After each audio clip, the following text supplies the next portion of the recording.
Welcome back, my family.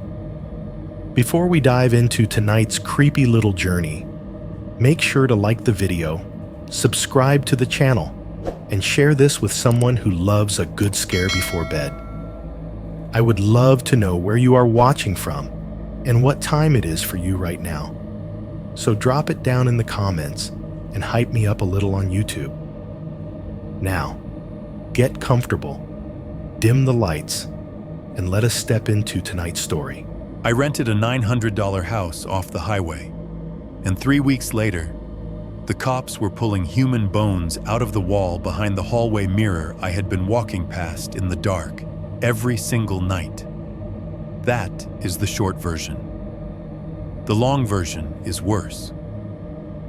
If you have ever been broke enough to type cheap one-bedroom near I-71 into Zillow at 2 in the morning, you probably understand where this started. I was 32, fresh off a divorce, paying off a car I did not even like, and trying to keep a remote IT job that barely covered my rent and my mistakes. I did not care about crown molding or granite countertops. I just needed 4 walls, Wi-Fi, and a place to put my desk. When I went to see the house in the daylight, it looked fine. Tired beige walls, old brown carpet, a kitchen that smelled like someone else's cooking oil. The kind of place you tell yourself you can fix up with a candle and a couple of posters. The only thing that really stood out was the hallway. The hallway was narrow, too long for a house that small.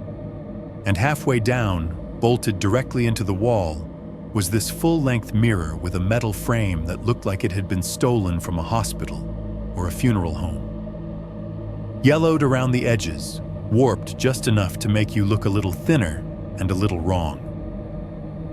I remember joking to the agent that it made the place look like a funhouse. She did not laugh.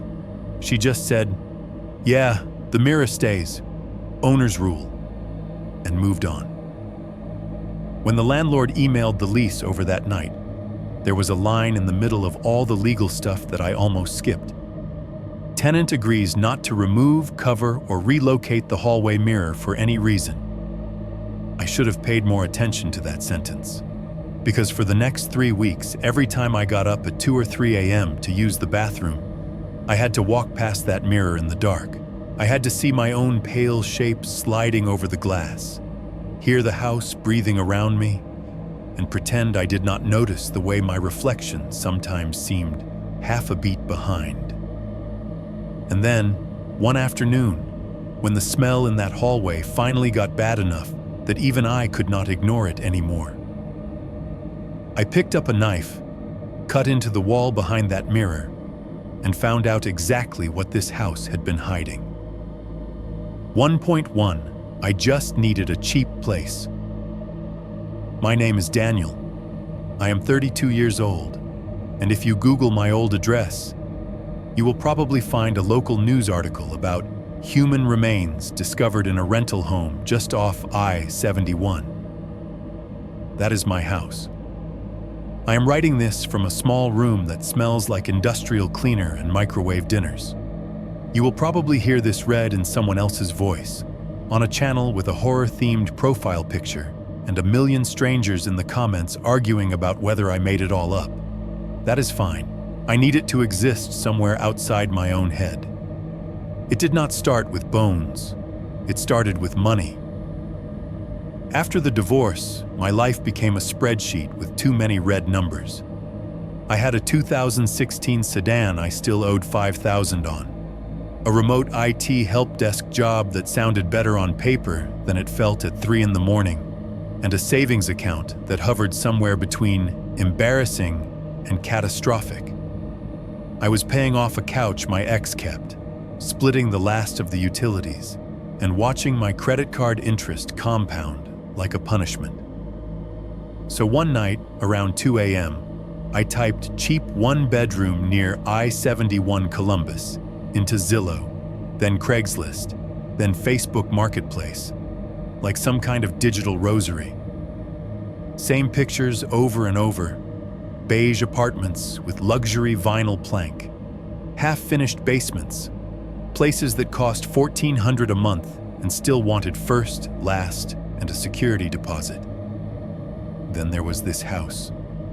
$900 a month. No HOA fees, no amenity fee. Just a little white line on the map hugging the interstate. The photos were bad, grainy, slightly crooked, but I could see enough. A one-story ranch house, small patch of front lawn, a driveway big enough for my car, and maybe a guest I did not have. The carpet looked tired. The kitchen looked like it hadn't been updated since the late 90s, but there was a real yard out back and just enough room in the living room to wedge my desk and second-hand office chair. I emailed. The reply came faster than I expected. The owner, a man named Harold something, wrote back from a Florida number, said he'd moved south a few years ago and was just looking for a quiet, responsible tenant. He could have the agent's niece show me the place that weekend. There were a couple of lines about no smoking, no pets over 30 pounds, no subletting. At the bottom, a sentence in bold. The mirror in the hallway is not to be removed or altered. It sat there between no smoking and rent due on the 1st, like an inside joke I did not get. I reread it, frowned, and decided it was just some old guy being fussy about his decor. On Saturday, the sky over Columbus was that washed-out winter white that makes everything look colder than it is. I followed my GPS off the main road, past the usual chain restaurants and gas stations, into a neighborhood of low, tired houses and narrow streets. Salt crusted the edges of the asphalt. Lawns were a dull, patchy brown, lying flat under a wind that smelled like exhaust and distant snow. The house was at the end of a short cul-de-sac. The siding had once been light blue, now faded to something closer to cigarette smoke. A small American flag hung limp from a rusting bracket on the porch, its colors bleached almost to pink and baby blue. There was a dusty pickup next door with a "Support the Troops" bumper sticker and a plastic snowman still sitting by the porch stairs, even though Christmas had been over for a month. The person waiting for me was not a professional realtor. She was in her mid-20s, wearing a puffy jacket and leggings, dark hair and a messy bun, keyring looped around 2 fingers. She introduced herself as Emily, said she was helping out her uncle with the place. "Sorry the yard looks like this," she said, crunching over frozen grass toward the front door. "The guy who lived here before kind of let things go." The front door stuck a little before it opened. Inside, the air was colder than I expected, with that stale, shut-up smell of a place that has been empty too long. The living room was small but workable. Beige carpet with a couple of darker stains near where a couch must have been. Off-white walls, a dented ceiling fan with 2 mismatched bulbs, one warmer than the other, so the light came out the color of dishwater. But I could see it. My desk against that wall, my computer by the outlet, my monitors the bright center of the room. I mentally placed my coffee table, my TV, the boxes of my life I had dragged from the apartment I used to share. The kitchen was worse, but I had lived in worse.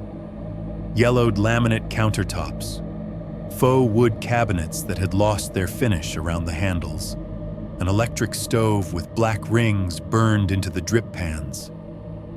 The fridge hummed too loud, an old white thing with a dent in the door that looked like someone had kicked it. The linoleum under my feet felt a little soft in places. "Everything works," Emily said, like she had read my mind. "We had the furnace serviced last month. The last tenant didn't complain about the heat or anything." There was a narrow doorway off the living room that led to the hallway. I could see it from the kitchen, a slice of yellowish light stretching back toward the bedrooms. That was where I first saw the mirror.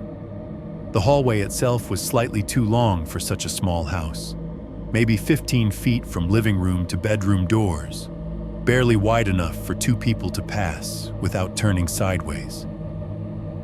The light fixture overhead was one of those cheap glass domes you find in every rental in America, the bulb inside coated with dust, making the light look tired. Halfway down, mounted directly to the wall on the right, was a mirror. It was the kind you see in clothing store fitting rooms or hospital corridors. A full-length sheet of glass, maybe 6 feet tall, framed in dull metal that had started to rust in the corners. Someone had glued it straight to the drywall years ago. The edges were starting to separate, dark spots blooming under the glass where the silver backing was rotting away. The whole thing had a yellow tinge, like a photograph left in the sun, in the middle of a sunny afternoon, with cold light pushing in from the living room window and the bedroom at the back. It did not look haunted. It just looked wrong, out of place, like it had been salvaged from a hospital liquidation sale or ripped out of a morgue and slapped here to make the space feel bigger. I caught my reflection in it as I walked toward the bedrooms. A tall, slightly hunched guy in a cheap winter coat, shoulders up around his ears, eyes a little hollow from too many late nights at a glowing screen. The mirror stretched me just enough to make me look thinner, my face narrower, like it was correcting me towards some other version of myself. "The mirror has been there forever," Emily said, noticing where I was looking. She gave a half shrug. "The last owner was kind of weird about it. Said it was part of the house. We just leave it alone." I laughed, because that is what you do when something feels off and you are trying to pretend it does not. "Part of the house, huh?" I said. "Like the foundation?" "Yeah," she said, not really laughing with me. "Something like that." The bedrooms were small but fine. One had a view of the backyard, a rectangle of dead grass bordered by a chain-link fence.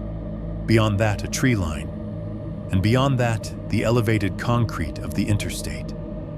I could hear the faint rush of cars, even with the windows closed. A distant ocean made of engines and tires. It was white noise enough that I did not mind. As we walked back down the hallway, my shoulder brushed the mirror frame. The metal was cold, even colder than the rest of the house. I told myself that was just bad insulation. Back in the living room, Emily handed me a stack of papers, the physical copy of the lease, even though she said everything would be signed electronically. While she talked about move-in dates and security deposits, my eyes wandered back to the hallway. From this angle, I could see the mirror reflecting a slice of the room. The front door, part of the couch that was no longer there, the empty spot where a TV used to sit. It gave me a weird, doubled perspective, like I was already outside my own life looking in. $900 a month, no application fee. The utilities were my problem, but they always were.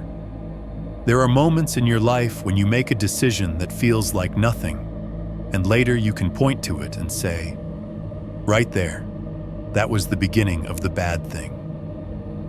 At the time, all I felt was relief. "I'll take it," I said. That night, back at my temporary crash spot, a friend's couch, a pile of my clothes in the corner, my computer shoved onto his kitchen table.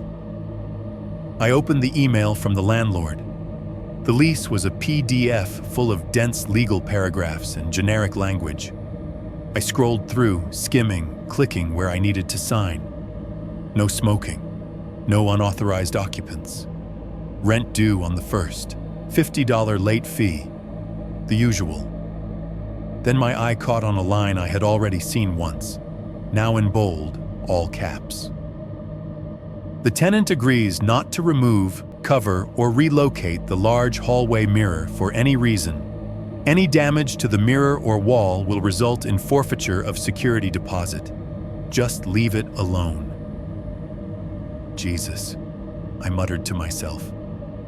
Okay, I get it. You like your ugly mirror. I clicked sign, because what else was I going to do? Turn down the only place I could afford over a piece of glass screwed to a wall?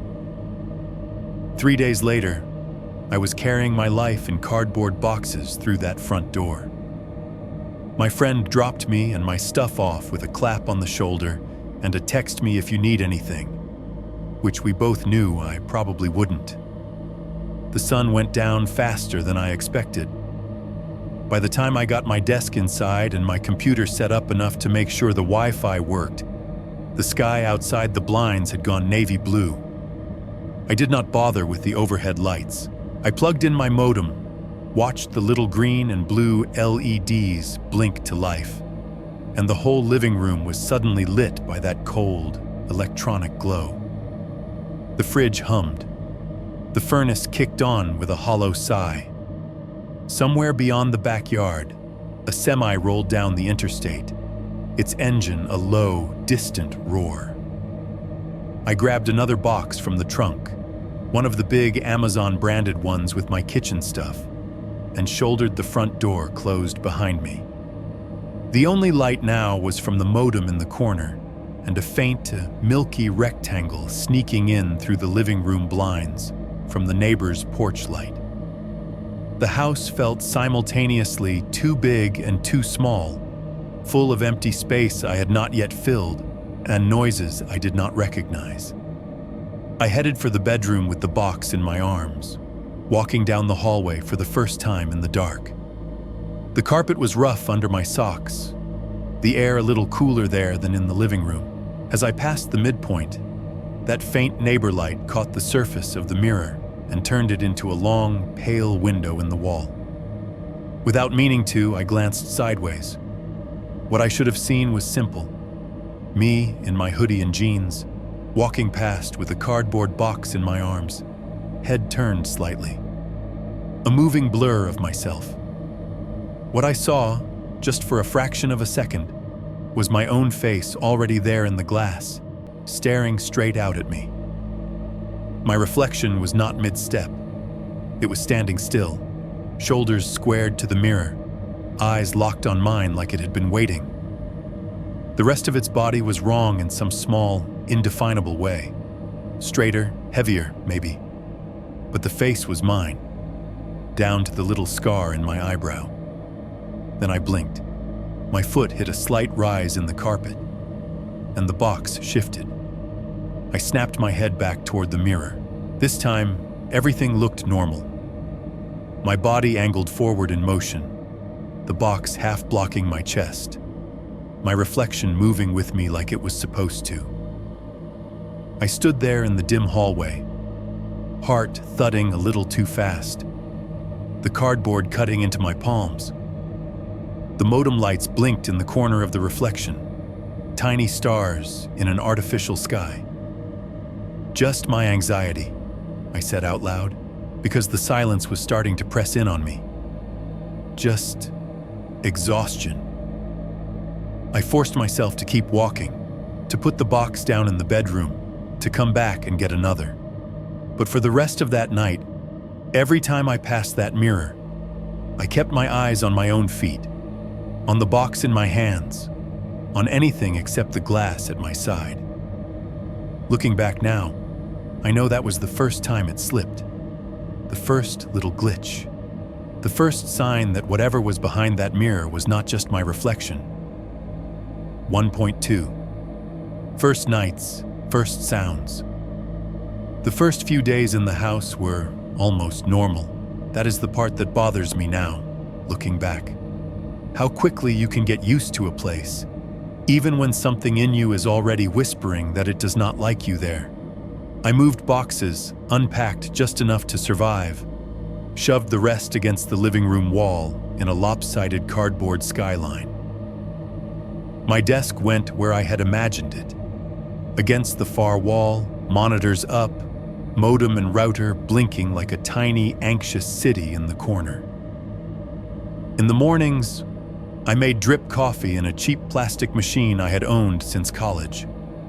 The smell helped cover the strange, flat odor of the house, like old paint, old carpet, and something faintly chemical, the ghost of cleaning products long since dried. I microwaved frozen burritos, frozen dinners, frozen whatever had been on sale, listening to the hum of the appliance and telling myself I would start cooking real meals once I settled in. I did not. My days slipped into a pattern. Log on to Teams, smile into the camera, say, "Hey, can you hear me okay?" To people in other states who did not know what my new house looked like, just the neutral wall I had chosen as a background. I troubleshot printers and VPN connections, reset passwords for people who blamed me for their own mistakes. On lunch breaks, I scrolled Zillow again, this time out of habit, then closed it because I already had the cheap place I thought I needed. By daylight, the mirror barely existed.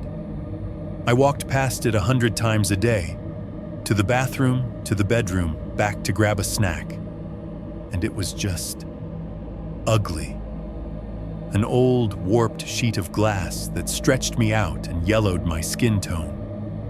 If I caught my reflection, I would glance away quickly, the way you do when you see yourself in an unflattering photo. There were worse things in that house than an ugly mirror, I told myself. Soft spots in the kitchen floor, a furnace that sounded like it was coughing itself to death. That kind of thing. But as the boxes shrank and the routines settled in, I started to notice the sounds. Every house has its noises. In my old apartment, it had been the upstairs neighbor's footsteps and the pipes rattling whenever someone took a shower.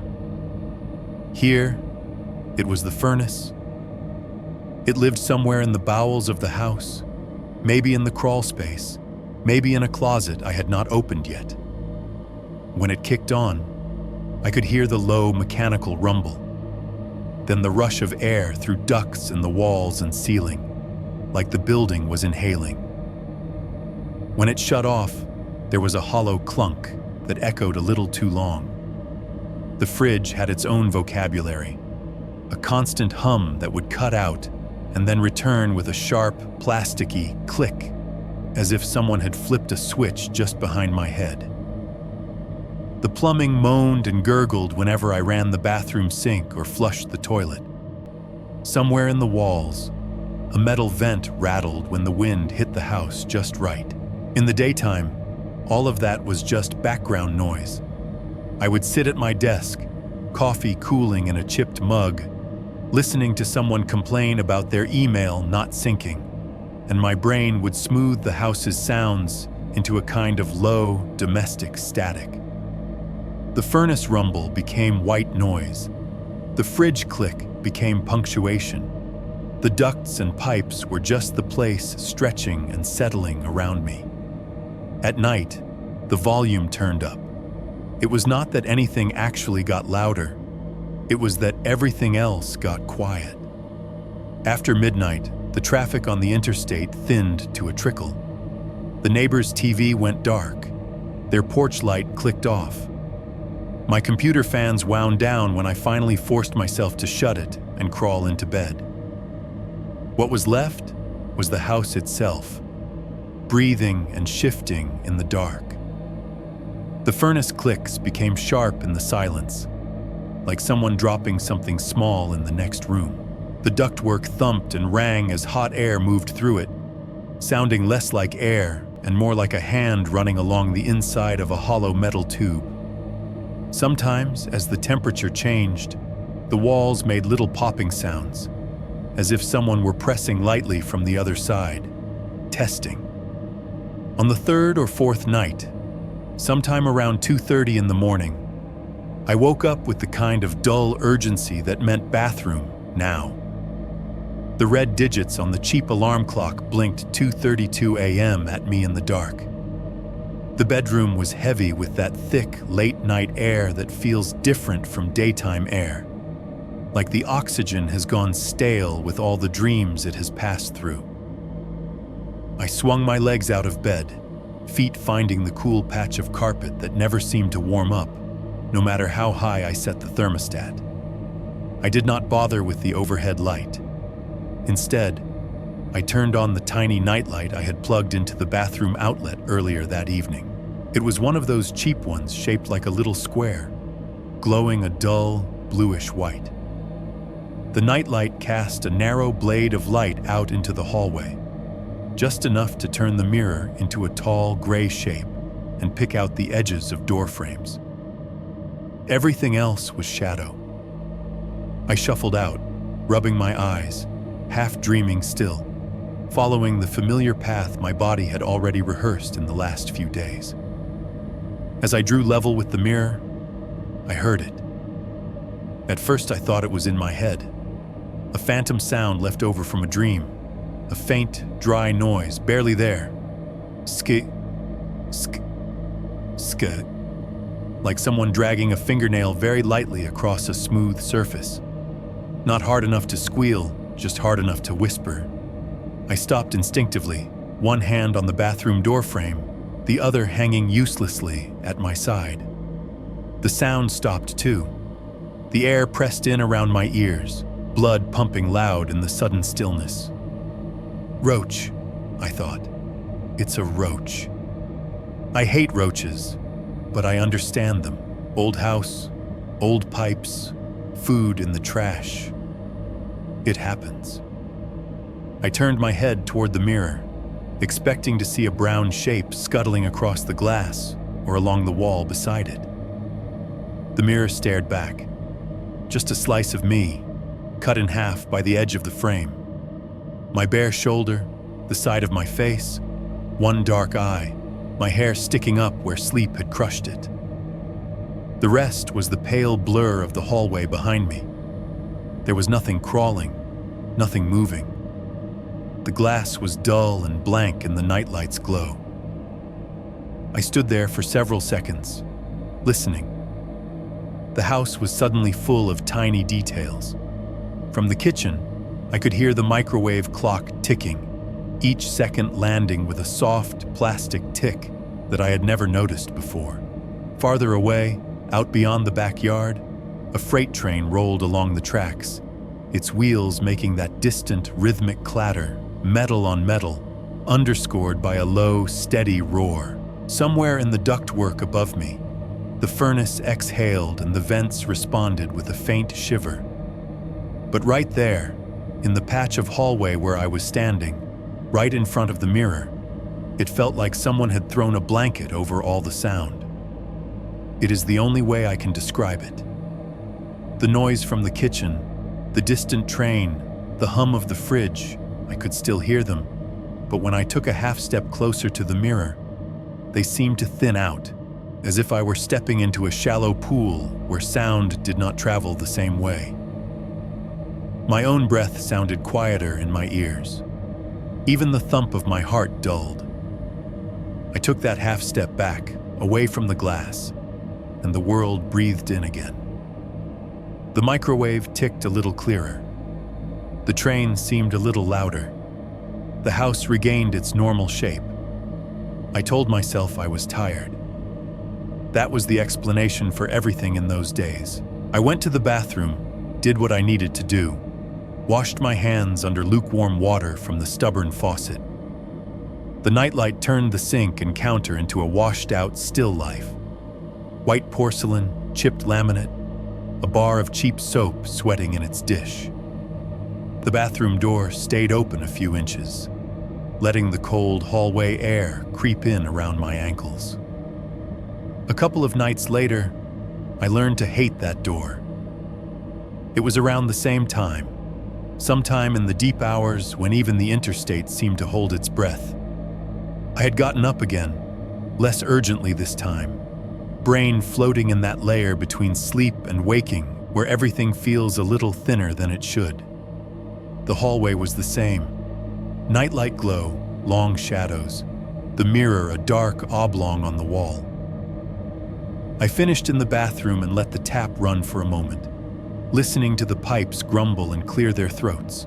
The door was open just enough that I could see a sliver of the hallway mirror in the corner of my eye, catching the light. As I stood there washing my hands, I glanced up, not at the bathroom mirror but past it, at the reflection in the hallway mirror outside. In that slice of glass, I saw my back. My shoulders hunched slightly, my head bent over the sink. The faint outline of the bathroom door frame behind me. The nightlight's glow smearing everything into soft edges. And the door. In real life, the bathroom door was open the way I had left it, propped on my hip while I turned the faucet. I could see it in my peripheral vision, a pale vertical shape, the gap at its edge a darker line where hallway met tile. In the reflection, the door behind the me at the sink was closed. Not mostly. Not a little more shut than I remembered. Closed. The frame was a neat rectangle, the door flush in it, no sliver of hallway showing. A cold prickle crawled up my spine. I blinked hard, water dripping from my fingers into the basin, and looked back and forth. Real door, reflected door. Real, reflected. Like I was comparing two almost identical images in one of those spot the difference puzzles. Real door, open 3 or 4 inches. Reflected door, closed, a flat plane of off-white. I turned off the tap. The sudden stop of running water made the quiet roar back, all the little sounds rushing in to fill the space. The microwave clock ticks, the distant train, the soft hiss from the vent near the ceiling. Very slowly, I turned my head to look at the actual door.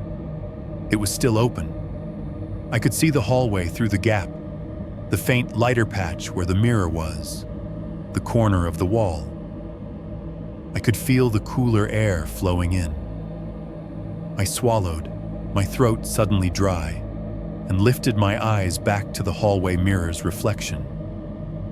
In the glass, behind the reflection of my shoulders, the bathroom door was no longer closed. It was moving. It did not swing open in a jump or slam back on its hinges. It eased open, inch by inch, with the slow, deliberate motion of someone who does not want to be heard. The line where door met frame split into a dark seam. That seam widened. I could see in the reflection a strip of something black beyond it, the empty hallway, or something else. The worst part was the sound. In the real world, the door in my peripheral vision did not move at all.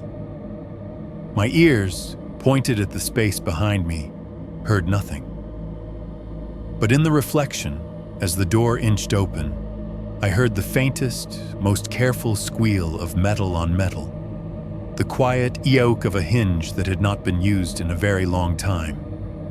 It was a tiny sound, as soft as someone dragging a fork over a plate 3 rooms away. But it was there, and it did not match anything in the room with me. For a moment, it felt like my brain was split into 2 tracks, one that believed my eyes and one that believed my ears, and neither of them lined up with the reality of my body standing still in that bathroom. I do not know how long I stayed there, staring. Long enough for the water in the basin to cool on my skin, long enough for the nightlight to buzz faintly in the silence. Then I did the only thing that made sense to the primitive part of my brain that had finally started to scream. I stepped sideways, out of the line of sight of the hallway mirror, grabbed the bathroom door with both hands, and shoved it all the way open until it banged against the stopper. The noise, that honest, solid, real noise, snapped the spell. The squeal in my ears cut off mid-breath. The house was just a house again. Pipes, furnace, distant trains. When I dared to look back at the mirror, the reflection matched what I saw. Open door, empty hallway, no movement except my own. I told myself again that I was tired, that my brain had lagged, confused one image with another, that old hinges make phantom sounds in old houses. But from that night on, I could not shake the feeling that somewhere, in some version of the hallway I could only see in the glass, The door had not stopped moving. 1.3. Netflix, The Lagging Ghost, and the first real shiver. By the end of that first week, I was tired of listening to my own thoughts bounce off those beige walls. Work calls, frozen dinners, the same, "You're all set now, thanks for calling," over and over again. It all started to smear together. So on Friday night, I did what most people do when they are too drained to do anything meaningful. I let Netflix decide who I would be for a few hours. I made a frozen pizza that tasted mostly like cardboard and regret, cracked open a room temperature beer, and collapsed onto the thrift store sofa I had muscled into the living room. The boxes were still stacked along one wall, like unfinished Tetris. The only light I bothered to turn on was the TV screen itself. Everything else, I left dark. The show I picked was one of those generic horror series that looks exactly like 5 others. An algorithm Frankensteined it from haunted houses, tragic backstories, and people making bad decisions with candles. It was familiar enough that I did not have to think, which was the point. The way my living room was laid out, the TV faced the couch, and if you looked past the screen at just the right angle, you could see the hallway beyond. A pale mouth opening into the darker part of the house. The mirror halfway down that hall caught the light from the TV in a long, narrow reflection, like someone had propped a second, thinner screen up in the distance. From where I lay, I could see both. The real TV in front of me, and the faint echo of it in the mirror's glass. My own body was a shadow in both, a slouched figure in a hoodie, one knee bent, one arm thrown over the back of the couch. It was like watching myself in third person from somewhere down the corridor. The episode had the usual beats. Jump scares telegraphed by music cues, characters ignoring obvious red flags, doors that would not stay locked. I half watched, half scrolled my phone. At some point, my beer grew warm in my hand. Then came that scene. You know the kind. The one every horror series is contractually obligated to have at least once per season. A shot held too long on a character's face, the background just slightly out of focus, the music thinning out to almost nothing. The character, in this case, a tired-looking woman in a bathrobe, was standing in a dark kitchen, fridge door open, light spilling over tile. The camera lingered over her shoulder. The audience knew something was behind her before she did. The sound dropped to a low hum. On the TV in front of me, a pale, long-haired figure stepped out of the darkness behind the woman, moving fast, face a blur of stretched features, eyes black pits. It rushed toward the lens in a jerky, unnatural way, filling the frame in a half second. And then the cut came. The screen snapped to daylight, to some other scene entirely. The musical sting hit. Standard jump scare. Nothing special. I exhaled a breath I had not realized I was holding. It was almost a relief. Artificial fear is easier to handle than the free-floating kind. I started to reach for my beer. My gaze slid, almost idly, toward the mirror's version of the TV. The ghost was still there. On the actual screen, the show had already jumped ahead to a wide shot of the house in sunshine, birds chirping fakely in the audio track. In the mirror, though, the TV's reflection still showed the previous frame. That pale face, hair hanging in strings, eyes like wet holes drilled straight into the viewer. For a second, I thought my brain was lagging behind my eyes, that I had blinked at the wrong time. But no. I watched as the image in the mirror persisted, just 1-2 beats longer than it should have. And in that extra heartbeat, the thing's head moved. Not the whole body, not the way it had surged at the camera in the actual scene. Just the head, just the face. It tilted, a small, wet tilt, like something that was hanging by loose ligaments instead of a neck, and its eyes slid away from the unseen character in front of it and toward the right-hand edge of the screen, toward the hallway, toward the mirror. The sense of wrongness was so sharp, it felt like acid in my veins. The ghost, the actress, the CGI, whatever, was no longer looking out of the TV at the fictional woman in the kitchen. In the reflection, it was looking past her, past the confines of the show, straight down the corridor of my very real house. Straight toward me. The lights dimmed. Not by much, just enough that I saw the white areas on the screen dull a shade, the corners of the room thicken. The tiny blue internet light on the modem seemed to burn brighter in response. Somewhere in the walls, the furnace hiccuped and went silent for a beat, like it had been punched. In that little pocket of quiet, I heard a breath. It was not from the TV. The scene had already moved on to a chirpy character unloading groceries, soundtrack filled with dialogue and rustling bags. This breath was under that sound, a thin exhalation right at the edge of my hearing, as close to me as someone whispering directly into my ear. Too slow to be mine, too shallow, like someone who had not used lungs in a very long time, trying to remember how. My skin prickled, one of those full-body waves that starts at the back of your neck and cascades down your arms. I sat up too fast, the cushions sighing under me, the half-drunk beer sloshing. I grabbed the remote and hit pause. The house inhaled as if in relief. The TV froze on a mid-motion frame of some character's hand. The canned dialogue cut off mid-sentence, leaving a vacuum the size of the living room. Now, with the show silent, every other sound was suddenly huge. The whir of the small fan in my laptop sitting open on the coffee table.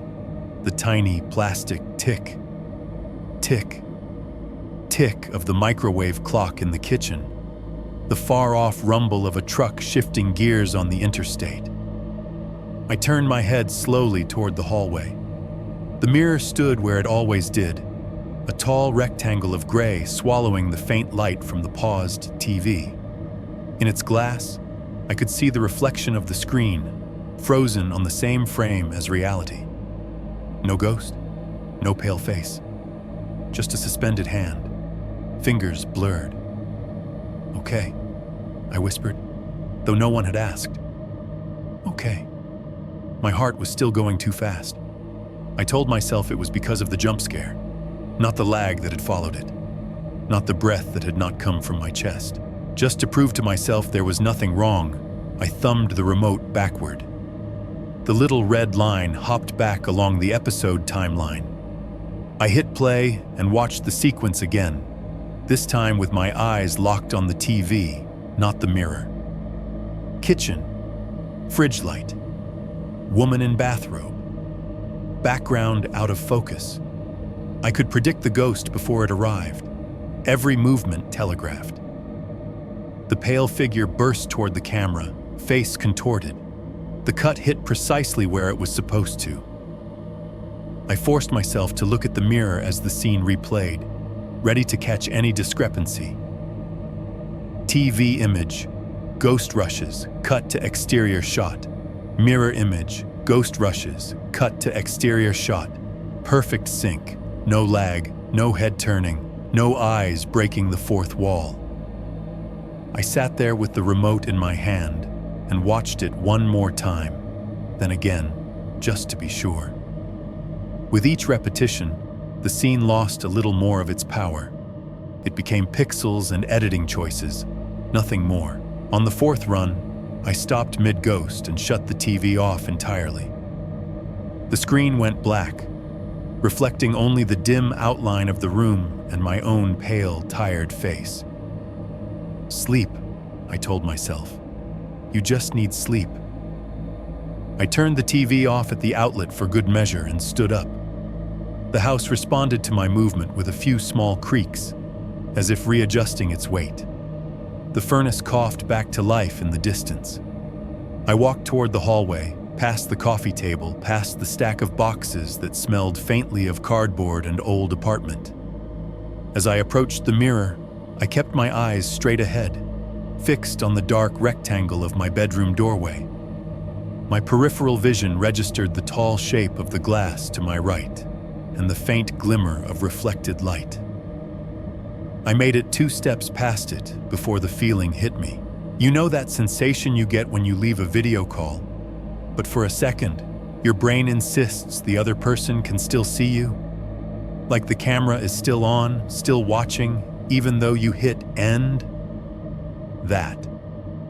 Except it was flipped. It was not the feeling of someone seeing me from the outside. It was the feeling of something still sitting exactly where I had been. On that sofa, in that slump. Inside the reflection, long after I had hauled my body up and walked away. As if my outline had been slow to vacate the spot, lagging behind like an afterimage burned into a screen. The back of my neck went cold. The hairs on my arms rose in a slow, synchronized wave. It felt for a split second, like if I turned my head and looked directly into the mirror, I would see myself still lying there on the couch in the reflection, eyes locked on the TV, while the version of me standing in the hallway was the one that should not be there. I did not look. Instead, I kept walking, each step deliberate, soles whispering against the threadbare carpet. The awareness of the mirror at my side was a physical pressure, like standing too close to the lip of a high balcony and knowing that if you glance down, your body might decide to jump without asking your permission. In the bedroom, with the door shut and the light off, I lay in the dark and listened to the house, the furnace, the fridge, the distant train. Somewhere down the hallway, a tall, ugly mirror reflected an empty couch, a dead TV screen, and a strip of carpet where I no longer was. I kept telling myself the room was empty. I could not quite convince myself the reflection was. 2.1. A smell that does not go away. Around the second week, the house stopped smelling like old paint and cardboard and started smelling like something else. I noticed it first on a Tuesday, in the way stupid little details sneak into your life when you are not paying attention. I had just finished a shift, my headset still warm where it had sat around my neck, my eyes gritty from staring at tickets all day. I got up from my desk, stretched, and headed down the hallway toward the bathroom. Halfway there, I walked through it. It was not a wall. It did not hit me all at once. It was more like a band through the air, a horizontal stripe of odor at chest height, invisible and waiting. 1 second I was breathing the normal, slightly stale smell of the house, and the next my sinuses were full of something wet and heavy and wrong. It smelled like the underside of a basement staircase. That was my first thought. Damp wood, concrete that has been sweating for years, mildew clinging to cardboard boxes that no one has opened since the early 2000s. Underneath that, faint but sharp, was the unmistakable tang of cheap detergent. The kind that comes in 5-gallon buckets with a brand name you do not recognize. All artificial, fresh linen over something sour. And under that, beneath the soap and the damp, there was a third note. It reminded me of a freezer that has been unplugged with meat still inside. Not full-on rot, not the choking, gagging stench of something newly dead, but a tired, lingering echo of it. Old protein and salt and fat that had sat too long and gone wrong, then been half covered by something that did not quite manage to hide it. By the time I reached the bathroom door, it was in my throat. The smell stuck there like a film, a greasy varnish. I swallowed and tasted something bitter at the back of my tongue, like the aftertaste of bad medicine. I went about my business, telling myself it was nothing. Maybe something in the trash, maybe the pipes. Old houses have smells. On my way back, I tried to catch it again, to see if I had imagined it. Sure enough, there it was, hovering in the same spot, strongest right in front of the mirror. If I took 2 more steps toward the living room, it faded. 2 steps back, it returned, clamping its damp hand over my nose and mouth. I stopped and turned in a slow circle, sniffing like an idiot. The hallway was empty, the doors closed or ajar exactly as I had left them. The mirror watched me from the wall, reflecting my own ridiculous posture. Shoulders hunched, nostrils flared, eyes narrowed. "Okay," I muttered. So something died. That was the most reasonable explanation. Small animal, maybe a mouse, maybe a rat, crawled into a wall cavity and didn't crawl back out. The idea made my skin crawl, but it was mundane. You can call an exterminator. You can call the landlord. Dead animals happen.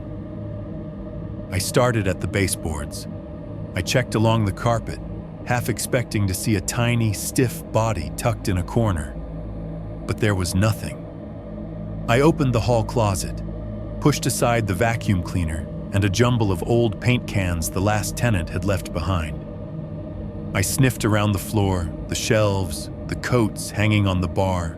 The smell was there, faintly, but not like in the middle of the hall. I moved to the bathroom, kneeling to peer under the sink. Cleaning supplies, an old roll of paper towels, a stray sock that was not mine. I put my head practically inside the cabinet, inhaling the dust and the lemony reek of a half-empty bottle of generic cleaner. No dead rodent. Back in the hallway, I tried the vents. There was a small metal register down near the floor, its slats clogged with dust bunnies and a couple of long blonde hairs left from whoever lived there before me. I unscrewed the cover, coughed as a plume of lint puffed out, and shone my phone flashlight into the duct. All I saw was darkness and the faint suggestion of sheet metal walls stretching away. No matted fur, no bones. The air rising from the duct was warm, dry, and smelled like furnace. Old metal and gas, but not the rot and soap cocktail that hovered at my chest. The smell drew me back to the mirror. The closer I got, the stronger it became, until I was standing almost flush with the glass, trying not to breathe through my nose. My reflection looked washed out, the yellowish tinge of the mirror blending with the slight green around my mouth. I leaned in, pressing my palm lightly against the cool metal frame beside the glass, and turned my head to sniff at the seam where the mirror met the wall. From that angle, I could see a thin line of caulk running down the side, cracked in places, a hairline gap here and there where time had pulled materials apart. That was where it was coming from. I could feel it. The smell didn't sit on the surface of the mirror like something spilled or sprayed. It seemed to seep out from behind it, easing through the minuscule gaps in the seal, thick and patient. It had the quality of breath, of something exhaled, not spilled. I bent closer, squinting to see if any discoloration had bled through the wall. That was when I heard it. A sound came from inside the wall, right behind the mirror. Just one, a dry little tack that might have meant nothing in any other context. It was the kind of noise you get when old wood shifts, or when a nail gives up its grip and shifts a fraction of an inch. Except that is not what it sounded like to me. To me, in that moment, with my cheek almost touching the cool glass and that smell wrapping itself around my head, it sounded exactly like a joint popping, like someone flexing a finger after it had been curled too long and the knuckle finally giving with a small, precise crack.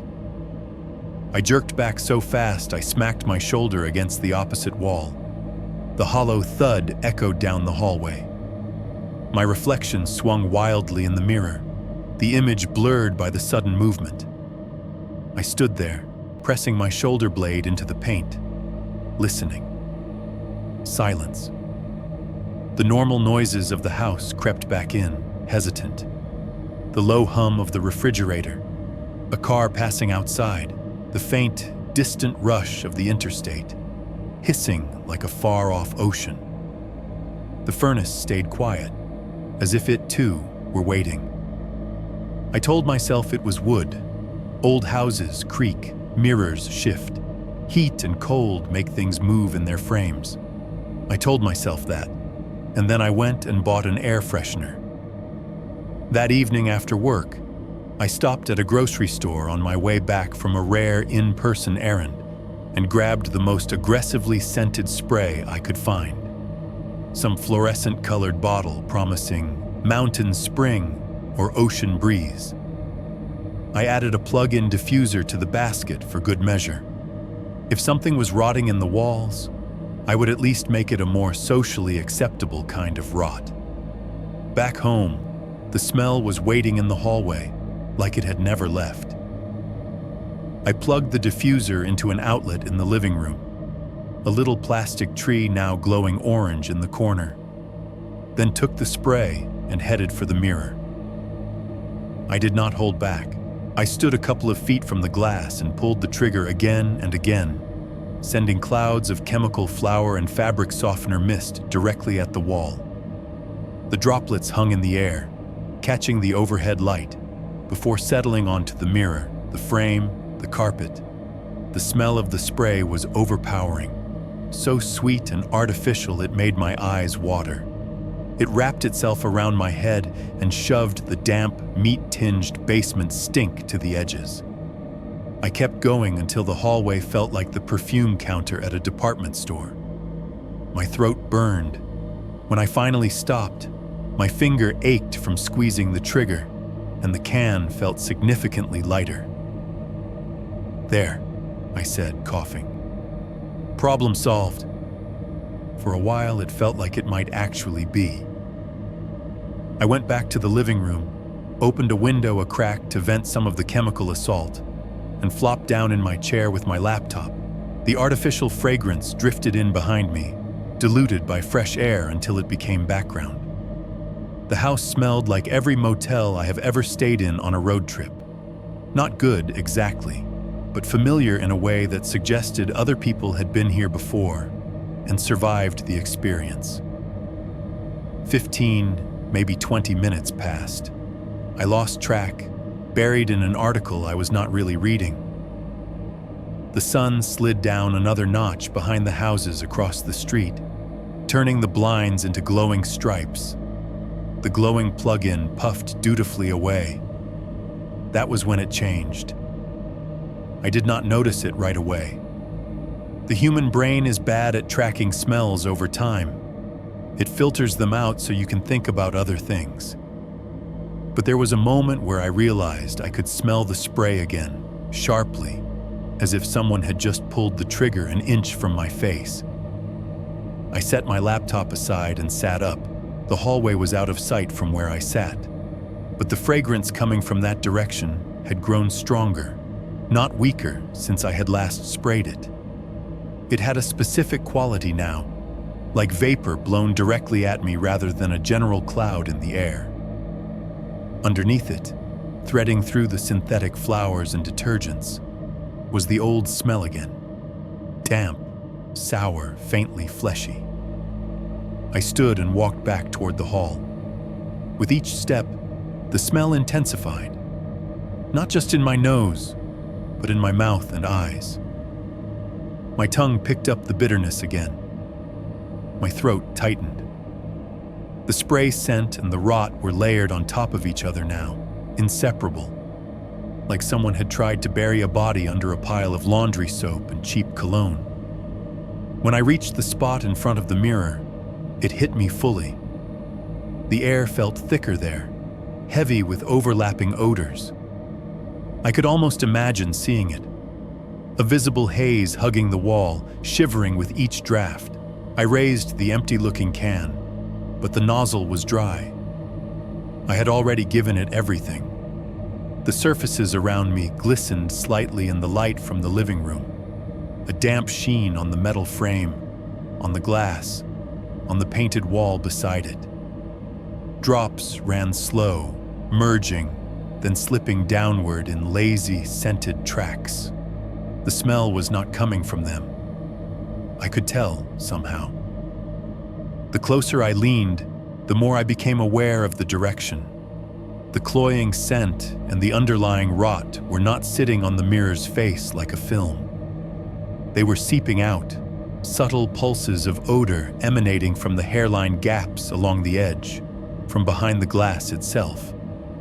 It was like standing next to someone with very bad breath and watching them exhale. The wall was breathing. Every few seconds, I caught a tiny swell in intensity, as if something in there was filling up and then letting out a slow, invisible sigh. The house felt still around it. No open windows, no fans, nothing to move the air. And yet the smell moved in waves, warm and moist over my skin. I stepped back, one hand over my mouth, stomach rolling. The can of spray hung useless at my side.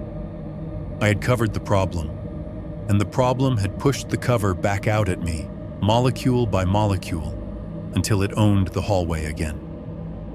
It no longer felt like a dead animal rotting quietly out of sight. Dead things do not push back. Dead things do not exhale. As I retreated toward the living room, the intensity of the smell faded with each step, like I was walking away from a vent. Behind me, just beyond the corner, the mirror and the wall kept on breathing, filling the narrow space with the sweet, rotting scent of something that did not intend to go away. 2.2. The dream of the swollen wall. That night, the smell followed me into sleep. I went to bed with the taste of it still clinging to the back of my throat, even after brushing my teeth twice and rinsing with mouthwash until my gums burned. The hallway had finally gone dark behind the closed bedroom door, but every time I rolled over, I imagined the air out there thickening, the wall behind the mirror swelling with invisible breath. At some point, exhaustion overrode everything. I must have drifted off in the middle of staring at the red glow of the alarm clock. The next thing I remember clearly is standing in the hallway. In the dream, it was my hallway, but stripped. The carpet was gone, ripped up to reveal bare subfloor, long, rough planks stained darker in some places, lighter in others, as if water had once tried to erase what had happened there, and failed. The walls were not the rental beige I had gotten used to, but a dull, unpainted gray, the raw face of plaster or cement. There were no doors, no trim, just long, naked stretches of wall converging into shadow at either end. The ceiling light still hung above me, the same cheap glass dome, but the bulb inside it was dying. It flickered in a sickly, irregular way, buzzing softly every time it tried to commit to being on. With each blink, the world snapped between overexposed and underexposed, my hands too bright, then too dark, the hallway stretching and shrinking with the shadows. The house was silent, not quiet in the normal way, with distant traffic and refrigerator hum and settling wood. Silent, like someone had pressed a finger to the mute button on the world. The furnace, which normally filled the background of my nights with its cycles of breath, was absent. The train that usually whispered along the tracks beyond the backyard might never have existed. In that vacuum, the only sound was my heart. I could hear it clearly, somewhere between my ears and my throat, thumping a little too fast, sending pulses of warmth into my face and hands. I could hear the blood sliding in my neck. I could hear my own breath, shallow and controlled, the kind you take when you are trying not to make noise. The only familiar object was the mirror. It hung in its usual place on the wall, a tall, vertical slice of not quite true reality. The metal frame looked even more corroded, the corners dark with rust, as if it had been sweating something corrosive for years. The glass itself was a deeper kind of dim, absorbing more of the weak light than it reflected, its surface tinged faintly yellow. I knew it was a dream. There was a thin, rational voice somewhere in the back of my mind listing reasons. No doors, wrong walls, impossible silence. But knowing did not help. The fear felt as real as anything any waking day had given me. I was standing in the middle of the hallway facing the mirror. My reflection stood facing me, half a dozen steps away, wearing the same t-shirt and sleep pants I had gotten into bed in. Same rumpled hair, same tension hunched into the shoulders. Behind the reflected version of me, the hallway stretched away into hazy distance, identical in almost every detail to the one my real back was turned toward. Almost. It took me a moment to see it. A patch on the wall in the reflection, a little to the left of my mirrored shoulder. At first it was just wrong texture. While the rest of the wall was flat and matte, that area seemed to catch the light differently, like something had been painted over 100 times and never quite smoothed. As I stared, the wrongness became shape. The patch swelled out from the flat plane, subtly at first, then more insistently, like a blister rising under old paint. Hairline cracks spidered across the surface of the plaster in delicate branching lines, pushing outward as if something underneath them needed more room. The bulb overhead flickered. Each time it came back, the bulge had changed. One moment it looked like a vague swelling. The next it had taken on an angle, a hard, rounded edge like the curve of a joint pressed against fabric. It reminded me of a knee drawn up toward a chest, straining against the thin skin of a blanket. The plaster domed outward in a way that made my own knees twitch in sympathetic discomfort. The light went out completely for half a second, plunging everything into thick, grainy darkness, then snapped back. Now the swelling had shifted. It was higher, broader, the curve sharper on one side. It looked unmistakably like a shoulder jammed sideways into too narrow a space, the mass of it forcing the wall to give. Directly below that, a longer, thinner bulge traced the line of what could have been an upper arm.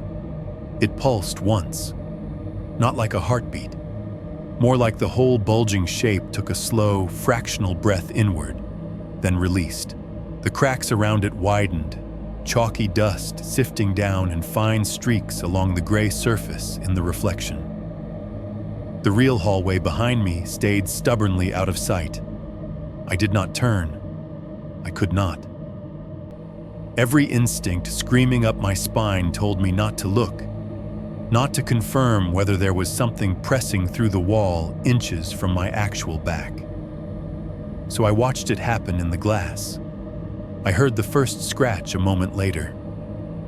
It came from inside the wall in the reflection, but my ears received it as if it were right next to me. A dry, tentative sound, like brittle fingernails dragged over wood that had been painted and repainted until it had the soft, waxy resistance of an old candle. Scritch.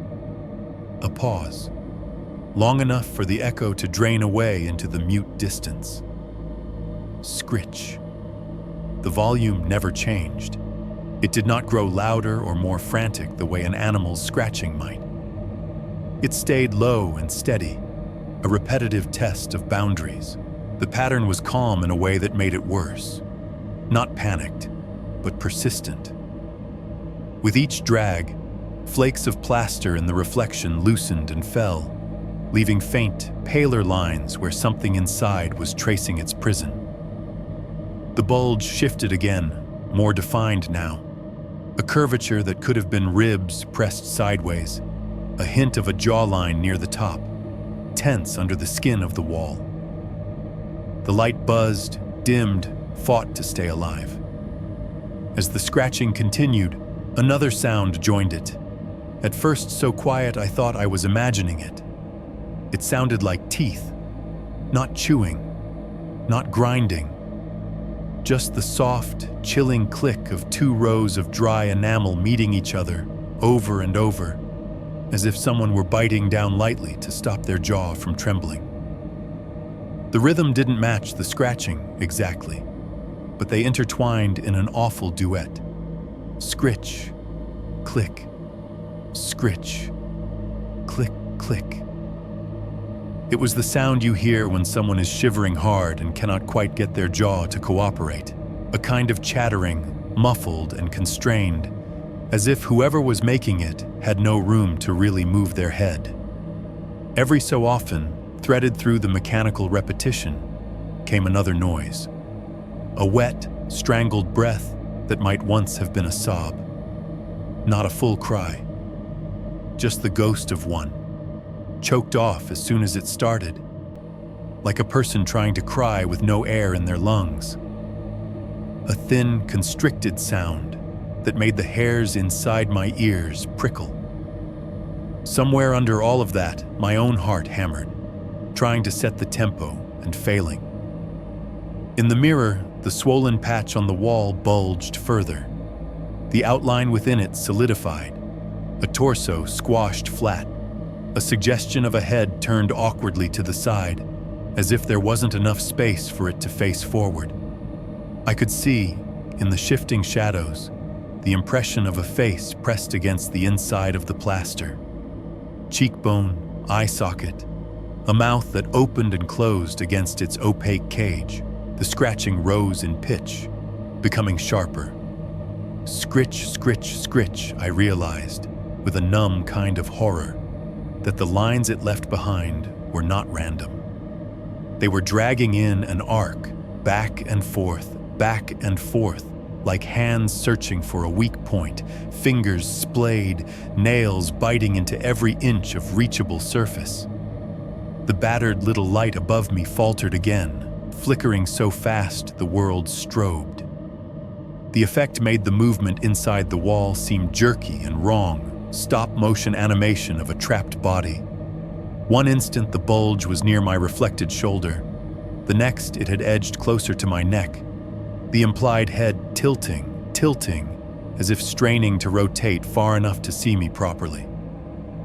I remember thinking, very clearly, if it finishes turning, if that face ever fully lines up with mine in the mirror, I am not waking up. Sweat rolled down my spine.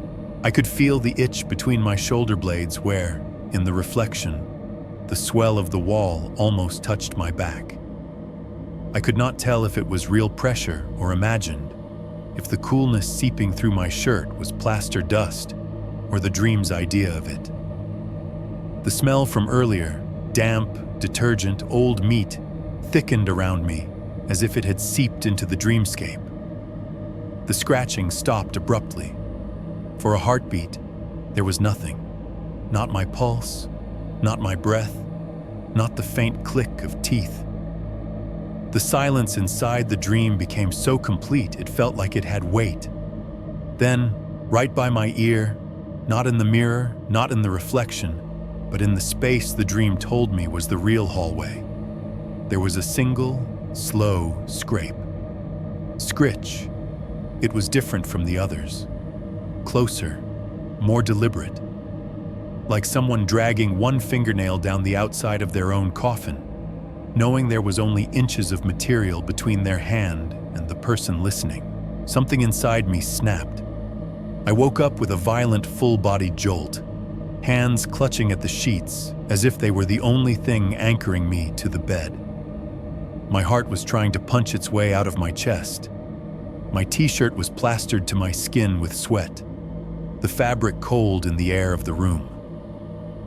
My mouth tasted like iron and old spray, my throat raw as if I had been breathing too hard for too long. For a few seconds, the boundary between dream and room was paper thin.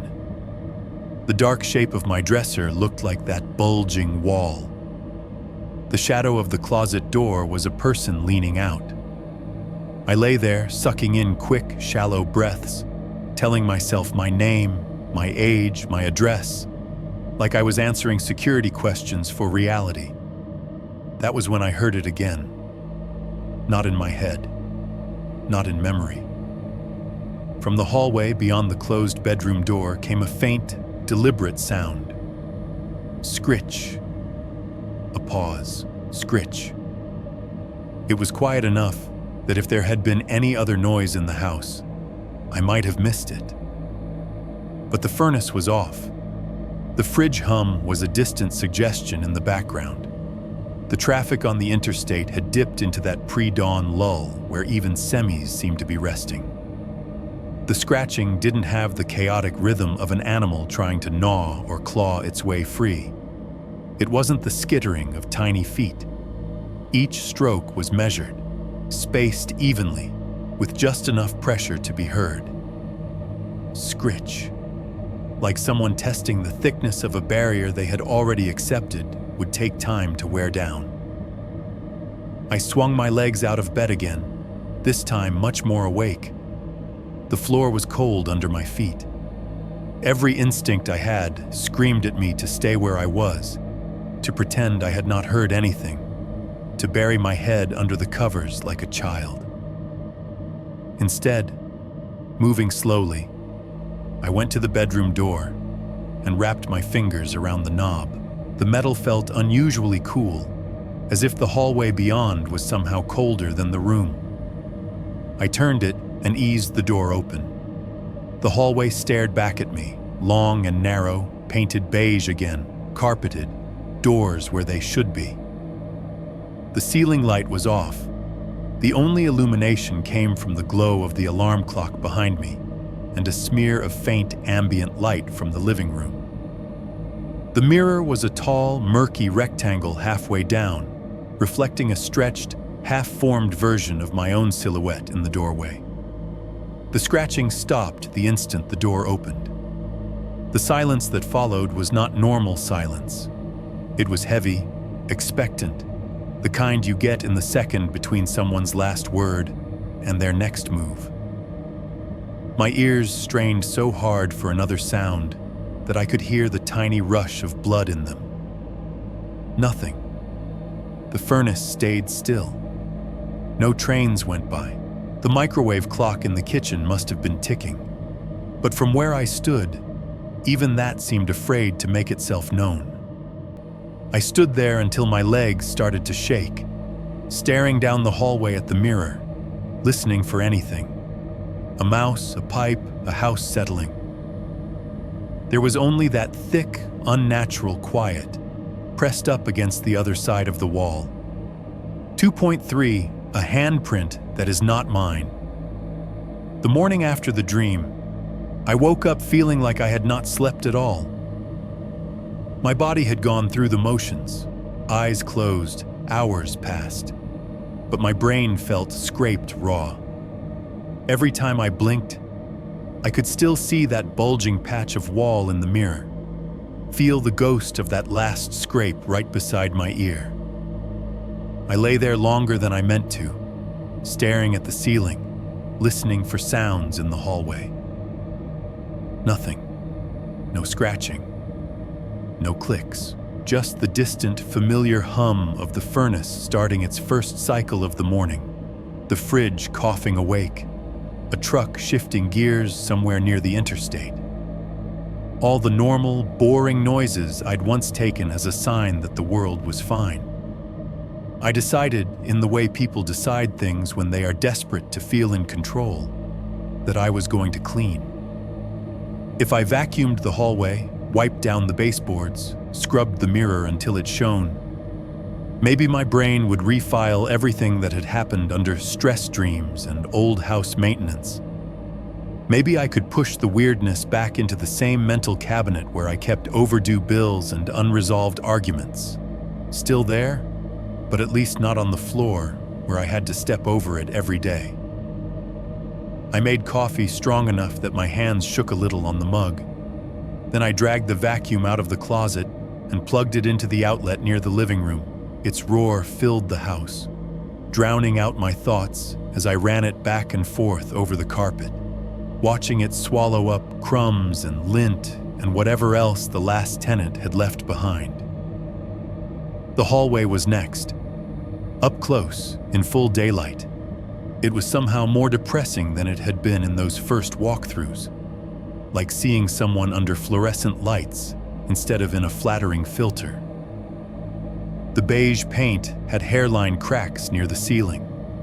There were scuffs at ankle height where years of shoes and boxes had clipped the walls. The carpet held faint ghosts of old stains, round and irregular, permanently embedded in the fibers. And then there was the mirror. It looked grimy now that I was really looking. Streaks from half-hearted cleanings, spots where the silver backing had begun to rot and peel, making the glass look freckled and diseased. My own face stared back at me, eyes bruised with lack of sleep, mouth pulled into a tight line. "Fine," I muttered at it. "You win. You get a bath." I grabbed a roll of paper towels from the kitchen and a bottle of generic glass cleaner, the kind that smells faintly like ammonia and fake lemons, and shook it harder than necessary. The ball inside clacked against the plastic, rattling like a tiny warning bell. I sprayed a generous coat of blue mist across the top half of the mirror. It ran in uneven rivers down the surface, warping my reflection into the kind of funhouse blur I used to pay to see at carnivals.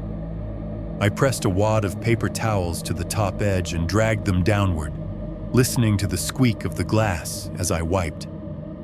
The first pass cleared most of the grime. I could see the difference immediately. The part I'd cleaned was brighter, less yellow, the spots standing out in sharper contrast. I went over it again, methodical, working my way from top to bottom in vertical strokes. It was mundane work, repetitive, and for a minute I felt almost normal, just a guy in a crappy rental on a Saturday, catching up on chores. On the second pass, I noticed it. There was a smudge roughly at chest height, a faint, smoky blur that the first wiping had only softened, not removed. At first I thought it was just an area I had missed, so I leaned in and hit it with another spray, watching the cleaner bead up and slide down over it. This time, as the liquid ran, the shape underneath it came into focus. It was a hand. Not a crisp, forensic, perfect print like you see in movies. More like what you get when someone presses their palm hard against a car window and then drags it downward. A foggy outline, denser where the heel of the palm had pushed in, thinner where the fingers had streaked. The size was wrong, smaller than my hand, narrower. The fingers were thin, too long for the width of the palm, leaving 5 elongated trails that ended in slightly bulbous tips. I could see, in the way the moisture clung, the suggestion of individual segments, the places where knuckles would have applied more pressure. It wasn't where my hand would naturally fall if I touched the glass from my side. The print was a little off to the left, angled in such a way that, for someone my height, I would have had to twist my wrist uncomfortably to leave it there.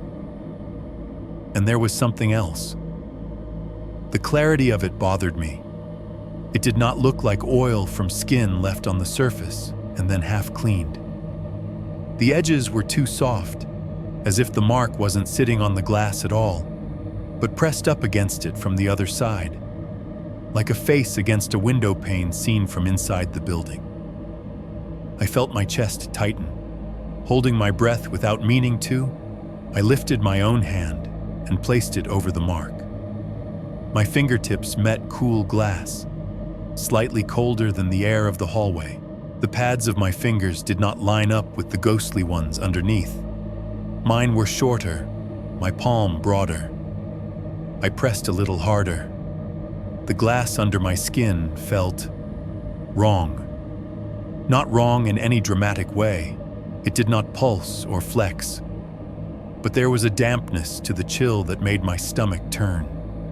It felt like the glass had a film of condensation inside it, not on the surface, a clammy, refrigerated feeling, as if somewhere behind that thin, solid plane, the air was heavier and wetter than it had any right to be.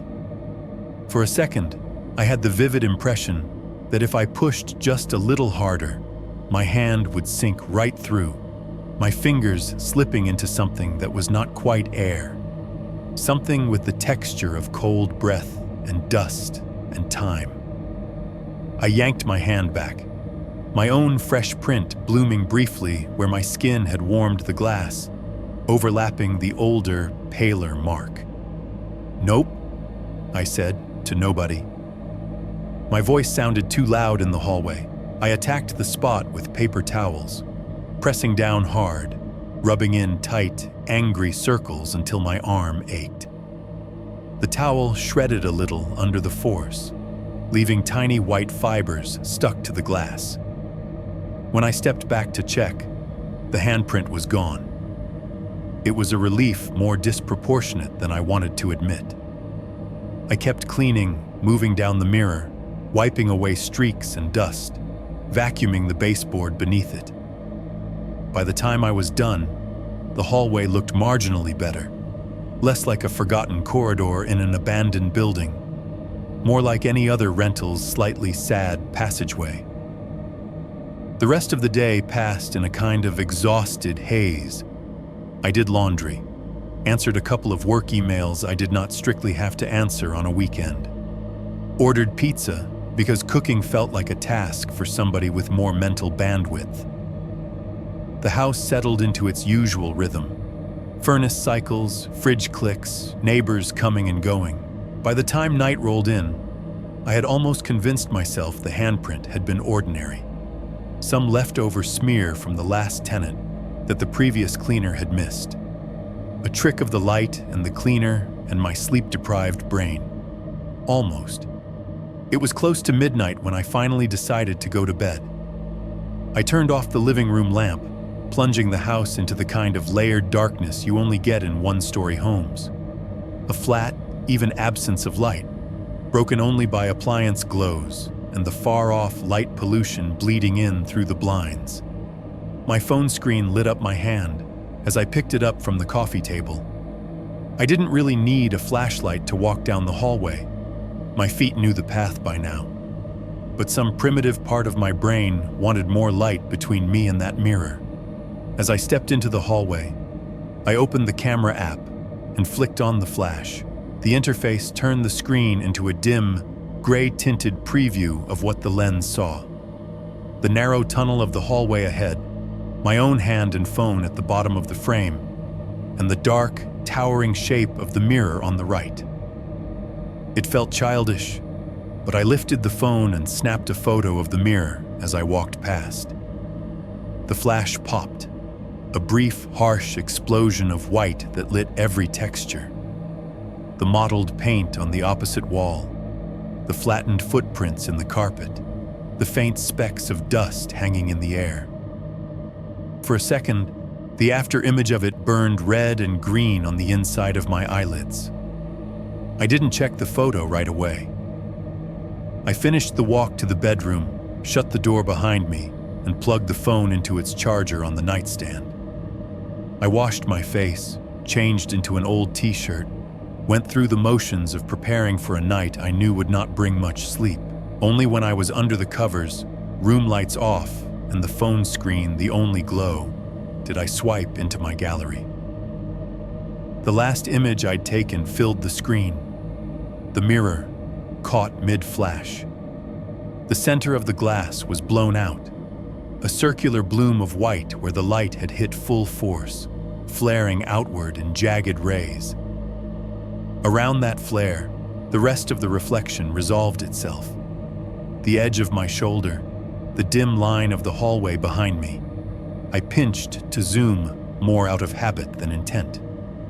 The image expanded, pixels stretching.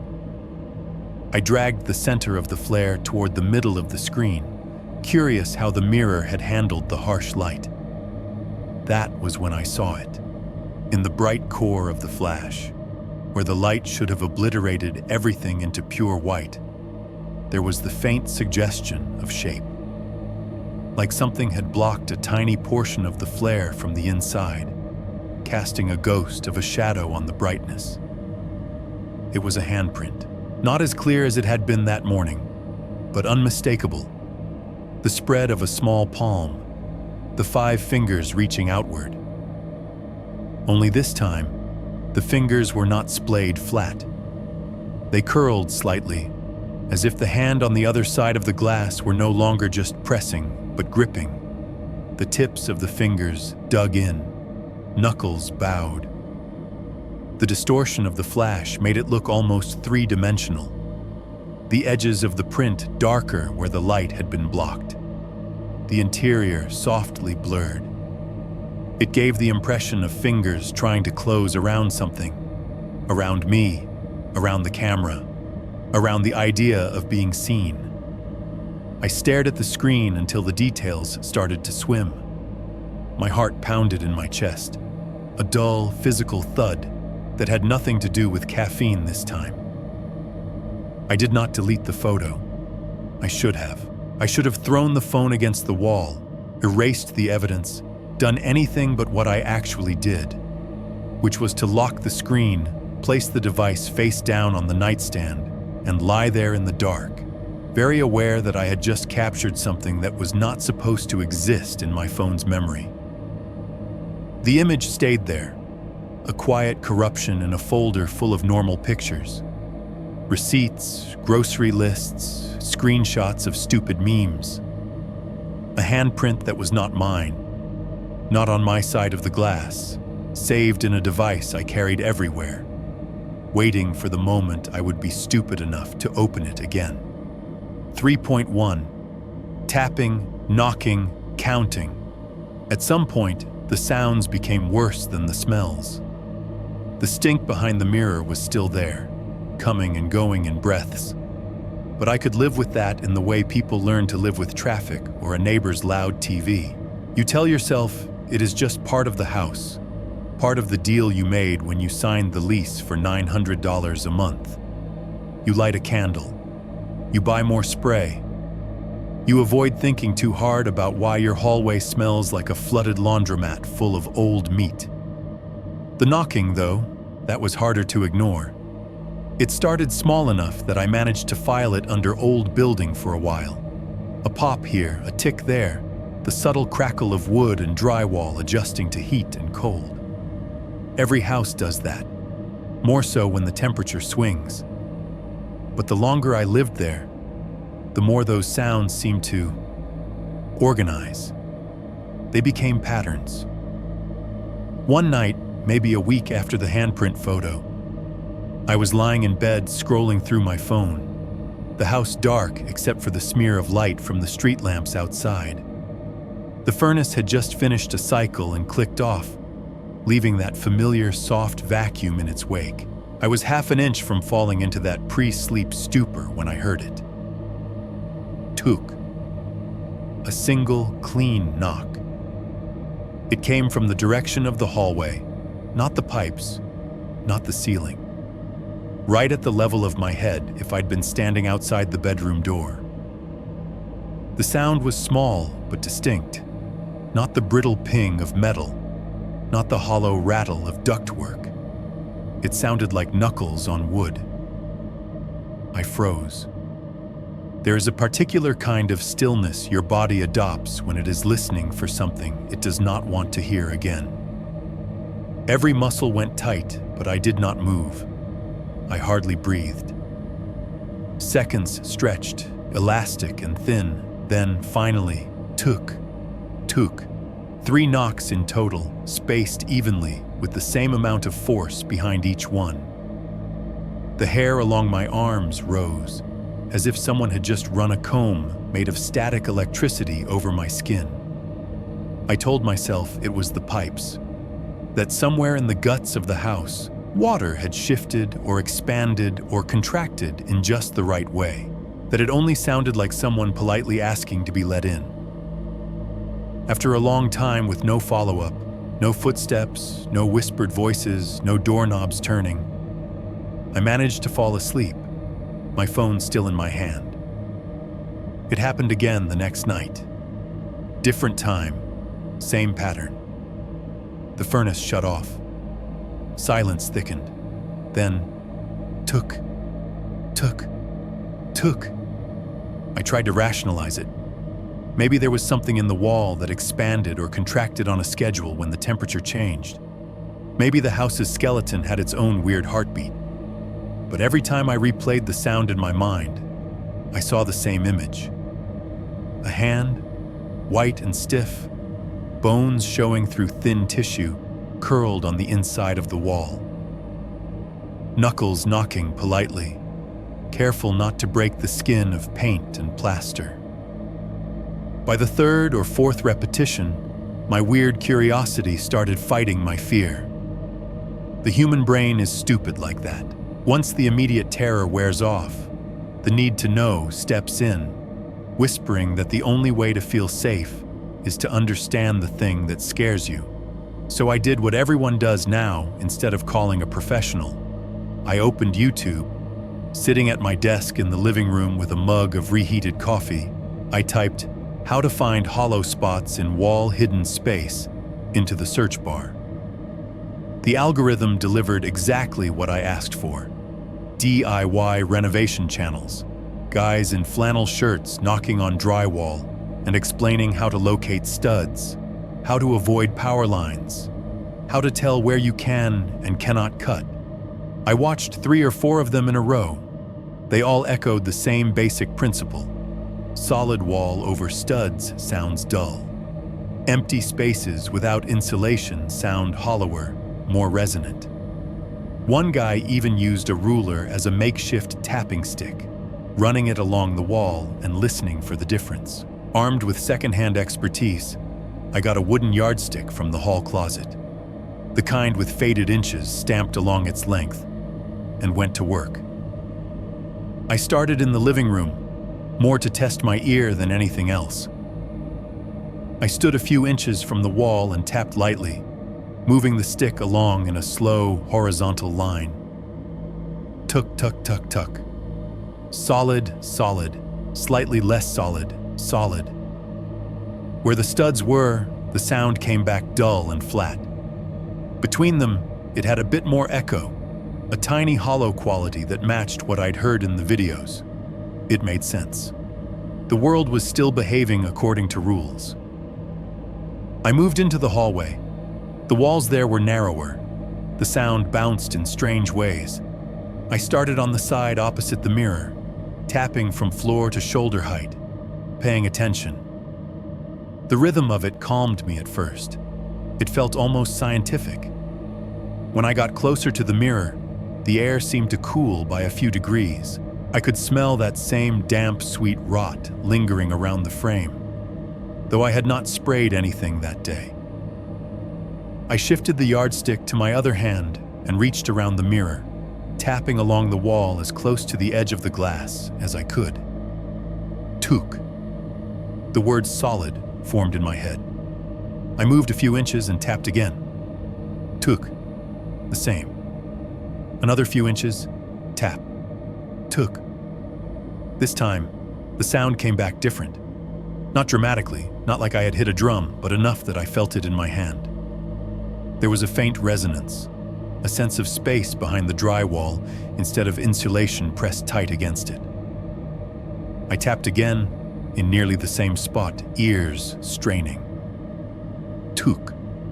Yes, definitely hollower. A little more ring to it. A tiny echo that seemed to bounce inside the wall before bleeding out into the hall. My skin prickled. The logical videos had told me what that meant. A void, a gap where there should have been stuffing, a cavity someone had created between studs. I worked a little grid around that area, up, down, left, right, and the pattern became clear. Here, solid. There, hollow. Here, solid. There, right behind the mirror's midsection, a rectangular shape where the sound had that wrong, open quality. As I tapped my little pattern, something else happened. From the kitchen, just around the corner, came a soft, answering rattle. The fridge hummed differently for a moment, its motor stuttering as if the power had dipped. The plates in the cabinet over the sink clinked together in a tiny chorus. It felt like the house was listening. The sensation was ridiculous, but it would not leave. Every time the yardstick met drywall, I imagined little vibrations traveling through the studs and sheetrock, waking up whatever nested in the spaces between. I pictured the knock carrying down into that hollow behind the mirror, bouncing off hidden surfaces, brushing against things. That night, the 3 knocks came right on schedule. I was in bed, lights off, phone on the pillow beside me, screen dark. The furnace had finished its cycle, the hum fading to a sigh. My eyes were closed, but I was not anywhere near sleep. My brain replayed the hollow sound over and over, an internal metronome. Tuk. The first knock was so perfectly timed with the image in my head that for a second I thought I had imagined it. Then the second one came. Tuk, calm, patient, same pitch, same force. The third followed after the same measured pause. Tuk. They were too regular, too polite. I lay there in the dark, counting the seconds in my head after they stopped, feeling every one of them thud through my chest. 7 passed. 8. 9. Nothing. The next night they came again, and the night after that. Always in clusters of 3. Always in that same measured rhythm, with an almost respectful delay between each one. Eventually, because I am apparently dumber than whatever lives in my walls, I decided to answer. I told myself it was an experiment. I told myself I was gathering data. In truth, there was a sliver of something else slithering under those excuses, a childish compulsion I had not felt since I was small and dared the dark to come get me. On a Tuesday, sometime after midnight, I lay awake waiting. The knocks came right on cue, threading themselves into the hush. Tuk, tuk, tuk. My heart pounded so loud I was sure it was audible outside my body. I forced myself to move, swinging my legs out of bed, feeling the cold floor under my feet like stepping onto a stage. The hallway was dim, lit only by the faint bleed of the alarm clock and the distant sodium orange glow leaking through the living room blinds. The mirror glinted dully at me from its post, more suggestion than object. I walked up to the section of wall where I knew now the hollow was. My fingers remembered the grid I had traced with the yardstick. I lifted my hand, made a loose fist, and then, before I could overthink it, knocked 3 times. Tuk, tuk, tuk. The sound was smaller than I thought it would be, swallowed quickly by the narrow space. The skin over my knuckles tingled with the impact. Somewhere in the kitchen, the fridge motor hiccuped again, like a nervous cough. Then I stepped back and started counting in my head. 1, 2, 3. I regretted it instantly. 4, 5. Every part of me was suddenly sure that I did not want anything to happen, that I had made a mistake, that I should have left whatever ritual I had just stumbled into unfinished. The tiny rational piece left in my skull reminded me that it was probably nothing, that all I would get out of this was embarrassment. 6, 7. The 8th beat didn't get its number. From inside the wall, not from the surface where my knuckles had landed, but deeper in, muffled by wood and plaster, came 2 very soft, very distinct knocks. T. Tuk. They were weaker than mine, dulled by the material between us. But they carried well enough that I felt them as much as heard them.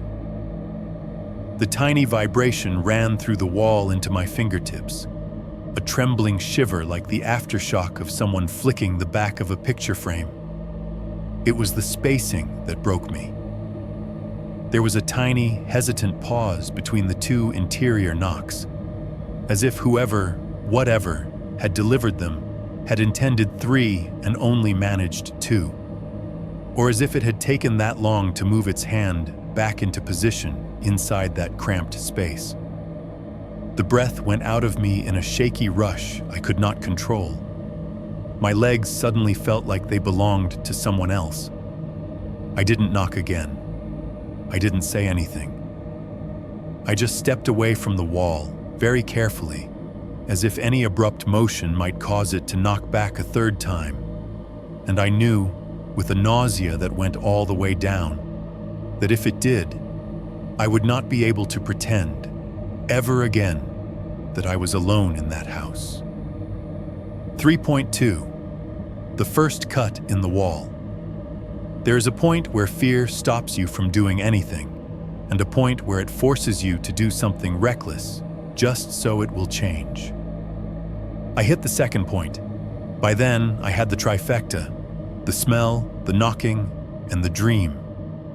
The handprint on the glass, the answering taps inside the wall, the sensation of someone, something, sharing the house with me from the wrong side of the drywall. I could go to bed pretending I did not believe any of it, but my body already knew better. It woke me up with a racing heart and sweaty palms whether I wanted it to or not. I found myself staring at the lease one morning, hunched over my desk with a mug of coffee going cold in my hands, eyes stuck on the sentence about the mirror. The tenant agrees not to remove, cover, or relocate the large hallway mirror for any reason. Any damage to the mirror or wall will result in forfeiture of security deposit. Just leave it alone. I read it 5-6 times. I thought about my deposit, about how long it had taken me to scrape that money together, about how much I did not want to deal with a landlord in another state yelling at me over the phone. Then I thought about the smell, the clicking teeth, the hollow knock answering mine from inside the wall, like a voice with no words. How much is your sanity worth? I asked myself out loud. Apparently, it was worth a security deposit. The next day was a Saturday. Sunlight pushed thinly through a film of high clouds, making everything outside look washed out and cold. I got in my car and drove to Home Depot. The store was already busy. Contractors in paint-stained hoodies, couples glaring at each other over tile samples, an old man in a veteran's cap arguing with an employee about lumber prices. I moved through the aisles with an unnatural clarity, like someone acting out a role they'd rehearsed in a dream. Box cutters, a small hammer, not big enough for demolition but enough to help, a flashlight with fresh batteries, disposable medical masks in a crinkling plastic sleeve, the kind everyone had gotten used to wearing a few years back, a pack of heavy-duty rubber gloves. No one stopped me. No one looked at my basket and thought, that man is about to cut into a wall and find something no one should have left there. I was just another customer with weekend plans. Back home, the hallway seemed narrower than usual, like the walls had crept closer together while I was gone. The mirror stood in its place, reflecting my approach, the plastic shopping bag dangling from my hand. I saw my own face in it, and for a second thought of leaving everything in the trunk instead, pretending I'd never had this idea. But the smell was there too, light in the daytime, but unmistakable. Damp, sweet, rotten, threaded through the heated air like a warning. I pulled the mask over my nose and mouth, snapped the gloves on with little pops, and forced my brain to shift into project mode. The box cutter felt both too small and too dangerous in my hand. It had a bright orange handle. The blade extended with a satisfying click that sounded louder than it should have in the quiet house. I stood beside the mirror, my shoulder nearly touching the corroded frame, and set the tip of the blade against the painted drywall just to the right of the glass. Up close, the paint had tiny bubbles in it, old roller marks frozen in place. I could see where someone had gone too light in spots, the color underneath peeking through. I took a breath through the mask and pushed. The first cut made a small, reluctant hiss as the blade sliced through paint and into gypsum. White dust clung to the metal as I dragged it downward, flecks sprinkling onto the carpet at my feet. The smell of the wall's insides came out to meet me immediately. Chalky, dry, undercut by a damp, moldy note that made my eyes water behind the lenses. It should have felt like cutting into any other inanimate object, but it didn't. My brain kept insisting I was dragging the blade through something softer, something that would bleed if it could. The sensation of the knife breaking that outer skin of paint and plaster triggered a primitive disgust response I had not expected. My stomach tightened. Drywall, I told myself. You are cutting drywall. I finished the first vertical line, then started on the second, about a foot away, drawing another parallel incision in the wall. A rectangle 1 by 1 foot, big enough to get a look, small enough that I could patch it later if, by some miracle, there was a normal explanation. Connecting the two lines at the top and bottom was worse.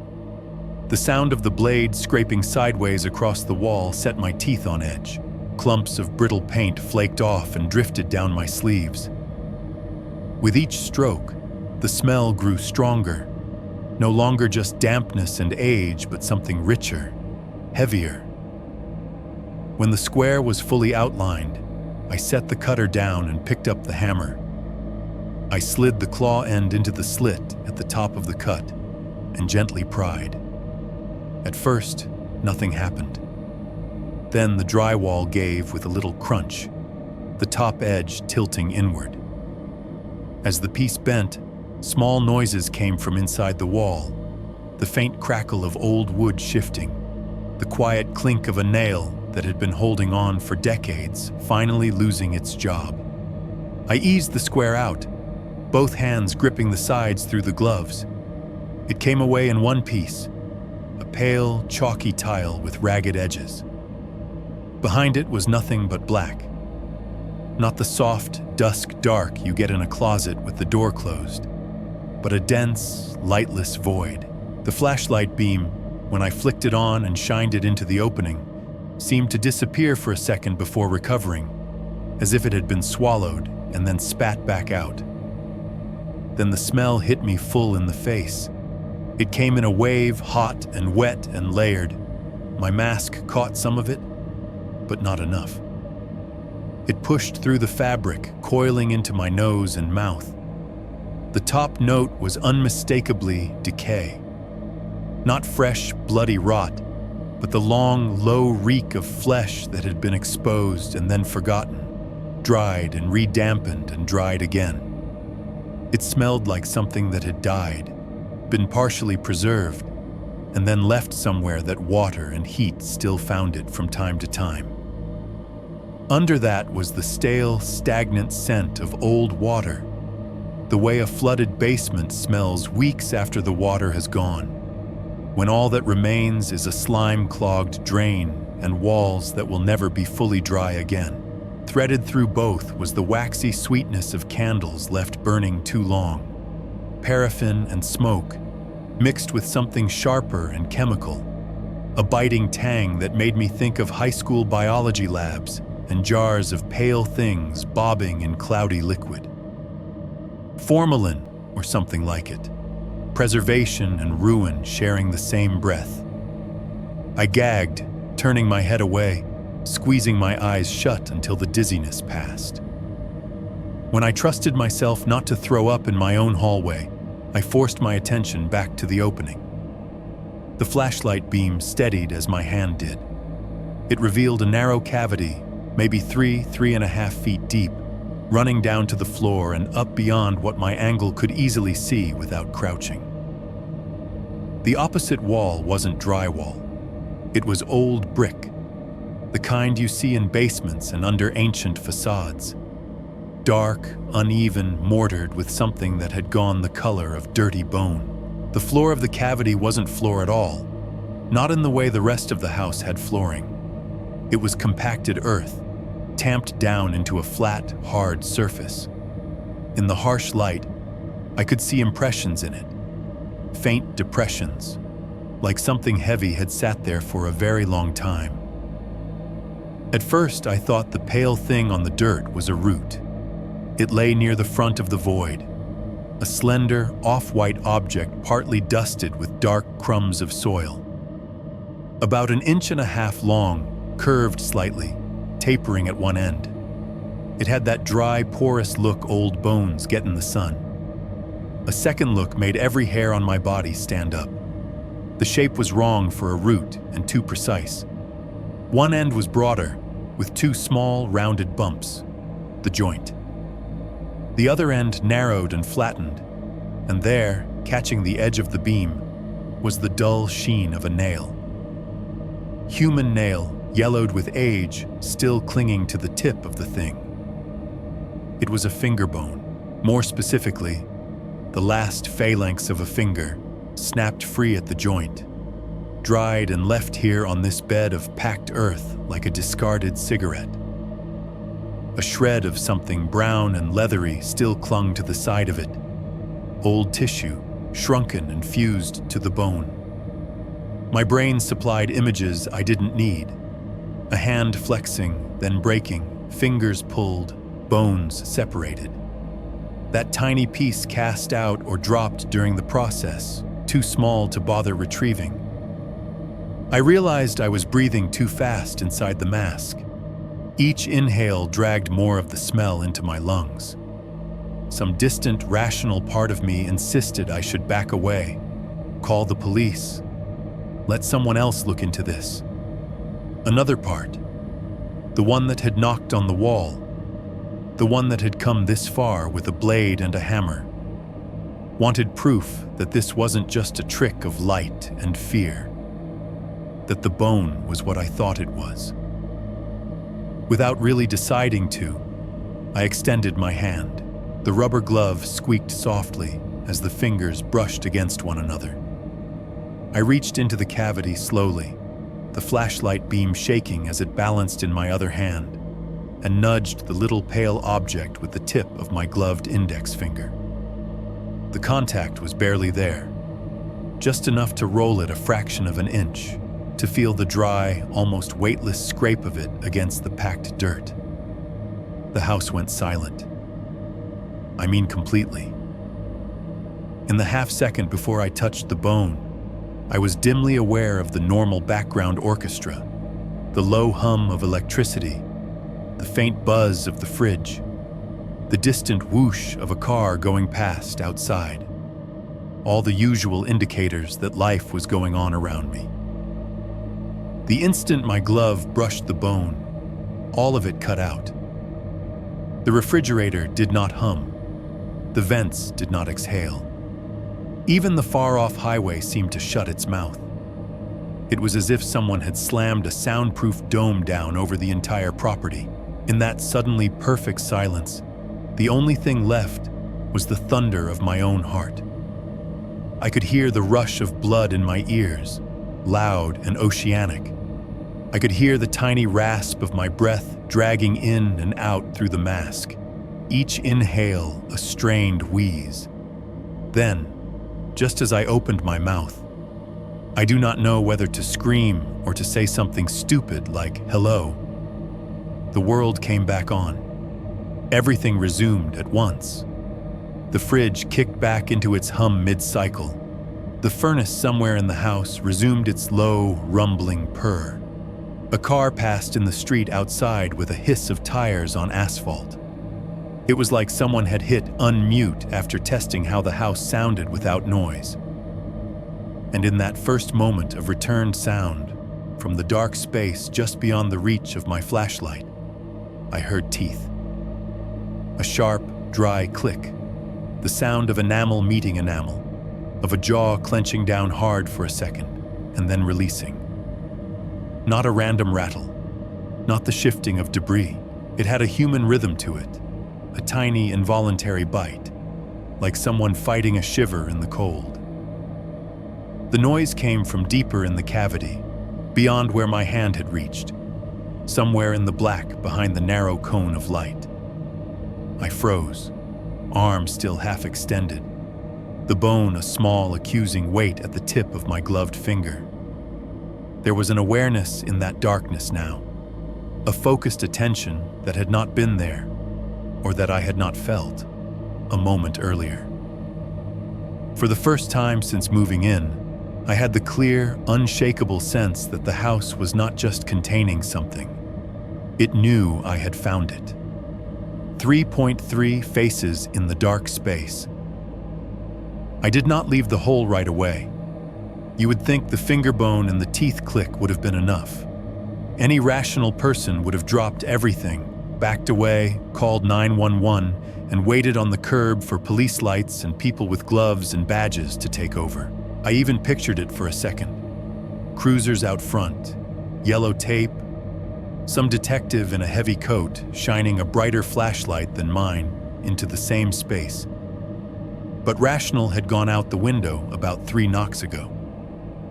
I stayed where I was, kneeling in the hallway, one hand braced against the wall, the other holding the flashlight out in front of the opening like a talisman. The beam cut across the dark space, turning dust motes into tiny, spinning stars. Now that my eyes and brain had accepted that I was looking at a hidden cavity instead of random void, other shapes began to resolve. The first thing that stood out, beyond the little phalanx of finger bone near the front, was a clump of fabric.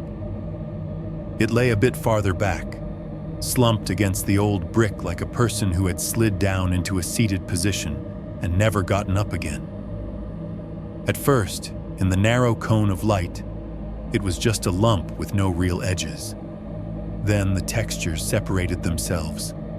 Canvas, the kind of heavy, tan material you see in drop cloths or cheap tarps, but darker now with grime.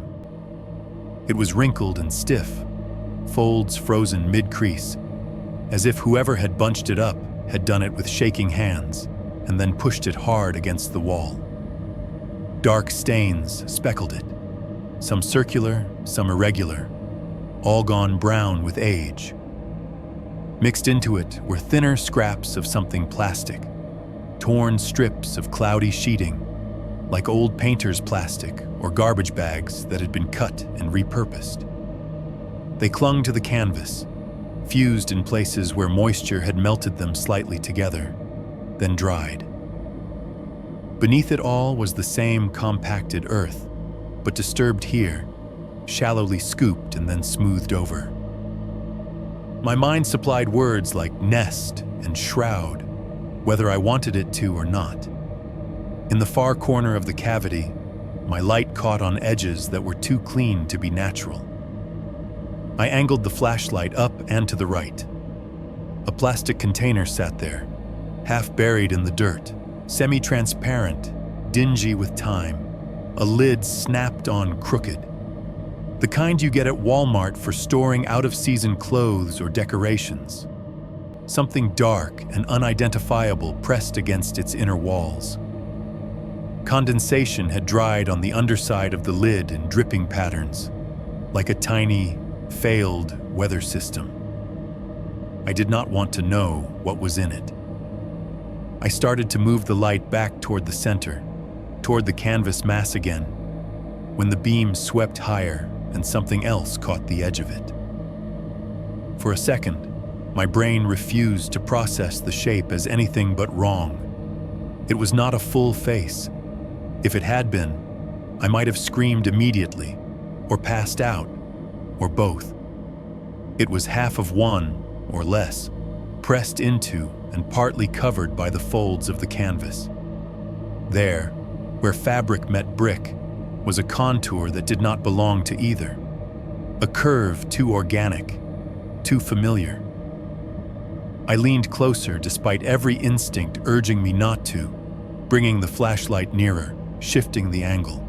The light slid across a patch of dried, sunken skin stretched tight over bone. The color of it was the yellow-gray of old parchment, mottled with darker shadows where it had pulled tight over sharper edges. Beneath it, unmistakable, was the ridge of a cheekbone and the hollow of an eye socket. The socket itself was empty, a dark, scooped-out circle staring nowhere. But the way the remaining skin clung to its rim made it look like the ghost of an eyeball might still be there, just sunk too far back to see. Cracks radiated from the corner, fissures in paper-thin flesh. Below that, the upper jaw jutted out from the mess of fabric. A section of maxilla, if that's what you would call it. I remembered that word from high school, did not want to. A row of teeth protruded, partially exposed where lips and gum tissue had retreated and disintegrated. They were mostly intact, slightly irregular, one overlapping another just a little. Stained the same nicotine brown as old bones.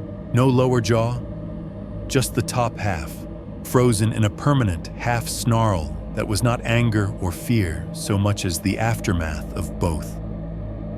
A few strands of hair clung to the torn edge of the scalp above, plastered against the fabric. They might once have been blonde or light brown, but time and the environment had turned them into a sickly greenish color, the way hair sometimes looks when left too long in chlorinated water. My brain pulled away from the image like a hand from a hot stove. Every tiny rational part of me that was still functioning lined up facts. That was a human skull segment. There was no way it was anything else. Someone had placed it here, wrapped it up, hidden it. My other hand, the one not holding the flashlight, was still holding my phone. I had forgotten it was there until my fingers suddenly spasmed around it, slippery now with sweat inside the rubber glove. The phone slipped. Time slowed down in the stupid, cinematic way it always does when you drop something important. I watched it tumble end over end toward the hallway floor. Screen still lit, camera app open from when I had used it as a flashlight earlier. It hit the carpet with a soft thud and bounced once, coming to rest face up, angled perfectly so that the lens pointed straight into the dark opening I had made. From my position kneeling beside the hole, I could see the phone's screen. The camera feed showed a smaller, grainier version of what my own eyes and flashlight already saw. The ragged square of missing drywall, the immediate edge of the cavity, a slice of the canvas and brick deeper in. I shifted, reaching down to grab it. As I did, the flashlight beam wobbled, swinging slightly away from the center. For a fraction of a second, the phone's camera had a clearer, less obstructed view of the interior than my own eyes did. Something moved in that tiny window. I froze halfway to the floor, attention snapping to the screen. The LED flash on the phone wasn't on, but the device was still picking up and amplifying what little light my handheld beam provided. The image pixelated, then sharpened. In the center of the frame, deeper in the cavity than the half-exposed skull, there was a face. Not the partial one stuck to the canvas, a whole face. Pale, almost luminescent in the low light, it hovered in the darkness beyond the immediate clutter. The features were washed out by the camera's auto exposure, but I could see the important parts. Eyes that were too large and too dark, pupils blown out into glossy pits, a long, narrow nose, a mouth slightly open, lower lip slack, like someone had just let their jaw drop in surprise. The skin was too smooth for something dead and dried. It had the flat, unhealthy pallor of a person who hasn't seen sun in a very long time, lit from below. It was not lined up with where the visible bone was. The half skull caught in the beam and the full face on the screen occupied different spaces entirely. The bone lay at canvas level to the side. The face floated deeper, framed by black. It was looking straight into the camera. For the span of maybe half a heartbeat, the image held. My reflection, a dim, distorted shape at the edge of the phone screen, stared at that pale oval in the darkness, and it stared back. Then the picture jittered, broke into blocks for a split second, and the face was gone. In its place, canvas, brick, the exposed ridge of cheekbone. The same dead scene my flashlight showed. My heart slammed hard enough to make my vision glitch. Air felt thin. I lunged forward, grabbing the phone like a lifeline, and at the same time swung the flashlight back into the cavity, beam suddenly wild and too bright in the tight space. There was no full face, no pale intruder, just the half-mummified segment of a skull fused to fabric and dirt, the row of exposed teeth, the empty orbit. Everything exactly where it had been, dead and still.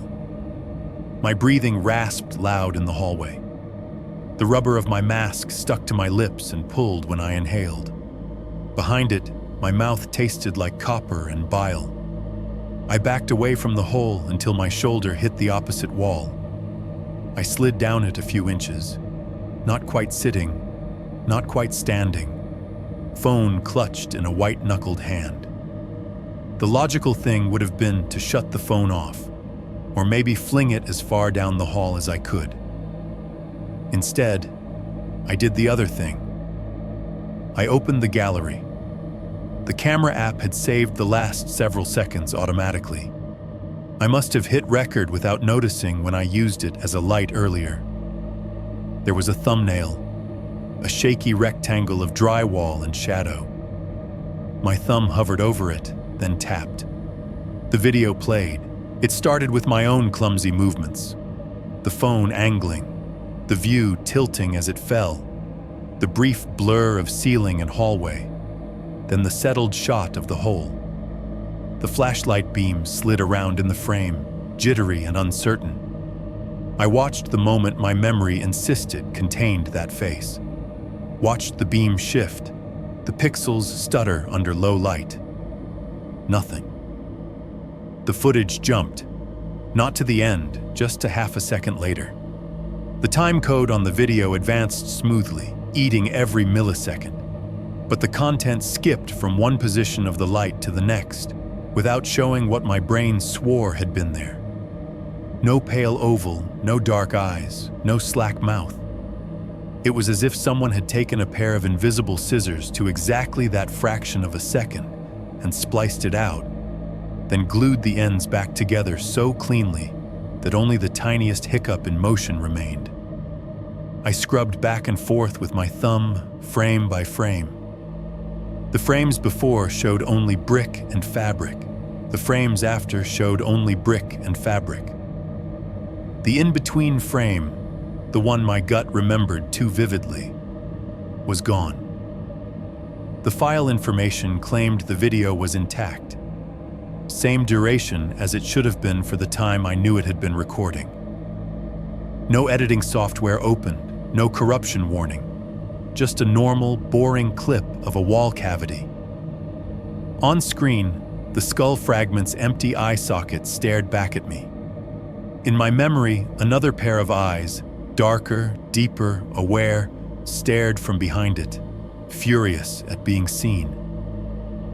For the first time since I started cutting, another thought entered my head. Something colder and more alien than the fear of dead bodies hidden in the architecture. Whatever was tied to this wall, to this mirror, to this pocket of black space, it did not just want to stay hidden. It had opinions about being recorded. 4. 1. Rubbermaid and the bags. There is a specific point where you stop asking yourself, Should I be doing this? And start asking, how far can I go before something stops me? I was past the first question. I had cut into the wall. I had found the finger bone. I had seen, or thought I had seen, a face on my phone that refused to exist on playback. It felt like I had already crossed whatever line a normal person would have stayed behind. From here, there was only forward or running out of the house and never looking back.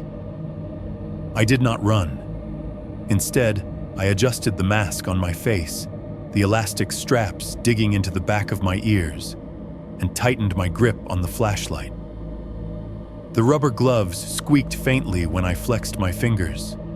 I felt like someone playing dress-up as a crime scene tech, except there was no team behind me, no backup, no supervisor to take the blame. Just me, an ugly hallway, and a hole in the world. The opening I had cut wasn't big enough to climb through, but I could get my arms in up to the shoulders if I angled right. I knelt again, the carpet rough against my knees, and leaned in, pushing one arm and part of my torso into the cavity. The air inside was colder than the hall, dense with the layered stink that my mask could not keep out. It coated the back of my throat, turned each inhale into a slow swallow of something rotten. The canvas bundle was closer than it had looked before, bunched up against the brick, less than an arm's length away. Up close, I could see that it wasn't a single piece of fabric, but several, folded and refolded over each other, stiff with old fluids and dust. The flashlight beam made the stains shine darker, almost black, against the tan. I pinched a fold of it between gloved fingers and pulled. It did not want to move. For a second, I thought it might be nailed down, but then the whole mound shifted an inch with a gritty slide, like something stuck in mud. The smell intensified, an invisible punch that made my eyes sting behind my lashes. "Come on," I muttered, voice muffled inside the mask. I braced my other hand against the brick and pulled harder. The canvas mass peeled away from the wall with the reluctant, sucking sound of something separating from a damp surface. Dust and tiny chunks of something dry rained down onto the packed earth. For one awful heartbeat, I was sure I was about to uncover a full, intact body upright behind it. Instead, I revealed the Rubbermaid. It was wedged back into the corner of the cavity, half buried in the dirt, a cloudy plastic storage bin streaked with grime. The once clear sides had gone milky with age and whatever had seeped against them from inside. A faded brand logo was still just visible on one end. The lid was on, but crooked. One corner not fully sealed, the edge warped slightly, as if someone had forced it down over a load it was not meant to contain. Several strips of old, yellowing duct tape crisscrossed the top. Their adhesive bloomed outward in cracked, grayish fans. The tape had caught debris over the years. Hair, fuzz, bits of drywall dust. In one corner, a clump of that filthy greenish hair I'd seen earlier was stuck to it, twisted around itself like a dead thing that had tried to climb out and been trapped mid-escape. The smell pouring off the bin was different from the general rot of the cavity. Denser, more focused. It felt like the source, the heart of whatever was wrong in this wall. Even through 2 layers of mask, I had pulled on a second one from the pack without thinking. The stench came through in waves. Meat, chemicals, mildew, plastic, all blended into something that had no right to exist inside a home. My stomach rolled. I shut my eyes for a second, inhaled carefully, exhaled even more carefully, and told myself that it was already here, whether I looked at it or not. If I stopped now, I would still be sleeping 10 feet away from this box. That thought was worse than whatever might be inside. I shuffled my weight, wedging my shoulder against the drywall edge for leverage, and hooked my fingers under one side of the Rubbermaid. It shifted reluctantly, as if the earth beneath it had grown hands of its own. I managed to drag it forward a few inches, a low scraping sound echoing between the brick and the outer wall. The vibrations traveled up my arms into my bones. The tape on the lid crackled when I touched it. Up close, I could see where someone had smoothed it down with bare hands years ago. The fingerprint ridges impressed into the adhesive, now preserved in dust. I did not let myself think about whose hands those had been. The rational part of me whispered that I should not open it, that I should pull my arm out of the hole, call the police, and let them be the first ones to peel this thing back, that they would ask me questions I had no good answers for if they arrived to find it already open. Another part, the part that had knocked and listened and counted, wanted to see the truth with my own eyes before anyone else claimed it. I dug my fingers under the edge of the tape and peeled. It came away in stuttering jerks, resisting in brittle little snaps. The sound was weirdly loud in the confined space, echoing down the cavity. Underneath, the lip of the lid was sticky and blackened, like old sap. I peeled each strip back one by one, folding it against itself, my gloves sticking slightly as I did. When the last strip came free, I slid my fingers into the gap at the crooked corner of the lid and pried it up. For a moment, nothing happened. The lid rose a couple of inches, hesitated, then came loose with a damp, sucking noise, as if something inside had formed a seal against it. The smell that burst out was so strong it was almost solid. It hit the inside of my mask like a physical impact, forced its way around the edges, slid into my nose, my sinuses, my lungs. I gagged, turned my head, coughed so hard my eyes teared up. For a second or two, all I could see was watery blur and dancing spots of light.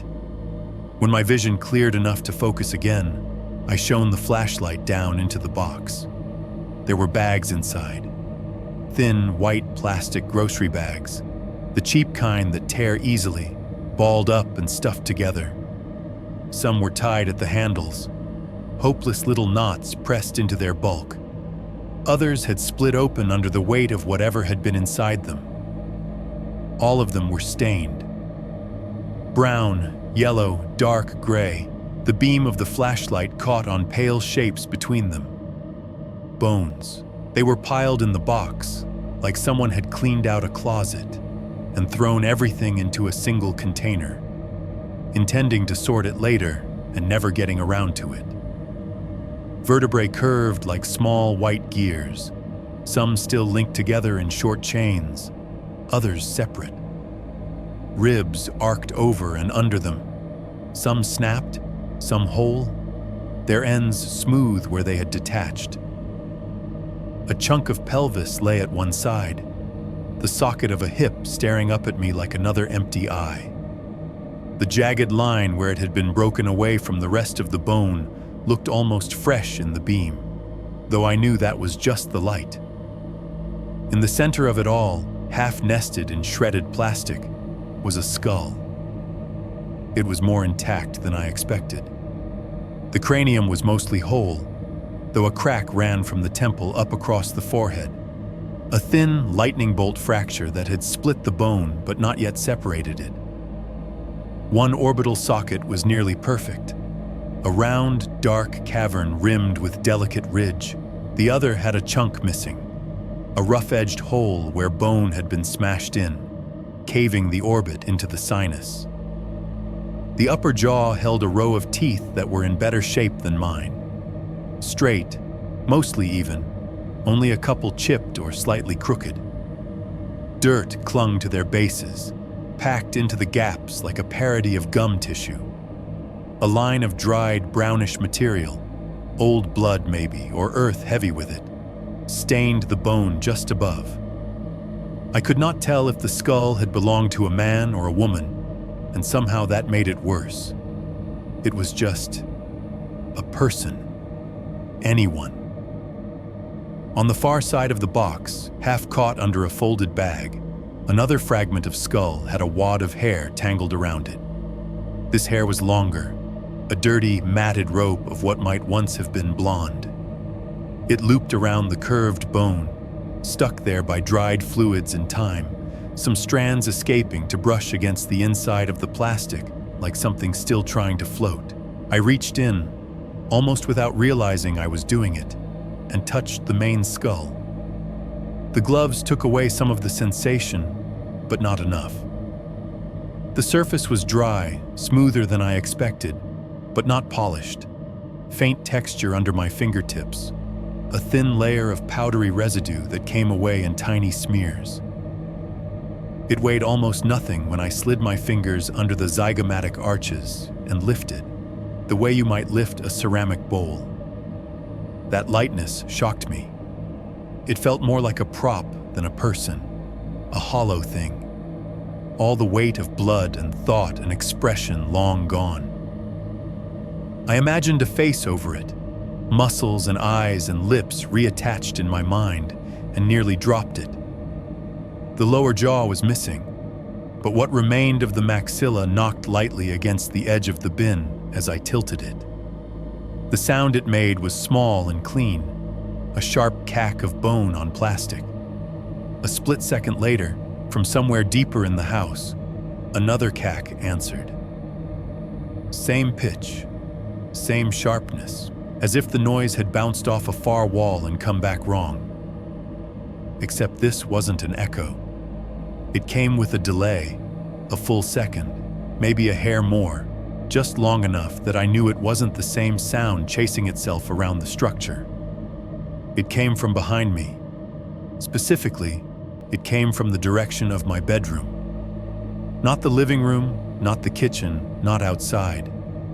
The dark doorway at the other end of the hallway, the one I had left closed when I started this. Something in there had perfectly mimicked the sound of bone-tapping plastic, once, and then gone silent. My grip on the skull tightened involuntarily, fingers digging into the hollow spaces beneath the cheekbones. The rubber of the glove squealed faintly against the smooth bone. The house settled into a listening stillness again. No furnace, no fridge, no trucks outside. Just me, kneeling in the hall with half a human head in my hands, and the knowledge that whatever I had disturbed in the wall was no longer content to stay on its side of it. 4.2. Carved lines and scratched words. At some point, the human bones stopped being the worst thing. That sounds impossible, but it is true. Once you have stared into an unmarked Rubbermaid bin full of ribs and vertebrae and a skull that clicks against plastic and gets answered by something in your bedroom, your brain starts looking for other things to focus on. Details, patterns, anything that makes the horror feel like a puzzle instead of a cliff you fell off. That was what I clung to as I set the skull back, gently in its nest of torn bags. The teeth tapped the side of the container again, softer this time. Nothing answered from the rest of the house. The flashlight beam shook slightly as I pulled my arm back, not out of the hole entirely, but enough to change the angle of the light. Instead of pointing straight down into the box, I swept it upward, letting it crawl over the brick wall at the back of the cavity. That was when I realized the bones were not the only marks someone had left in here. The bricks were old, the kind you see in foundation walls and 100-year-old basements. Their surfaces were rough, pitted, mottled with darker patches where moisture had seeped in. But layered over that, etched into the face of the stone in lighter, rawer lines, was a network of scratches. At first it looked random, the kind of shallow gouging you might get from shoving heavy things in and out of a tight space. Then my eyes adjusted to the differences. Some lines were wild and diagonal, overlapping like panicked scribbles. Others were startlingly straight and regular, running parallel to each other at the same height across several bricks, all in a narrow, horizontal band. I shifted the flashlight closer. Those uniform lines were clustered about midway up the wall, at roughly the level of my chest. Each one was 3 or 4 inches long, dragged with enough force to strip through the film of age and grime and reveal the fresher, paler material beneath. They ran side by side, some slightly deeper than others, all within the same 4-5 inches of vertical space. It struck me then what that meant. Whatever had made those marks had been at a fixed height, not moving freely around the space, not standing up, sitting down, changing posture. The lines were all in the same band, like the reach of hands that could not rise or fall any further. I imagined arms pinned, elbows trapped, shoulders pressed against cold brick, fingers stretching as far as they could, nails biting in and dragging downward again and again because there was nothing else to do. That thought made the back of my neck go tight. I angled the beam lower, then higher, checking. There were other scratches outside that band, but those looked different, shorter, more chaotic, as if made with less leverage. The straight ones, though, were deliberate, repeated. The same motion, over and over, until the fingertips must have been worn down to bleeding stubs. I swallowed behind the mask, throat dry despite the damp stench in the air. My hand moved almost on its own, the beam seeking meaning in the mess of marks. Closer to the center of the wall, the scratches changed character. They weren't just lines anymore. Some of them crossed each other at angles that felt intentional. I traced them with the light. One vertical groove, interrupted halfway by a short horizontal dash. Next to it, 2 vertical grooves side by side, connected near the middle. Lower down, something like a sideways L that had been dragged too long. None of it was clean. The brick didn't take fine detail well. Every stroke was a rough, chalky bite, but I knew what my brain was trying to assemble. Letters. H-E-L. The P was harder to find. There was a curve there, a partial loop, but it had been overwritten by more violent, less controlled scratching, as if someone had gone back over their own message and obliterated it in a frenzy. The result was a white, scabbed patch of stone where the brick's original surface was almost completely scraped away. It looked like a word that had started to exist and then been clawed back into nothing. Help, I thought, uselessly. It was such a cliché that my mind almost rejected it, the kind of thing you see in bad horror movies and cheap haunted houses. But there it was, H-E-L, and the ghost of what should have been a P, buried under the paler slash marks that had come after. I could picture it too clearly. Fingers, already bloodied from days of dragging lines into the wall, forcing themselves to carve something recognizable. A person working each letter one stroke at a time, pausing to breathe, to cough, to sob, then going back to it. I could also picture the moment they gave up, or the moment someone else came and, not liking what was being said, used the same hand, the same fingernails, or maybe something sharper to destroy the message. To make sure no words survived, just scratches. A faint sound reached me then. At first I thought it was just the ringing in my ears from too much adrenaline, but as I held my breath, it separated itself into something distinct. A tiny, irregular plink, like water falling from a height and hitting a hard surface. Drip. A pause. Drip. It was not coming from inside the house proper.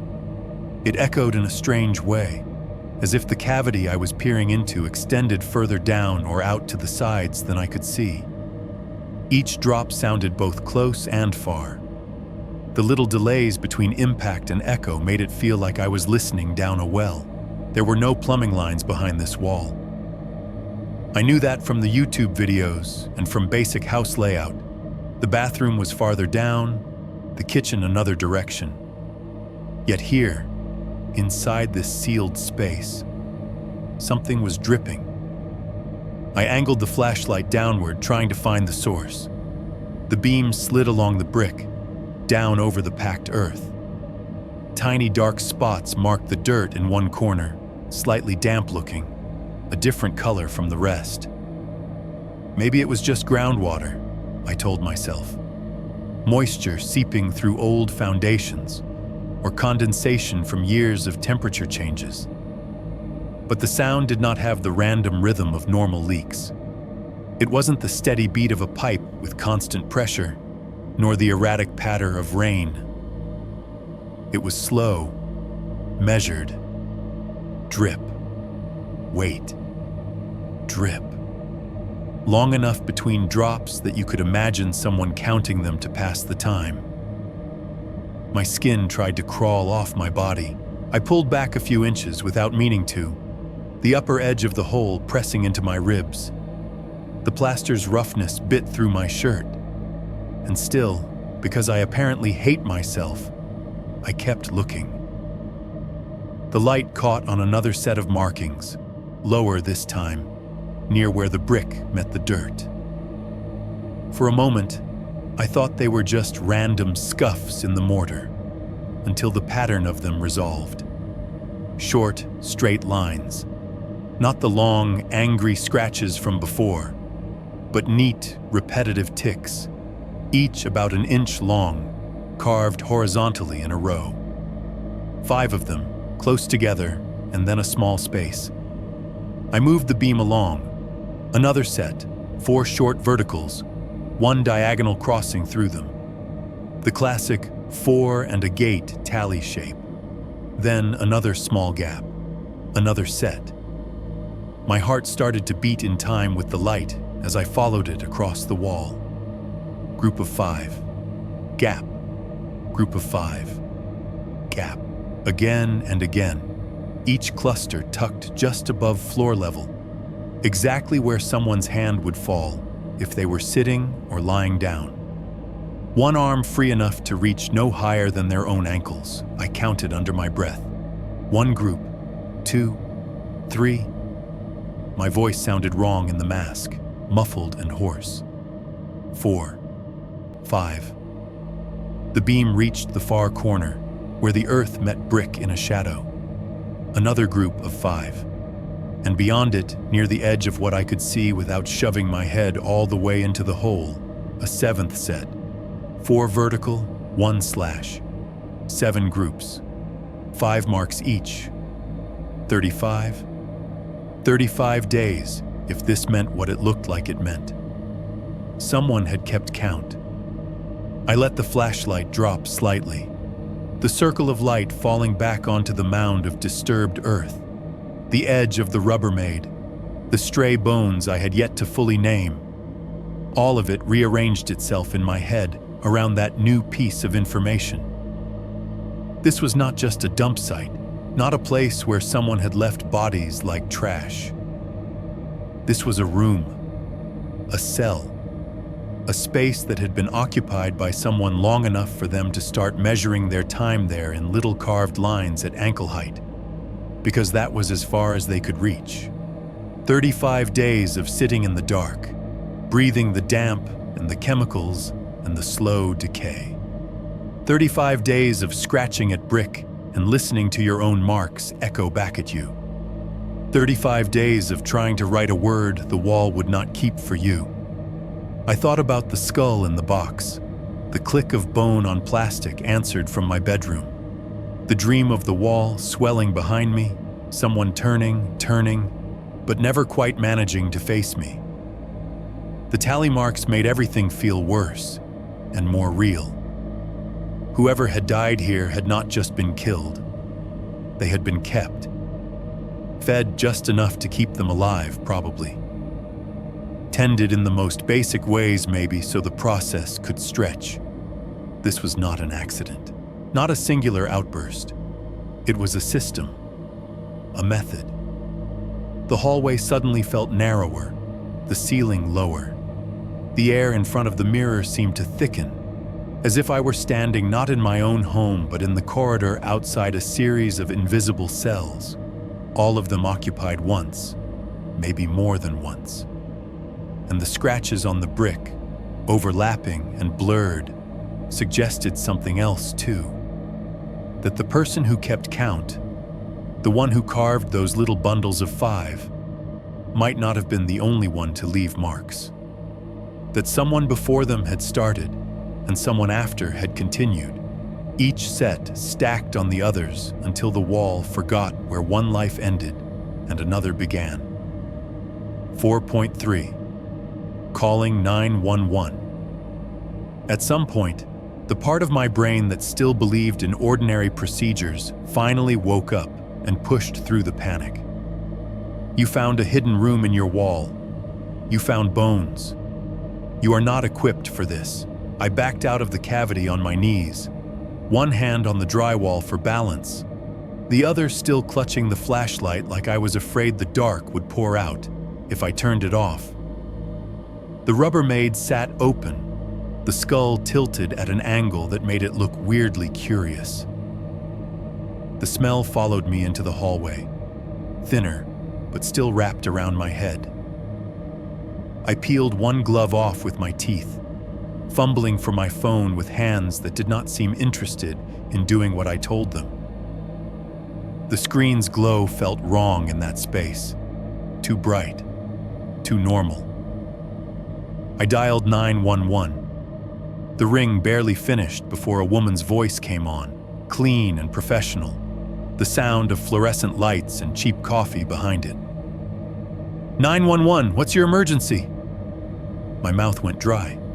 All the words I'd been stacking in my head knocked into each other and fell over. I live on... I gave her the address automatically, like I was reciting my name at a bank. There are bones in my wall. Took a small pause, the sound of fingers tapping keys. Sir, is anyone in immediate danger? I looked at the hole, at the dark mouth of it, at the edge of the Rubbermaid with its contents stacked in mute, patient layers. I thought of the way the house had gone silent when I touched that first bone, the way it had answered the click from the skull. I don't know, I said, which was technically the truth. I'm alone. I'm not hurt, but there are human remains, a lot of them, behind a mirror, in the hallway. I cut into the wall and...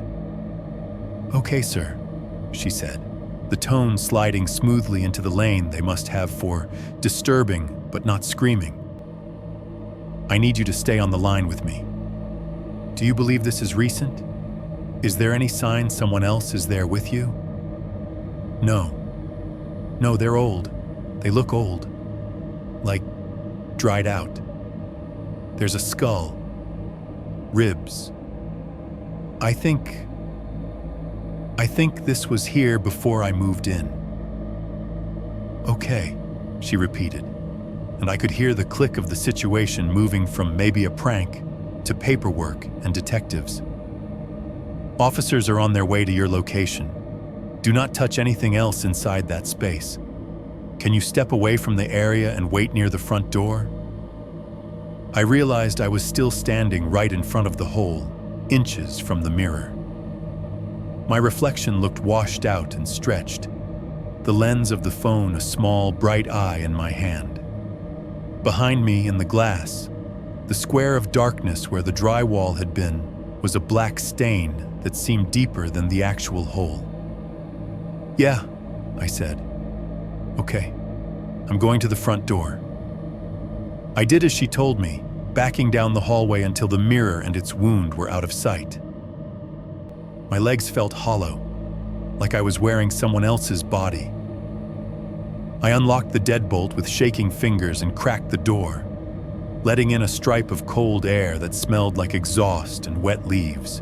By the time the patrol car turned into the cul-de-sac, the sky had shifted from gray to the kind of flat early evening that makes everything look like a crime scene anyway. The blue and reds lit the neighborhood up in pulses, washing the siding and the winter-burned grass in alternating police colors. Those lights slid down my hallway too. When the officers stepped inside, the reflection in the hallway mirror caught them first.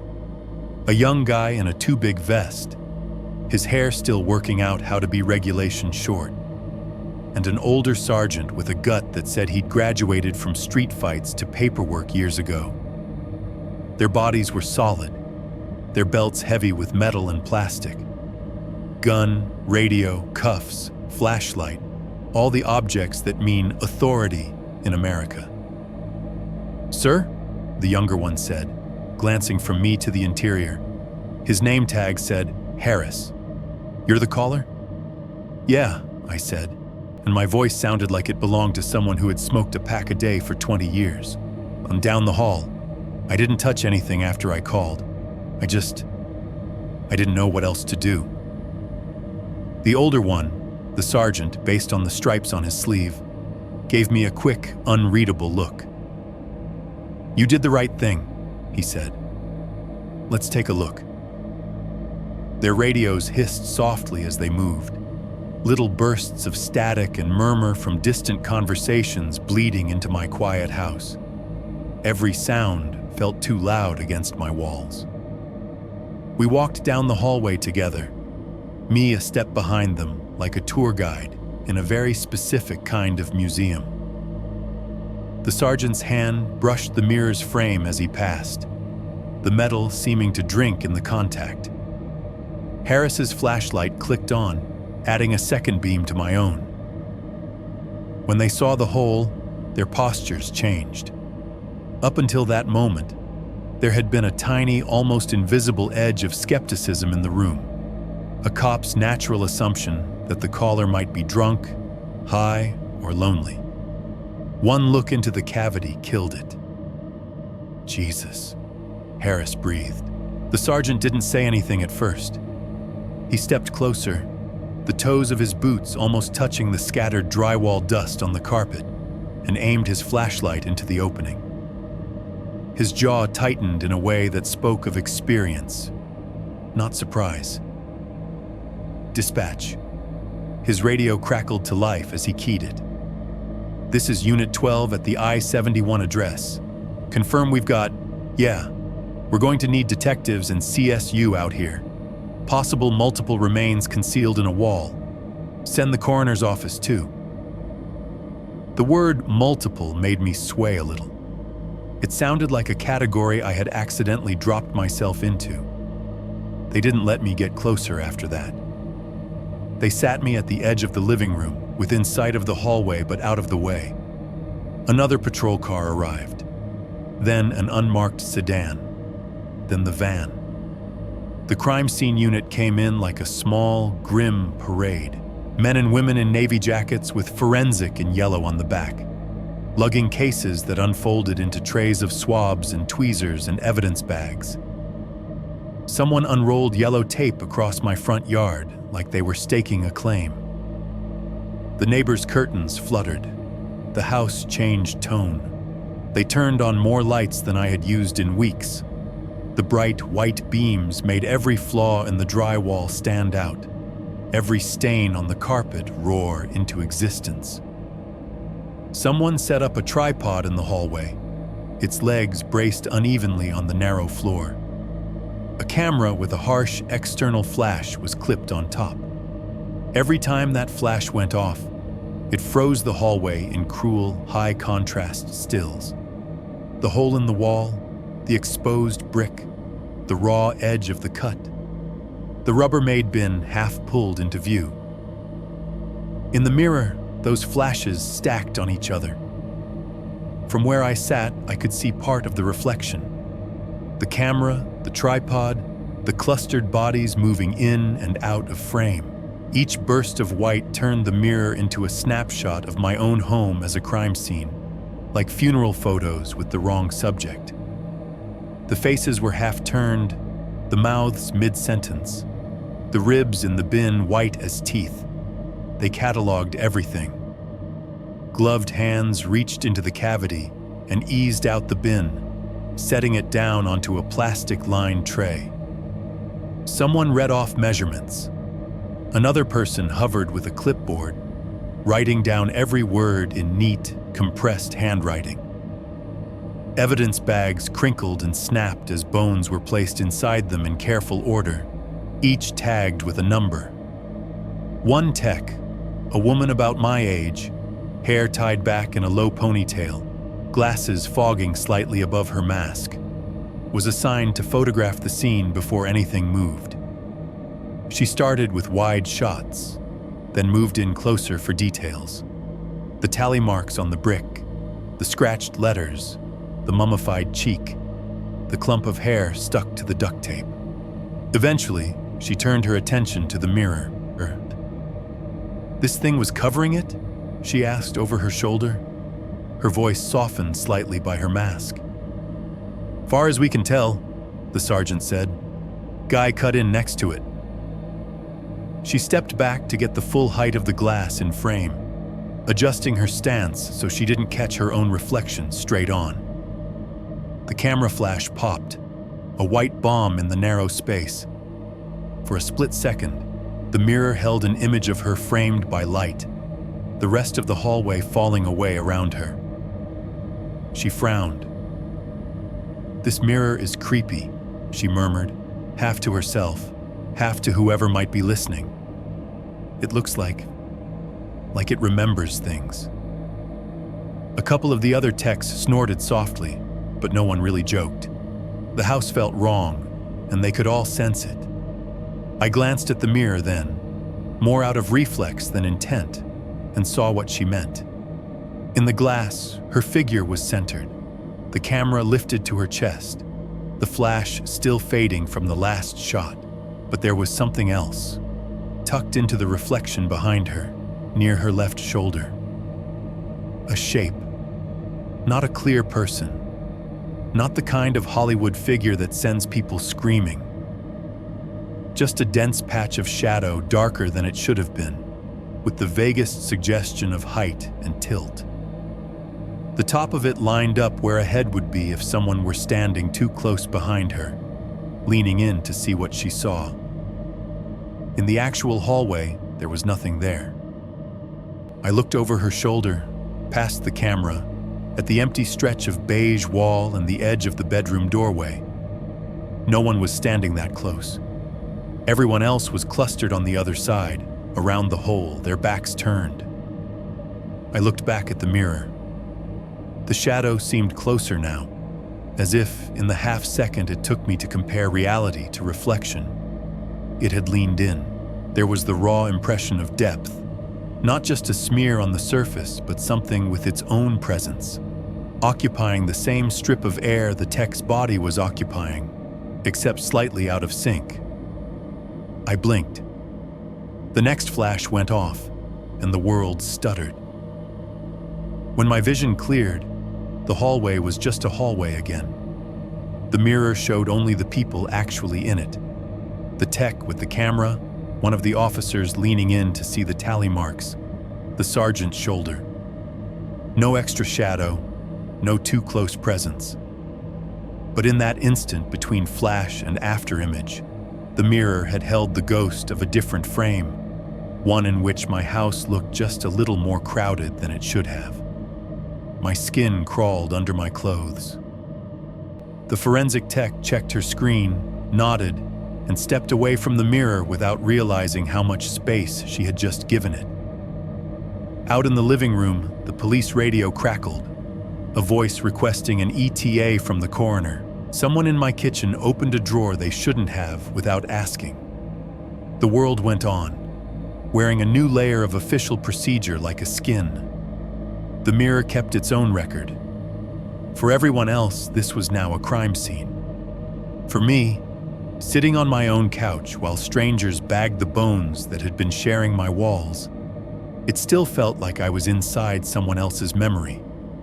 and the house was not done showing it. 5.1. Interviews and sleepless nights. They did not let me go back to my house after they finished with the wall. At least, not in the way I had gone back to it every other night. Shutting off lights, brushing my teeth in that cramped bathroom, walking past the mirror like it was just an ugly piece of glass. Once the last bone was photographed and bagged, and the last Polaroid flapped dry in someone's gloved hand, the sergeant that first answered my call walked me to the front door and told me, in his tired, not quite apologetic voice, that the property was officially a crime scene now. "You'll want to find somewhere else to stay for a bit," he said. "Couple days, maybe more. We'll keep you updated." I nodded like I knew what that meant. My house keys felt stupidly heavy in my pocket, like props now. The detective showed up the next morning. He came to the motel, not the house. I met him in the little breakfast area off the lobby, the one with the waffle iron that had seen too many Saturdays and a juice dispenser that only ever poured something vaguely orange. The motel smelled like burnt coffee, industrial cleaner, and wet carpet. He introduced himself as Detective Klein. No first name. Maybe they leave that off on purpose. Mid-40s, maybe early 50s, lines around his eyes that looked like they'd been carved by years of fluorescent lights and viewing rooms. Tie loosened. Shirt one shade too old to be truly white. He had the posture of someone who had already seen the inside of the wall and was now here for the paperwork part of the nightmare. He flicked open a small notebook, clicked a pen. "Let's start from the beginning," he said. "Tell me everything you remember from when you first saw the listing." It sounded absurd, put like that. Like the horror had started not with the smell, not with the knocking, but with me scrolling Zillow in sweatpants at 2 a.m, my laptop glowing on a thrift store coffee table. "Still," I told him. I told him about the divorce, the money, the way $900 a month had looked like a lifeline at the edge of a cliff. About the first walkthrough, the dented fridge, the furnace's death rattle, the mirror already there on the wall, ugly and too big, but harmless in the afternoon light. I told him about the line in the lease, the email from the landlord. "Just leave it alone." He stopped me there, pen hovering. "You still have that email?" "I think so," I said. "Unless they deleted the account. It was some Gmail address. I can search." "We'll get a warrant for their end," he said. "You forward what you've got, just in case." Then it was back to the details. The smell in the hallway, damp, cheap detergent, old meat, the way it clung to my throat, the scratching in the dream and the way I woke to hear it in the real wall, the tally marks, the almost word scratched into brick. Every time I started to say something that sounded stupid out loud, there was this dream where the wall swelled. I knocked, and I swear it knocked back. The face was there on the phone, and then the video skipped. I would stop, hear how it sounded, and glance up at him. His expression never changed much, just that same flat, tired focus, eyes narrowed slightly as he made marks in his notebook. He had the air of someone who had heard stranger things in interrogation rooms at 3 a.m. A couple of times, though, when I got to the part about the sounds, he asked me to repeat myself. "You said you knocked 3 times, he said, "and then you counted to 7. 7 or 8, I said. "I don't know exactly, I know it was long enough that I thought nothing was going to happen. And then there were 2 knocks from inside the wall." "Yes." He wrote that down, not like a cop noting down hard evidence, but like a man filing away something for later under maybe relevant, maybe not. Other officers were less subtle. One of the uniforms who'd been there the first night, recognized me in the motel lobby later that day and gave me the kind of quick, sideways look you give someone who might be crazy or cursed. I caught a couple of them talking near the coffee machine. Says the wall knocked back at him. Yeah, and my toaster talks to me when I'm drunk. They lowered their voices when I approached, but not quickly enough to erase the tone. None of that changed the fact that there had been bodies in the wall. The photos, the bags, the coroner's van rolling away with a load it should never have had to collect from a rental house on an Ohio cul-de-sac. Those things were harder to laugh at. They taped my house up like something in a TV show. Yellow plastic across the front door, back door, even the sliding glass one that led to the patch of yard I had never had time to figure out what to do with. Neighbors pretended not to stare. I checked into a Motel 6 near the interstate that same afternoon with a backpack full of clothes, my work laptop, and the bone-deep sense that I was leaving something in that hallway that wasn't done with me yet. The room looked like every motel room I'd ever stayed in. Textured off-white walls, 2 beds with floral spreads that had seen better decades, a bolted-down nightstand with a phone that still had a cord, even though all it really did now was call the front desk. A TV mounted to the wall with a channel guide that lied about what would actually be playing. The bathroom was a narrow rectangle of tile and mirror and harsh light. The mirror was standard motel issue. Rectangle, chrome frame, hung over a fake stone countertop with an oval sink. There was an outlet beside it, double socket, hairdryer plugged into the top. I dropped my bag, sat on the edge of the bed farthest from the door out of habit, and just listened for a while. Motels have their own noises. The window unit AC under the window shuttered itself on and off in irregular cycles, rattling every time the compressor kicked. Somewhere down the hall, the ice machine dumped a fresh load into its bin with a hollow, echoing crash. Trucks whispered by on the interstate beyond the parking lot, their engines low and insistent. Every so often, a door slammed, thin wood shaking in its frame. A toilet flushed. Feet thumped past on the walkway outside. Voices drifted in and out, distorted by distance and drywall. It was all normal. That was the problem. Every time the AC cycled off, the quiet that followed was a little too thick. My ears reached instinctively for the sound of scratching in plaster, for the dry rasp of fingernails on brick, for the little cack of bone on plastic, and the answering click from somewhere deeper in the house. When I did not hear them, my brain supplied them anyway, phantom sounds overlaying the hum of Motel 6 life. I lay awake for a long time that first night, watching the red digits on the clock radio crawl forward. 112, 147, 203. The pattern of distant traffic took on a rhythm. Every third truck's passing sounded like 3 knocks. Tuk, tuk, tuk. At some point, around 3, I got up to splash water on my face in the bathroom. The light in there was brutally bright, a single fixture above the mirror turning all my features into harsh planes and shadows. My eyes looked worse than I expected, the kind of bruising under them that comes from more than one bad night. The motel's idea of white walls looked a little gray around the edges, like they had absorbed too much smoke and cheap cologne over the years. I did not intend to stare. I meant to run the faucet, throw some cold on my skin, go back to bed, and pretend to be the kind of person who could sleep in a place that wasn't flanked by police tape. Instead, I found myself doing what I had trained myself not to do in my own house.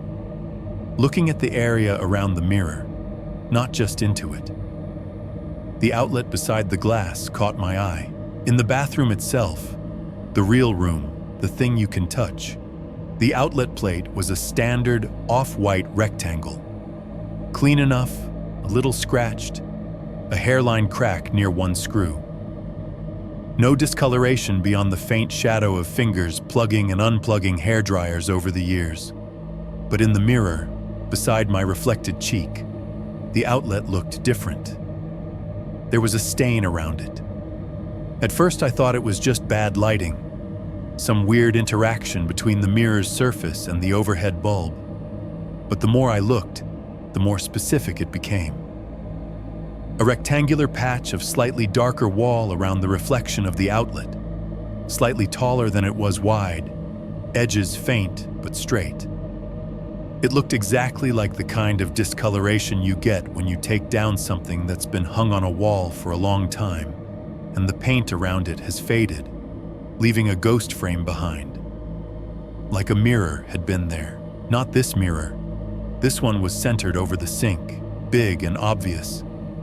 This phantom rectangle was lower, narrower, perfectly framing the little reflected outlet, as if something else had once sat over it, hiding it. I glanced away, heart picking up speed, and looked at the actual wall again. Nothing. No rectangle, no stain, just flat, uniform off-white, the slight orange peel texture catching the harsh bathroom light. I ran my fingers along it anyway, feeling for some difference I could not see. It was all the same. I looked back at the mirror. The rectangle in the reflection was still there, a touch darker than the rest of the wall, the outline of an absence that did not exist in the room, but did in the glass. For a moment, in that oversaturated light, the space inside the stain seemed to deepen, very slightly, like the beginning of a shadow where no object cast it. My own reflected face hovered just above it, pale and tired. A thought I did not like formed very clearly in my mind. The mirror in the motel bathroom was not just showing me this room, it was remembering another one. The outline around the outlet was the same shape, the same height, as the section of wall my hallway mirror had covered back home. The place where the drywall had been cut away, where the cavity had opened. I blinked hard, splashed water on my face, and turned the bathroom light off like that would turn the idea off too. Back in the dark motel room, the AC unit kicked on again with a shudder. The ice machine down the hall dumped another load of cubes, the sound like bones in a plastic bin.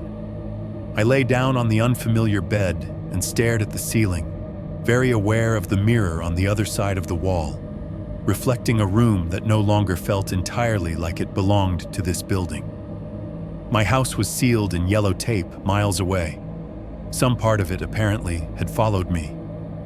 Wujachima 2. Meeting the detective and the photos. They called me back, and 3 days later.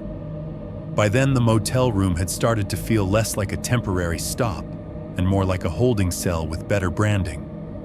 I knew the exact cycle of the hallway ice machine, could tell which trucker was leaving for which shift by the timing of their boots past my door. My work had turned into a blur of, dealing with some stuff at home, emails and barely coherent Zoom calls, where I kept my camera off and stared too long at my own name on the screen. The number that popped up on my phone was unknown, but as soon as I heard the low, gravelly voice, I knew it was Klein. "We'd like you to come down to the station," he said, "just to go over a few things. You up for that?" Like I had a choice. The precinct was exactly what you would expect if you have ever seen a cop show and then mentally lowered the budget. A low, brick building that smelled like old coffee, paper, and tired people. The lobby had plastic chairs bolted to the floor and a TV in the corner tuned to a news channel with the sound off. A woman argued quietly with the desk sergeant about a parking ticket. Someone led me through a door that buzzed when it unlocked and down a hallway that felt both too bright and too narrow. We passed bulletin boards layered with flyers, photos, memos curling at the edges. At the end of the hall was the room I knew, even before they opened it, was meant to be an interrogation room. It was smaller than I expected. Gray cinder-block walls, no windows. A metal table bolted to the floor. 2 cheap plastic chairs on my side, one slightly scuffed and wobbling, and another chair across from me that looked exactly the same, but somehow felt more official just because it was his. There was a camera in the corner of the ceiling, a little red light glowing steadily. On the table, a digital recorder sat between us, its red LED blinking every couple of seconds like a tiny heartbeat. Beside it was a manila folder, thick enough to need the metal prongs inside. Klein came in with a styrofoam cup of coffee and a legal pad. He closed the door behind him with a soft, final sound, sat down across from me, and slid the recorder closer. "This is Detective Michael Klein, Columbus PD," he said, hitting a button. "Interview with..." He glanced at me, and I said my own name out loud, which felt stranger than it should have. "Regarding case number..." He rattled off some numbers that meant nothing to me and everything to him. He asked me to go over things again. Some part of me had expected that to be annoying, like telling a story for the 5th time to someone who should have been listening the first 4. Instead, it felt clinical, almost anesthetic. The more I talked, the more the events became a narrative, and the more they became a narrative, the less they felt like they were still in progress. He let me talk with only occasional interruptions. I walked him through the listing, the lease, the smell, the sounds, the dream. I watched his pen move across the yellow pad, dragging blue ink in flat strokes that did not care about how my stomach clenched when I said, "I knocked," and something knocked back. When I got to the part about the bone and the silence, he raised his eyes briefly, then looked down again. "You've had any history of sleep disruption?" he asked at one point, not quite looking at me. "Night terrors, sleepwalking, anything like that?" "I work help desk," I said. "I've had sleep disruption since 2017, but none of this. The wall didn't come from a dream." He made a small sound that could have meant anything and moved on. After a while, he flipped the manila folder open. Photos were clipped inside in clear plastic sleeves, corners warped from handling. He took the first one out, laid it on the table between us, and turned it toward me. "Just want to confirm what you saw matches what we documented," he said. I thought I was prepared. I had seen the scene with my own eyes, smelled it, touched it. But something about the way the camera had frozen it made it worse. The first photo was a close-up of the bin, taken from above. Under the harsh flash, the bones looked almost clean, the whites blown out, the shadows ink black. The ribs lay in a jumble, some labeled with little numbered evidence tags. The cheap plastic bags that had once tried to hide them were spread open, their folds glistening with old grime. "That's... yeah," I managed. "That's what it looked like." He flipped to another. This one was the skull with the hair. Not the more intact cranium I had lifted, but the fragment with the rope of dirty blonde hair tangled around it. In real life, it had looked decayed. Here, in high resolution, it looked obscene. Individual strands of hair were visible, stuck to the bone-encrusted clumps, others trailing away like something underwater. The fracture lines in the bone showed up sharp and thin. My stomach lurched. "You all right?" Klein asked, voice flat but not entirely unkind. "I'm fine," I lied. He slid the photo aside, revealing another. The tally marks at ankle height on the brick wall. The flash made the grooves look deeper, the mortar around them raw and newly flayed instead of decades old. Below the groupings, a small plastic ruler marked off inches like another, smaller set of ticks. "That's the..." The days, I said, before I could stop myself. He looked at me. What makes you say days? How else do you count like that? I asked. 5, then a line through it, again and again. I've seen it in movies, in real life, I guess.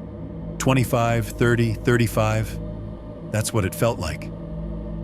He wrote something down. Then he slid the next document out. A photocopied file with a headshot clipped to the top. The photo was of a man in his late 50s, maybe early 60s, thin, with a narrow jaw, and the kind of eyes that never look directly at the camera the way you want them to. In the tiny DMV quality print, his hairline was receding, his mouth pressed into a thin line that might have been a smile if you were feeling generous. This is the previous owner of the property, Klein said. House was in his name until about 3 years ago. Then it transferred to a trust. That's who your landlord is, the trust manager. Under the photo, the typed information listed a name I'd seen before in some of the tax paperwork. Below that, his profession: embalmer/funeral home manager. The funeral home's name was familiar in a vague way. I'd driven past it once or twice, a low building with green awnings, wedged between a strip mall and a gas station. It had one of those changeable signs out front, the kind that alternated Bible verses with "Pre-planned today for peace of mind." "Yeah," I said, because I didn't know what else to say. "So he took his work home with him?"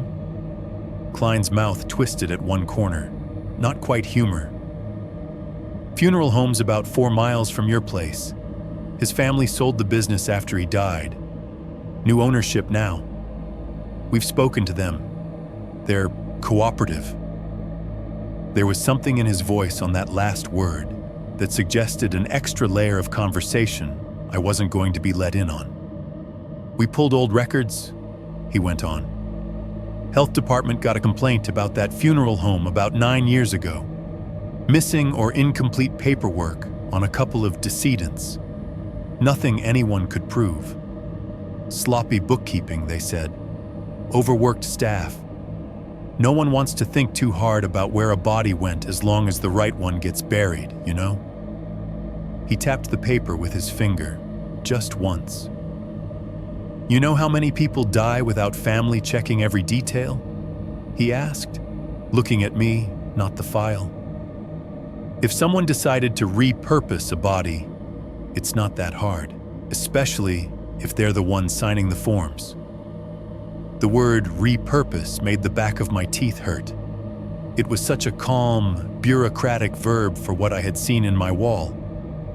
Are the bodies in my house from there?" I asked. He shrugged, the motion small in his rumpled shirt. "Too early to say anything that will hold up in court. We're doing dental, comparing records. We're cross-referencing missing persons. There's a lot to sort through." He slid another item out of the folder, this one in a separate plastic sleeve.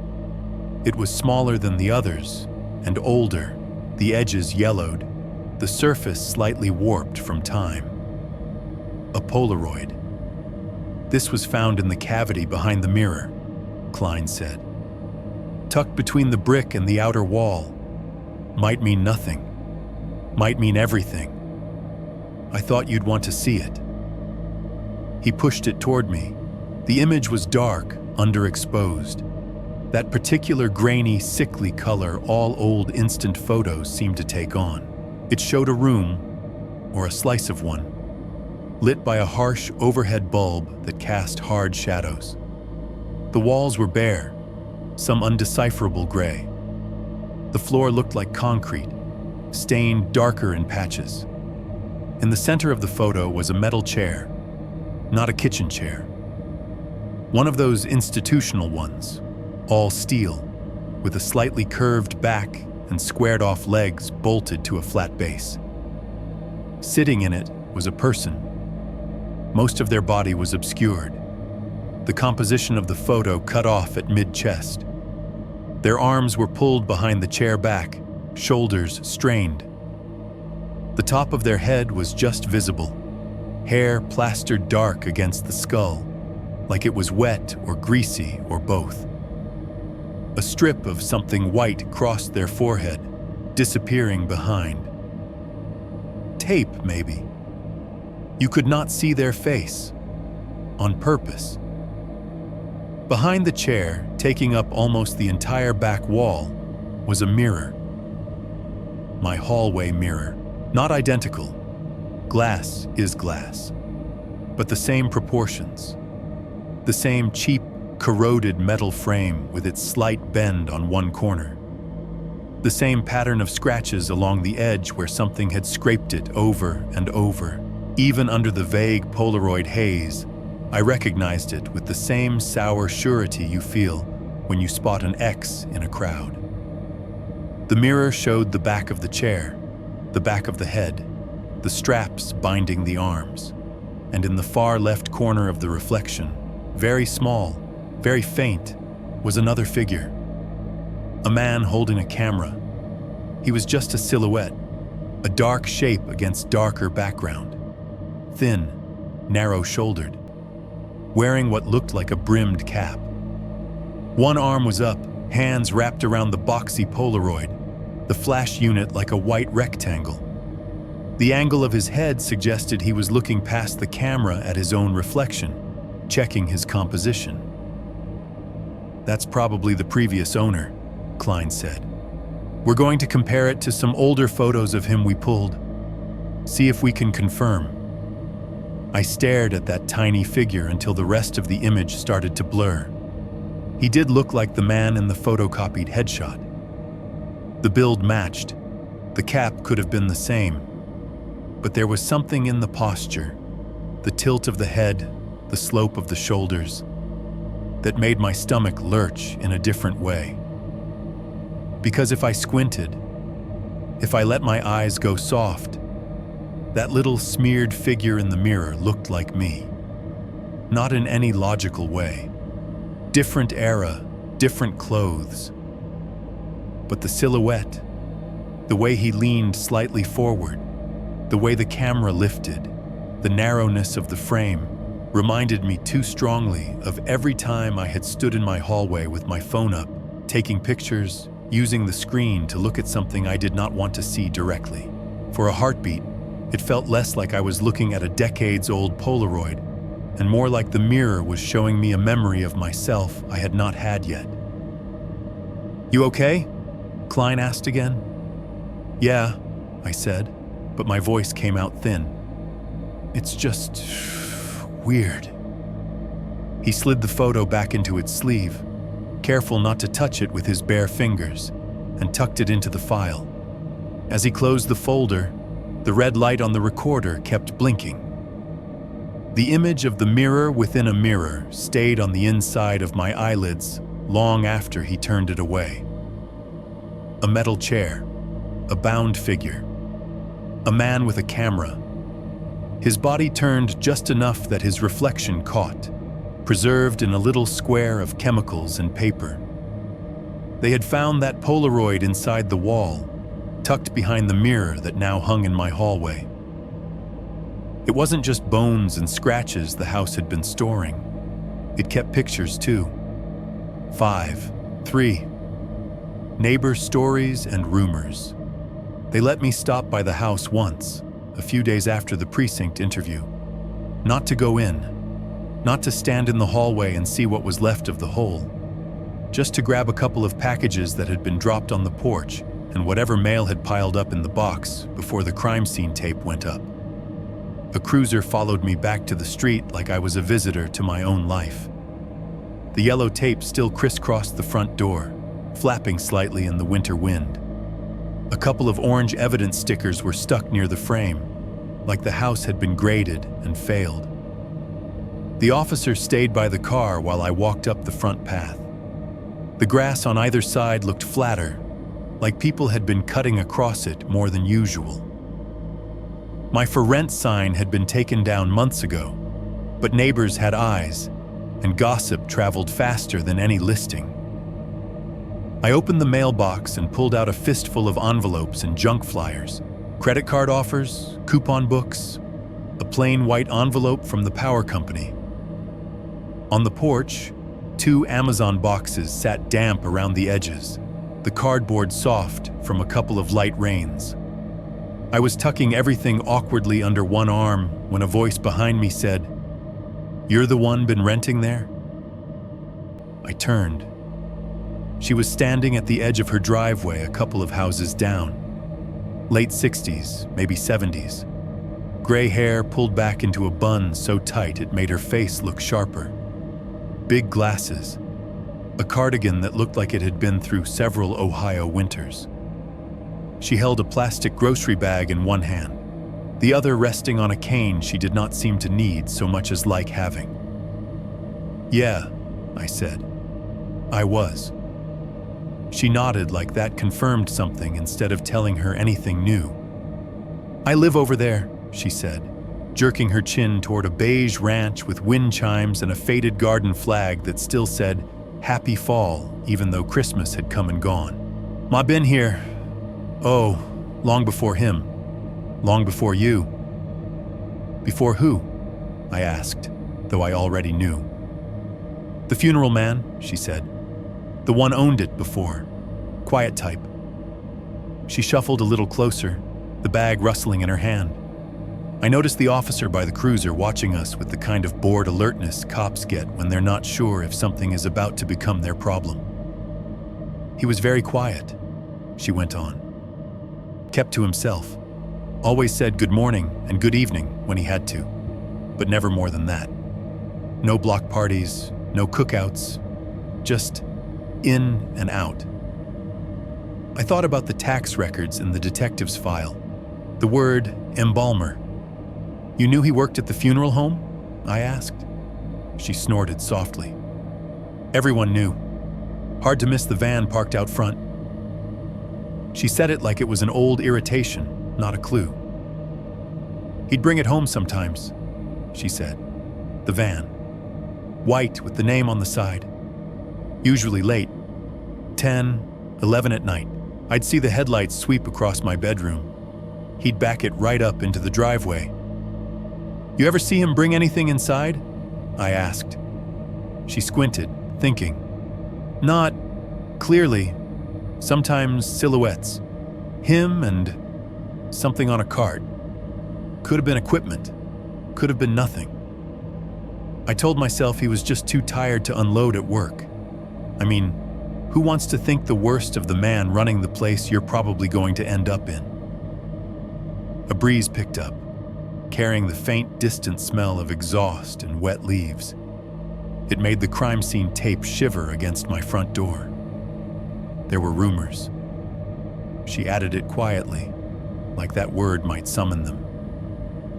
Back when he was still alive, a couple of homeless men went missing one winter, down by the tracks and the underpass. Folks said the shelters never saw them again. Police looked, I guess, but nothing ever came of it. "Rumors about him?" I asked. My voice felt thin in my throat. She hesitated. "People talk. They like stories. Maybe the funeral man takes people no one will miss.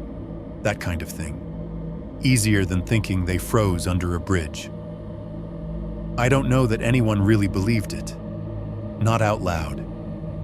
I shifted the packages in my arms, the cardboard edges biting into my skin.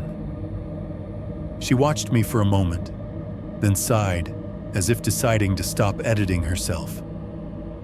"I went in his house once," she said. "Long time ago, before he got sick. Brought him a casserole because that's what you do when people go in the hospital.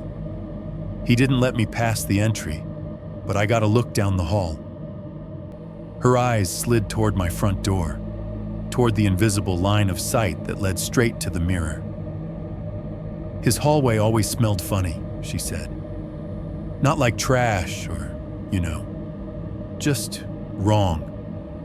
Like cheap perfume sprayed over something rotten. I remember thinking he must bring his work home in a way he shouldn't, and he had that mirror up already. Same one you got stuck with." Something in my chest tightened. "He said anything about it?" She frowned, like she was rewinding a tape in her head. He touched the frame once. I remember that. Had a little smile on his face I didn't like. Said the house held on to memories, that if you lived there long enough, the walls remembered you. The phrase made the skin between my shoulder blades pull tight. I'm glad they finally opened that wall, she added, the words coming out with a surprising hardness. Whatever he did in there, maybe the house will be quiet now. I didn't know how to answer that, so I just nodded, thanked her, and made some useless comment about hoping they figured everything out. She nodded back, adjusted her grip on the cane she didn't quite need, and went back to her driveway, the grocery bag swinging slowly from her hand. The officer walked me to my car, more out of procedure than concern, and I drove back to the motel with a lap full of mail and the echo of her words in my head. Maybe the house will be quiet now. That night, the motel felt louder than usual. The AC unit coughed and rattled. Someone stumbled down the hallway laughing too late. A semi idled in the lot outside, its engine a steady growl. But it was not the house that kept me awake. It was the mirror. Around 2 in the morning, when the ice machine had finally shut up and the trucks on the interstate thinned out to the occasional distant hiss, I lay on my back and stared into the dark, tracing the rectangle where the bathroom door stood open a crack, just enough to show a sliver of reflected light from the parking lot. The mirror inside that bathroom waited in that darkness, a pale suggestion of a rectangle, edge catching the weak glow. I told myself to roll over. I told myself to close my eyes. Instead, I listened. The room breathed. A faint hum of the fridge. A soft tick-tick from the plastic clock on the nightstand. Then, under all of that, so quiet I almost missed it. Tuck. Not loud. Not like a knock on wood or the bang of a fist on a door. A light, crisp sound, delicate as a fingertip against glass. I held my breath. The window was closed. The TV was off. No one was walking past outside. The sound had come from inside the room, somewhere to my right, somewhere near the bathroom, somewhere very close to the mirror. 6.1. Motel mirror, familiar hallway. The Motel 6 room looked like every other cheap room on every other highway in America, which was almost comforting at first. Dark carpet with a pattern that might once have been geometric, but was now just a blur of stains and faded lines. A couple of cigarette burns near the bed legs. Those perfect little black mouths melted into the fibers from when this chain still allowed smoking. The air had that baked-in smell you only get in places that have been cleaned 1,000 times and never really refreshed. Industrial detergent, overworked air freshener, microwaved food, body spray that never quite matches the person wearing it. The decor was basic in a way that felt almost deliberate. A generic framed print of trees above the bed, the kind you can tell was bought in bulk. A nightstand that pretended to be wood but was really laminate, edges peeling up just enough to catch your skin. A TV on the wall that only looked modern until you actually turned it on and saw how soft and overbright everything was. The mirror sat just outside the bathroom. It was big, probably 3 feet wide, framed in brushed stainless steel that was trying hard to look cleaner than it was. The glass had that slight motel haze, a film of microscopic scratches and half-wiped streaks that caught the light wrong if you looked too closely. During the day, it was just another thing reflecting the beige room back at me. 2 beds, the flat TV, the window unit coughing out cold air under a heavy curtain. In daylight, I could look at it. I did not like to, but I could. At night, it changed. The only light I left on was the bathrooms. The fixture above the sink was too bright to sleep with. so I kept the door half closed, letting just a slice of yellow spill out into the room. It cut a diagonal stripe across the carpet, catching the edge of the bed and one corner of the mirror. Everything else stayed in that murky motel dark where nothing is ever completely black, just different grades of shadow.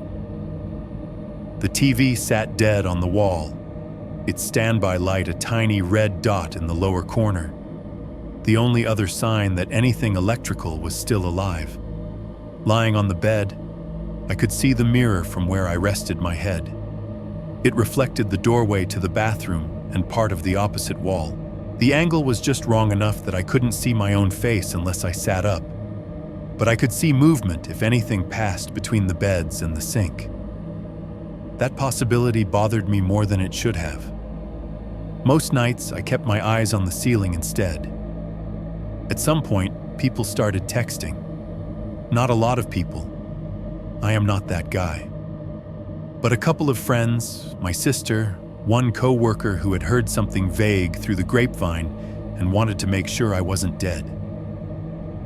"You okay, man? What's going on? The news said they found, you know." Jesus, dude. You always had to be extra. I answered them in short bursts at first, because I didn't have a good story yet, just scattered details that sounded made up.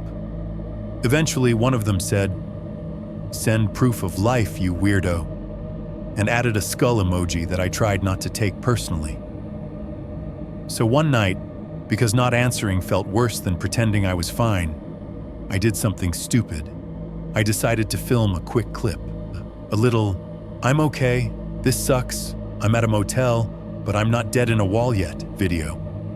It was around midnight. The AC had cycled off, leaving the room in a humid pause. The bathroom light was doing its usual thing, overbright in the doorway, turning the tile inside into a pale rectangle and everything beyond into a lion's den of shadows. The only other glow was that tiny red LED on the TV. I got out of bed, bare feet on the rough carpet, and stood in the middle of the room. The mirror hung a couple of feet to my left, the bathroom door half open beside it. My reflection was just visible at the edge of the glass, a pale smear of face and shoulders, nothing detailed. I opened the front camera on my phone. The screen caught my face too close, nose and eyes warped by the proximity. I stepped back until my head and shoulders were in frame. I looked tired.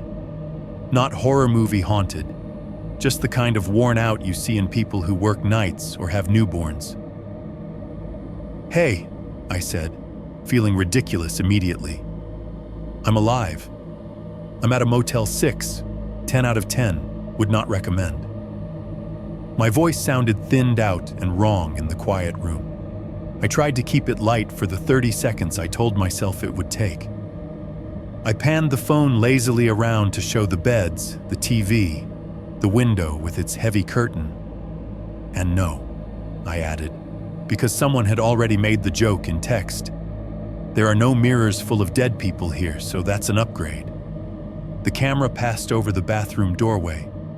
The mirror caught the phone's movement, reflecting the little rectangle of light gliding through the room. For a second, the screen showed both my face and the mirror behind me, framing me in a weird, doubled way. I didn't see anything then, not in real time. I finished the little speech, put on a strained half smile, and hit stop. The clip saved itself to my gallery.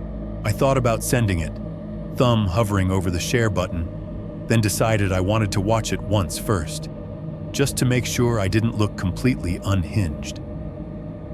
I flopped back onto the bed, propped my head against the flat motel pillows, and hit play.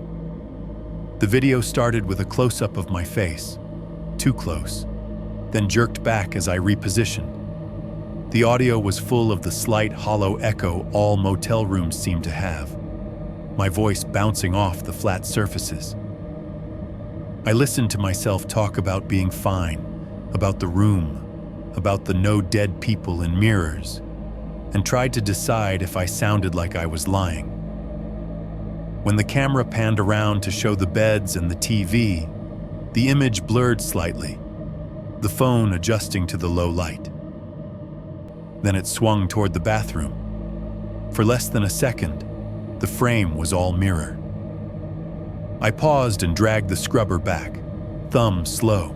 The little timeline bar showed maybe 2 frames where the mirror filled most of the screen before it moved on again. That wasn't unusual. Front cameras love to glitch in low light. But something in those frames made my chest go tight. I thumbed back to the first one and tapped pause. Then I used the scrubber to advance the video frame by frame. The motel Wi-Fi icon spun uselessly in the corner, but this was local. It didn't need help from the outside world to show me what it had already captured. Frame.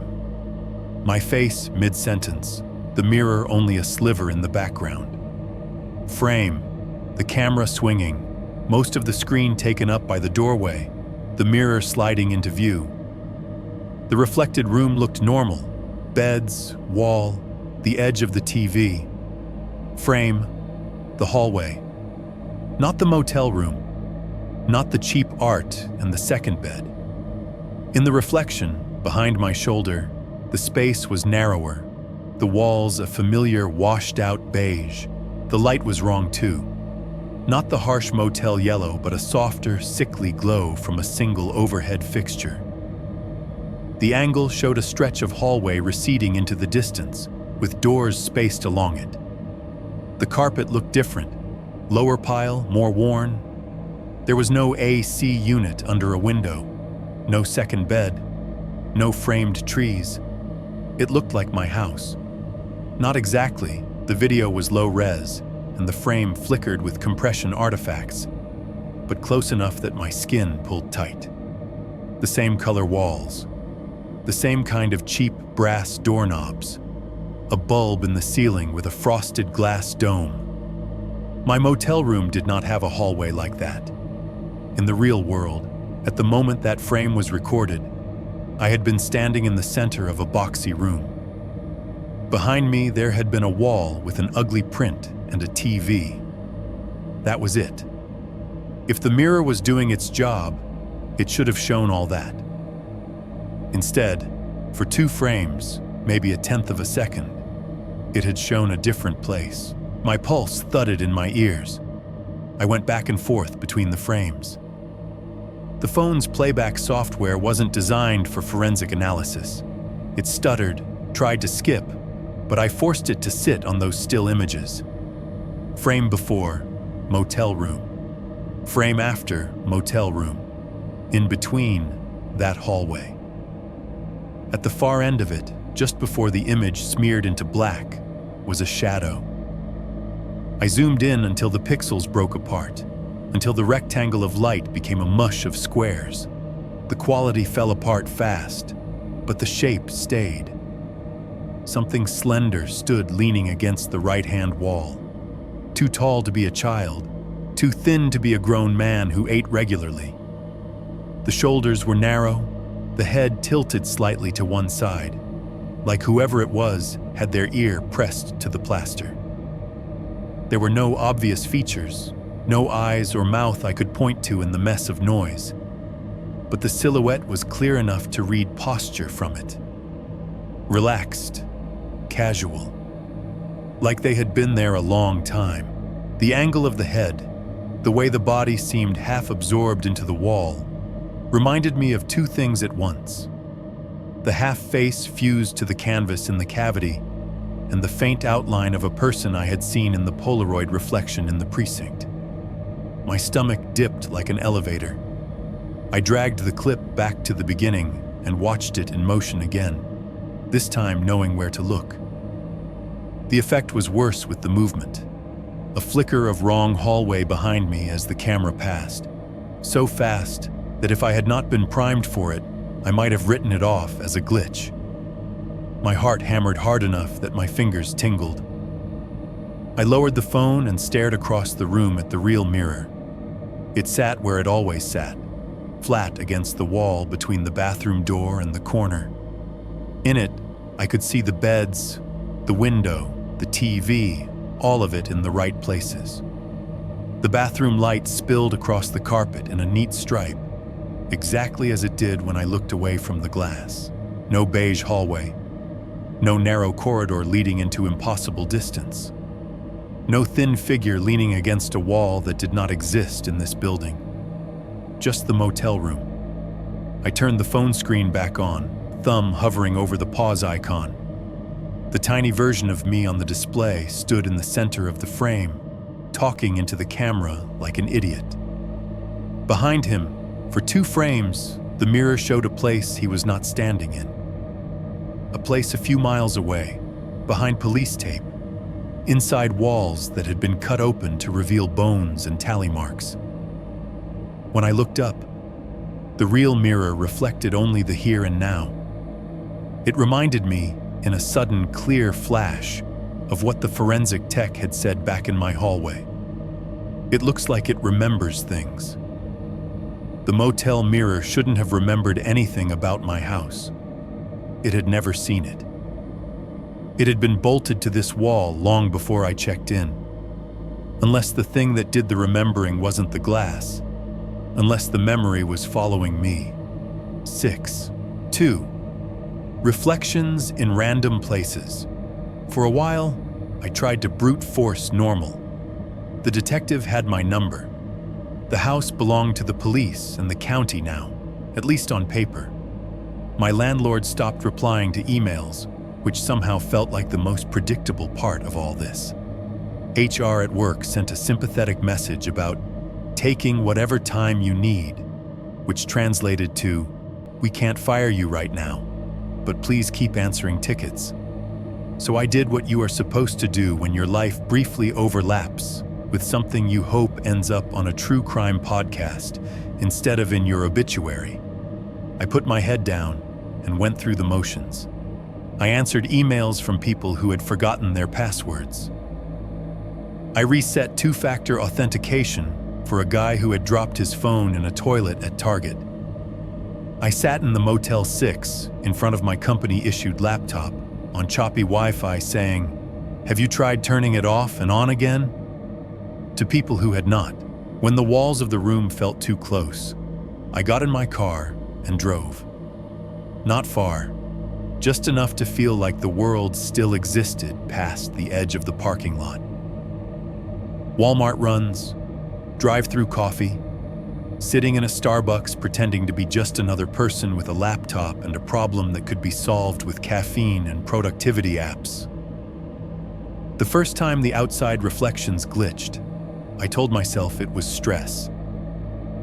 I was in Walmart, in the cereal aisle, parked in front of a wall of boxes that all shouted at me in bright fonts about fiber and marshmallows. The store was doing that mid-afternoon lull thing, where the music is just a little too loud for the number of people actually in the building. Somewhere, a child was whining about not getting a toy. A forklift beeped faintly from the back. At the end of the aisle, instead of a flat mirror, they had one of those convex half-domes bolted to the ceiling, angled down so staff could keep an eye on shoplifters. It took in the whole length of the aisle in one fisheye frame. Me, the boxes, the dull shine of the linoleum under fluorescent light. I glanced up at it out of habit, tracking my own distorted shape. My real surroundings were boring. Metal shelves full of cereal, an end cap with granola bars, another aisle across the main walkway stuffed with chips. No walls, no doors, no narrow spaces. In the mirror, for a blink, that wasn't all there was. Behind my reflected back, where the opposite shelf should have been, a rectangle of beige wall appeared. Not Walmart beige. This was that exact rental house shade I knew too well. And on that wall, half cut off by the curve of the mirror's edge, a vertical line of dull metal. A frame. By the time my brain screamed that it looked like the hallway at home, the image shifted. A pallet jack rolled into view at the far end of the aisle. A bored teenager in a blue vest dragging it behind him. The cereal boxes snapped back into place in the reflection, all bright and loud and full of cartoon mascots.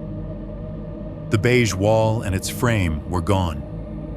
My chest tightened.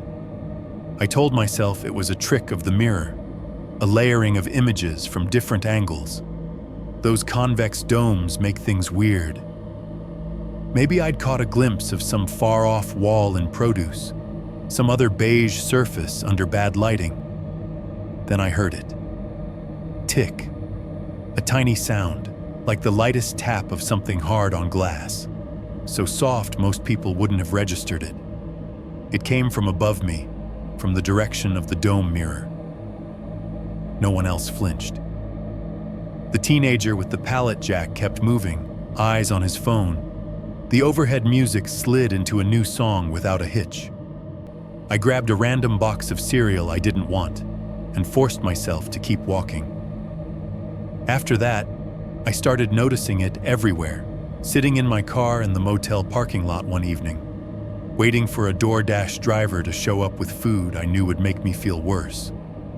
I turned the radio off and just sat there, hands on the wheel, engine ticking as it cooled. The touchscreen in the center console went dark when I killed the ignition, black and smooth and reflective. My own face stared back at me from it, faint and ghosted, floating over the faint outline of the cup holders and dash. Behind my reflected head, the screen should have shown only the back window, the lot, the low outline of the motel. The geometry didn't allow for anything else. Instead, just for an instant, there was a white vent, square with little horizontal slats, mounted on a wall that wasn't there. I knew that vent. It lived in the hallway of my rental, above the point where the furnace hum changed pitch, near the mirror. I used to glance at it when I walked past, wondering if it was doing anything at all or just a fake cover someone had put up to hide a hole. The real world behind me was a row of parked trucks and the motel's glowing sign. In the reflection on the dead radio screen, the vent sat crooked on a beige wall that didn't exist in my line of sight. My breathing stuttered. Tick. The sound brushed against the edge of my hearing, like a fingernail on a window. My eyes flicked up to the actual rearview mirror, heart slamming. It showed exactly what it should. The row of vehicles, a man getting into his car across the lot, the orange sodium light bleeding down over all of it. The vent was only in the reflection of the reflection. I checked the clock on the dash without thinking. It read 7:42. I looked down at my phone for confirmation, 7:41. While I watched, the digits on the car display blinked, hesitated, then slipped back to match the phone. Time falling backward a minute is nothing, technically. A sync, a glitch, some internal system catching up with real time. But I had never seen it do that before. At Starbucks, it was a window.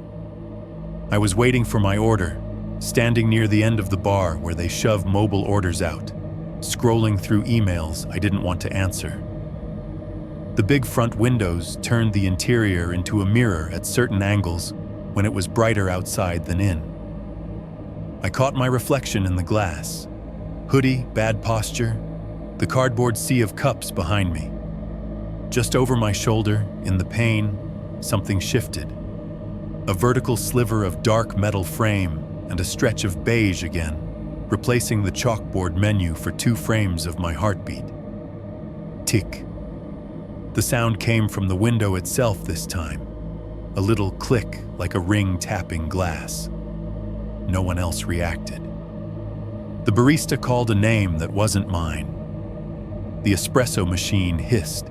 Another day, in the break room at work, one of those spaces with a microwave that has seen too many frozen dinners, a fridge full of things no one wants to claim, and a countertop with a coffee maker someone forgot to descale. I watched the red numbers on the microwave blink over from 12:59 to 1 o'clock, then glitch. The one of 1 o'clock fuzzed at the edges for a second, then jumped back, 12:59, before finally settling on the correct time. As it did, I saw my reflection faintly in the microwave door. For a heartbeat, the room behind me in the black glass wasn't the break room with its ugly chairs. It was a narrow strip of hallway with a mirror eating most of one wall. Tick. After a while, the sound became a tell, a punctuation mark for any moment when reality stuttered around whatever was wrong with me. The worst was when I dragged my sister into it. We don't talk as much as we should. The divorce made that worse. Everyone picked sides without meaning to, and there are only so many times you can answer, "Yeah, I'm fine," before the conversation runs out of oxygen. Still, she'd heard enough through our mother and social media to know something big and bad had happened. Eventually, she texted, "Call me." So I did. We FaceTimed from the motel bed, propped against the headboard. She was in her kitchen, hair thrown up in a messy bun, a mug of something steaming on the counter behind her. Her ceiling fan turned slowly, not doing much. "Jesus," she said when the call connected. "You look like hell." "Great to see you too," I said. We talked around the thing at first. Work, mom, whether I was eating. She tried to pry details out of me about the house without saying the words "bones in your wall," like if she avoided them, they might not be real. I gave her the PG-13 version. Landlord's old secrets, police, crime scene, motel. You always had to find the weirdest rental," she said, trying to joke. At some point, she squinted at the screen. "Are you staying with someone?" I frowned. "No. Why?" "There's a hallway behind you," she said. The back of my neck went cold. I glanced at my own tiny preview window in the corner of the call. Behind me, the motel wall stared back. Textured off-white, generic art print, TV mounted crooked. No hallway, no door. "What are you talking about?" I asked. "Like a hall," she said, eyes tracking something over my shoulder on her end. "Beige walls, nasty yellow light.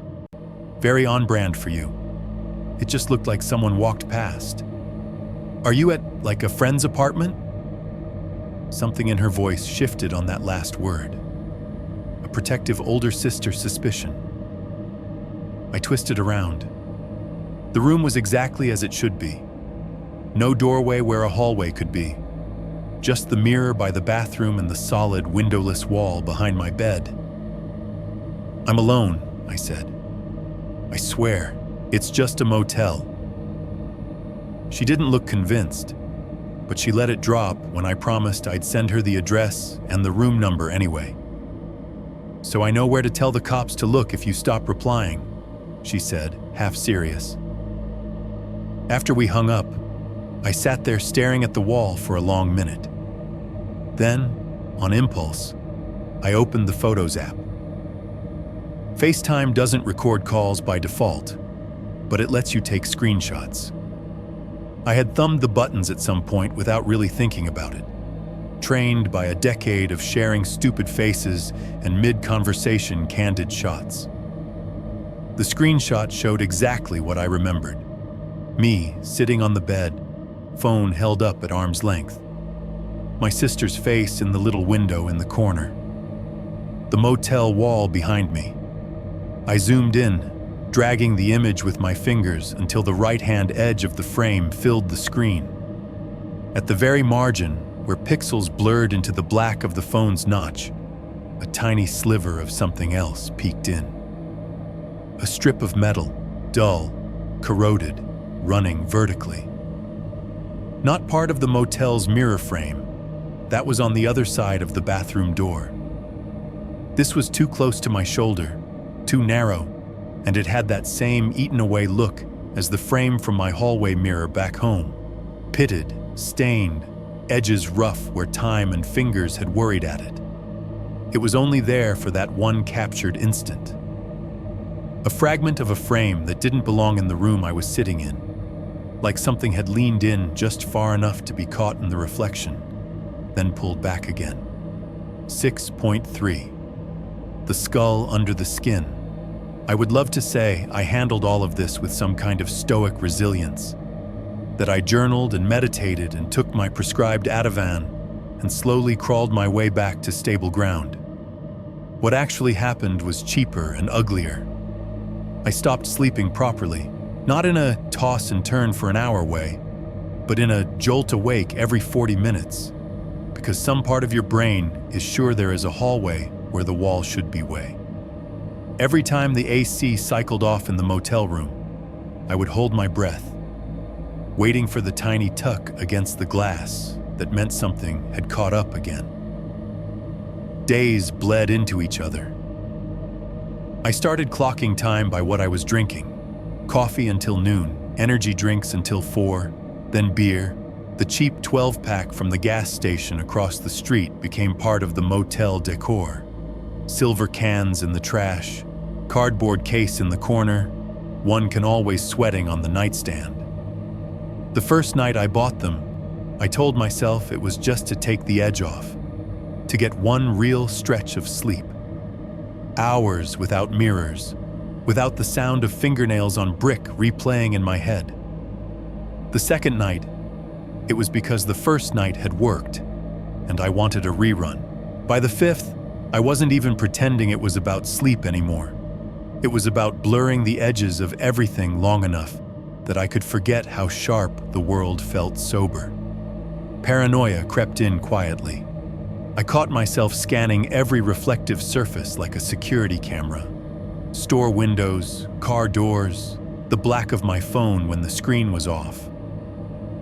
I'd jerk my head toward a movement that wasn't there, only to realize it had been a shadow in the corner of my eye, some stray glitch in the way the glass bent light. Sometimes I'd see my own reflection and feel a split second of disorientation, as if the person in the glass had been standing there first, and I'd walked into their space, not the other way around. One night, sometime after 2, this all finally boiled over. I was drunk, but not blackout. That irritating middle ground where you know you're drunk, but you're still aware enough to witness yourself doing stupid things. 3 or 4 empties were lined up on the nightstand, forming a little silver skyline.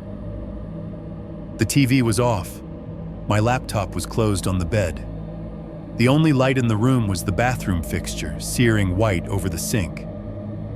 I went in to brush my teeth, not because I cared much about dental hygiene at that point, but because the sour taste of beer and anxiety had been sitting on my tongue all day.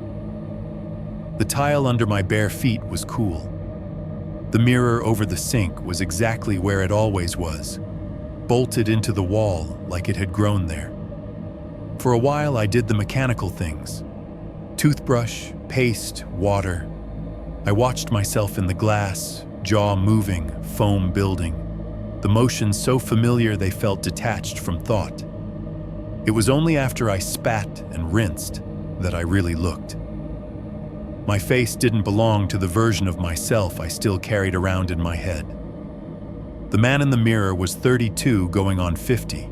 The motel's harsh light carved shadows into every line I didn't know I had. Grooves along my nose, the beginnings of crow's feet at the corners of my eyes. Those eyes were red-rimmed and slightly glassy, the whites veined with thin red cracks from too many sleepless nights and too many cheap beers. Dark crescents pooled under them, more bruise than shadow. The kind you get from weeks of bad choices, not one long night. My beard had come in patchy and uneven, like it couldn't decide what shape it wanted to be. Stubble climbed too high up my cheeks, a missed shave mark on my neck angry against the skin. My lips were chapped, split at the corners in tiny, painful cuts that stung when I licked them. The skin around my nose was dry, flaking a little where the motel air had sucked the moisture out of everything. I looked puffy and hollow at the same time, like someone had deflated me from the inside. I don't know how long I stood there cataloging all of that, long enough for the light to start to feel too bright, like a dentist's lamp. Long enough for the rest of the room to fade out so that it was just me and the glass, locked in this ugly little staring contest. Then the bathroom light flickered. It didn't just blink once, it hiccuped. The fluorescent tube stuttered, went darker for a fraction of a second, came back at half strength, dipped again, then finally flared back to full brightness. It was the kind of flutter you see in cheap horror movies all the time, except when it happens on screen, you know someone behind the camera is controlling it. When it happens over your head, you realize how exposed you are under that kind of cheap wiring. In that hesitation between bright and dark, something changed in the mirror. The first flicker was just a dimming.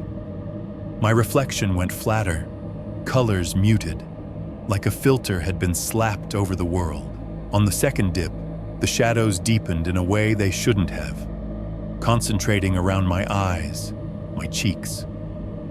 By the third, the line between light and dark wasn't falling on the surface of my skin anymore. It was under it. The face in the mirror still looked like mine, but the skin had gone translucent in a way that made my stomach flip. Not invisible, not peeled away, just thinner. As if the light had managed to slide underneath it, highlighting the architecture beneath. The hollows of my eye sockets darkened to a depth that had nothing to do with exhaustion. The ridge of bone around them stood out, sharper and more defined than it ever did in normal light. My cheekbones cut sudden, white arcs under the skin, their angles too clean, too sharp. Lines I had never seen before appeared around my nose and mouth, not wrinkles but fractures, faint tracings of where bone would split if someone dropped the face I was wearing. The bridge of my nose thinned into a suggestion of bone. The cartilage blurred away. For a heartbeat, it was like looking at an anatomy model wearing a me-shaped mask, one size too small. Flesh and bone out of sync, one slipping, the other waiting. I swallowed, hard. In the real room, I felt my throat work, the familiar bob of the Adam's apple, the tiny click in my ears as muscles moved. It was all perfectly in time with my body. In the mirror, my skull was a half beat behind. My jawbone, the bright, hard outline of it under that almost transparent skin, dropped a fraction of a second later than my flesh. My teeth, stark white shapes suddenly too visible behind lips that seemed too thin, clamped back together just slightly after I felt them meet in my actual mouth. It was a tiny lag, barely more than a frame. If I had blinked at the wrong moment, I would have missed it. I didn't blink. Every little motion went off that way, for what felt like a long time, but could not have been more than a couple of seconds. The tendons in my neck tensed. The reflection's bones responded just enough out of time to make me feel out of sync with myself. When I breathed, my ribs in the mirror seemed to expand a hair after my chest did, like a second set of lungs trying to catch up. My grip on the edge of the sink went slick. The porcelain felt too smooth under my fingers, too real. The light flickered one last time, a rapid strobe, then steadied. The effect snapped off like someone shutting down a projection. My face in the mirror was just my face again. Tired, blotchy, unshaven, but solid. Skin was skin. The bones went back to wherever they're supposed to stay when you're not holding one in your hand. My jaw and throat movements were perfectly synced. No lag, no stutter. I squeezed my eyes shut, counted to 5, opened them again. Still normal. Or what passes for normal when you haven't slept right in weeks and you are living out of a motel off the highway, while the police catalog the bodies that used to live behind your drywall. I wanted to write it off as a trick of the light.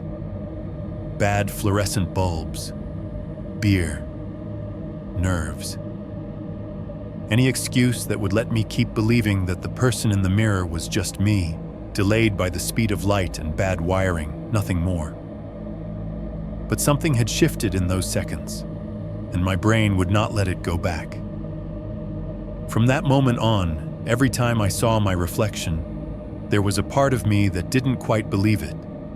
The face looking back seemed more like a mask taking notes than a simple echo. I found myself studying the lines around my eyes, the angle of my mouth, looking for seams. I kept thinking about the skull I'd lifted out of the Rubbermaid bin, how light it had been in my hand, hollow and dry like cheap ceramic, how the teeth had clicked against the plastic when it shifted, how, for a second, all the noise in the house had cut out when I touched it, as if the structure itself had been holding its breath. Looking into that motel mirror, with my own features still settling back into place, I realized something that made my skin feel too tight.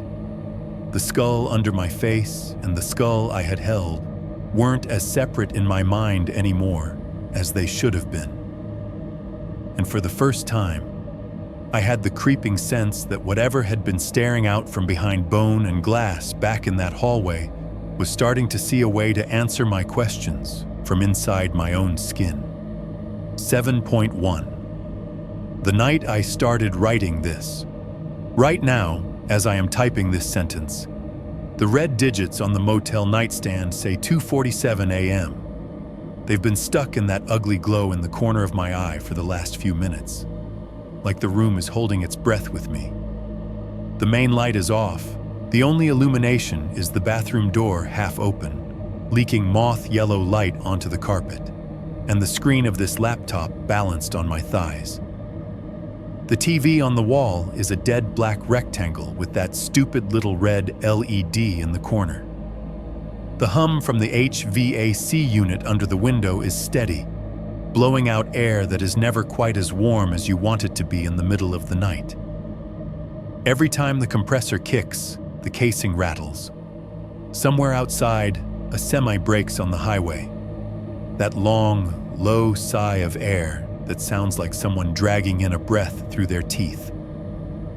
All of that is normal. What is not normal is that I am finally doing the thing I've been mentally circling for days. Writing all of this down. I've been listening to horror channels for years. You know the kind, long titles about 3 true stories and "This really happened to me in 2014." Some guy's voice steady and calm over footage of rain on windows. They always say they want submissions. If you've had a strange experience, send it in. I used to think, who actually does that? Now I know. This is my submission. My name, my real name, is in the subject line of the email draft I opened an hour ago. Below it, the cursor blinked for a long time over the word, "Hi." I'm not writing this because I think everyone will believe me. I'm not stupid. I know exactly how this sounds when you pull the mirror stuff out and lay it under bright light. Stressed guy, recent divorce, bad sleep, cheap motel, a lot of true crime content rattling around his skull. Hallucinations, grief, guilt about something else entirely. Maybe that is all it is, but if it's not, I want there to be a record somewhere besides my own head and whatever is right now sliding its fingerprints across every reflective surface I look at. So, 2:47 a.m., Motel 6 off I-71, cheap bedspread under my knees, laptop fan whirring a little too loud. I'm in sweatpants and the same t-shirt I've worn 3 nights in a row. There are 3 empty beer cans on the nightstand, and 1 half-warm one sweating onto a coaster that says, "Enjoy your stay," in a font that looks like a joke. The mirror is to my left. It hangs just outside the bathroom door, stainless frame catching a strip of that yellow light. From where I'm sitting, I can see the bottom half of it, the lower edge of the sink, the curve of the counter, a slice of the doorway, and the empty space where my legs would be if I shifted a little. Mostly right now, it shows the motel room. The first time I checked tonight, that's all it showed. I started typing around 1:30. At first it was just dates and facts, like I was filling out a police report. When I moved in, what the landlord said, when the smell started. Then the sentences lengthened, pulled by all the details my brain refuses to drop even when I'd rather it did. The cheap detergent smell. The knock, knock, knock. The soft cack from the skull hitting plastic, answered a second later from my bedroom. Every few paragraphs, I stop, crack my neck, and look up. Part of that is habit from working IT, my body trained to take micro breaks before my wrists seize up and my eyes turn to sand. Part of it is not wanting to get too lost in what I'm writing without checking my environment. You know that feeling you get after watching a horror movie and turning the lights off? How you suddenly feel like the dark behind you is thicker than usual. I've been living in that for weeks, so I pause, lean my head back against the headboard, and glance left. At 1:47, the mirror showed the motel room. I remember that time exactly because I checked the clock right after, wanting to anchor the moment to something ordinary. The reflection was as boring as you could design. My legs under the blanket, the flat face of the TV, the cheap art print above the bed, the bathroom doorway, no hallway, no beige walls. Noise-wise, everything felt almost cozy. The HVAC burred along. Somewhere near the elevator at the end of the corridor outside, the old mechanism chimed with a tired little bing as someone rode up or down. A truck in the lot outside double-locked with a quick chirp, and underneath all of that, once or twice, I thought I heard something else. Not loud, not dramatic, just a faint, dry scritch. The sound you get when you drag a fingernail very gently over textured paint. It came from the wall behind the mirror, I think, or from the idea of that wall. Hard to say. This building is cinder block and drywall, not plaster over brick, but the noise sat wrong in the mix, like a sound from another room bleeding into the soundtrack. I told myself it was pipes, or mice, or the HVAC unit adjusting in the wall. Then I went back to typing. It is a strange thing, writing about the worst parts while you are still inside them. I'm not telling a story from 10 years down the line, from a house in another state, settled with a new job and a dog and a therapist who has helped me narrate all this neatly. I am telling it in real time. I am pausing every few lines to listen to the hallway for footsteps that do not belong to anyone with a key card and a bad sense of time. At 2:20, I noticed the first overlay. I had just written the part about the Polaroid. The chair, the mirror, the silhouette in the glass that might have been the old owner, or might have been me from a version of the future I don't want. My hands had started to shake a little on the keyboard, that fine tremor you get when your body is quietly done with everything. I blinked hard, took a sip of beer that tasted like warm pennies, and looked up at the mirror without really thinking about it. At first glance, nothing. Motel room, bathroom doorway, the edge of the bed. But the longer I looked, the more wrong it got. It was like someone had put a second image on top of the first and turned the opacity down. The motel walls were still there, the textured off-white and the stupid art. But threaded through them, like a ghost image on an old CRT, was beige. Not motel beige, rental beige. The hallway color from my house has a specific sickness to it I can't describe any other way. The cheap paint had a little too much yellow in it, like nicotine stains baked into the pigment. I could see that shade now, faint but undeniably separate from the cooler motel tones, running in a vertical band where no wall should be. If I squinted, I could make out the suggestion of a door frame behind my own reflected shoulder, and higher up for a moment, the pale outline of a vent. The real room hadn't moved. The mirror was still hanging on the same hook, reflecting the same geometry. But there was a second, thinner reality laying over the first like tracing paper. The HVAC hummed, a truck's air brakes sighed outside, long and low. From down the hall, the elevator gave its tired bing again, the doors opening and closing on some stranger's small story. Underneath, for a second, I heard that same soft scritch, and my teeth clenched so hard my jaw ached. I forced myself to look away. Back to the laptop, back to the words. That felt safer. If I could get the story out, maybe I could trap whatever is happening in here alongside it. Give it shape that isn't just in my head. So I typed faster. I wrote about the smell behind the mirror, about the carved lines, the aborted help, about the skulls and the boxes and the detective's eyes when he slid that Polaroid across the table to me. I wrote like someone bailing out a boat that is already 3/4 full, not because I really believed I could make it float again, but because the act of scooping and throwing kept me from thinking about how cold the water is. Somewhere in all of that, time slipped. I thought maybe 20 minutes had passed. Later, I'll see it was closer to 40.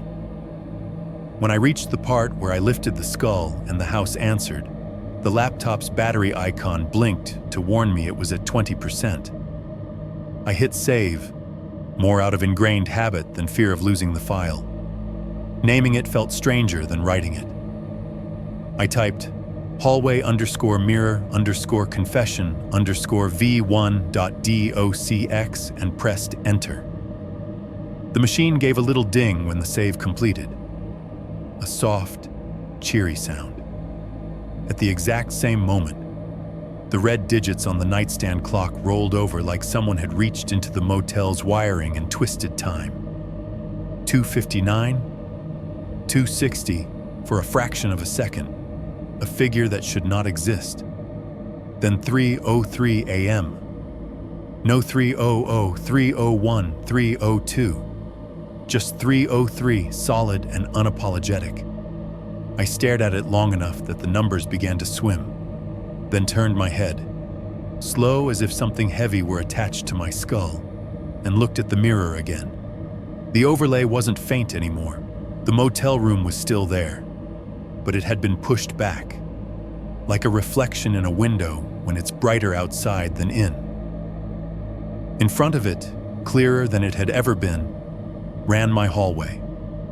The same narrow strip of carpet, the same beige walls, the same cheap domed light fixture casting that tired yellow glow.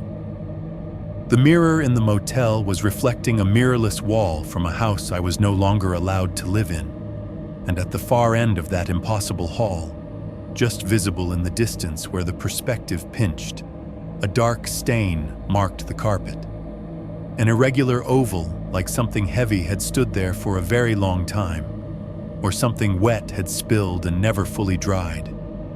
Right where I used to stand when I hesitated in front of the hallway mirror, wondering if I should look up and meet my own eyes, or keep my head down and pretend the glass was just glass. 7.2. The thing at the end of the hallway. There is a specific kind of stupid that only happens at 3 in the morning. It is the kind where instead of closing the laptop and lying very still and pretending the world is smaller than it is, you stand up and walk toward the one thing you know you should not get closer to. I do not remember making the decision. One moment I was sitting on the bed, laptop open on my thighs, cursor blinking at the end of the sentence about the stain at the end of the hall. The next, my legs were moving.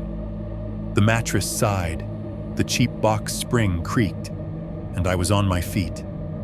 Fingers still hooked under the edge of the laptop, like I was afraid to leave it behind. The bathroom door threw a wedge of light across the carpet. The screen in my hands added a second glow, colder, bluish, that painted my skin the flat color of hospital walls. Together, they turned the motel room into an overexposed photograph. Edges too sharp, shadows too dark. The mirror waited just outside the bathroom. From the bed, it had been at an angle, showing me only half of what it knew. Standing in front of it, the picture widened. The stainless steel frame caught both light sources and turned them into thin, vertical wounds of brightness along either side of the glass.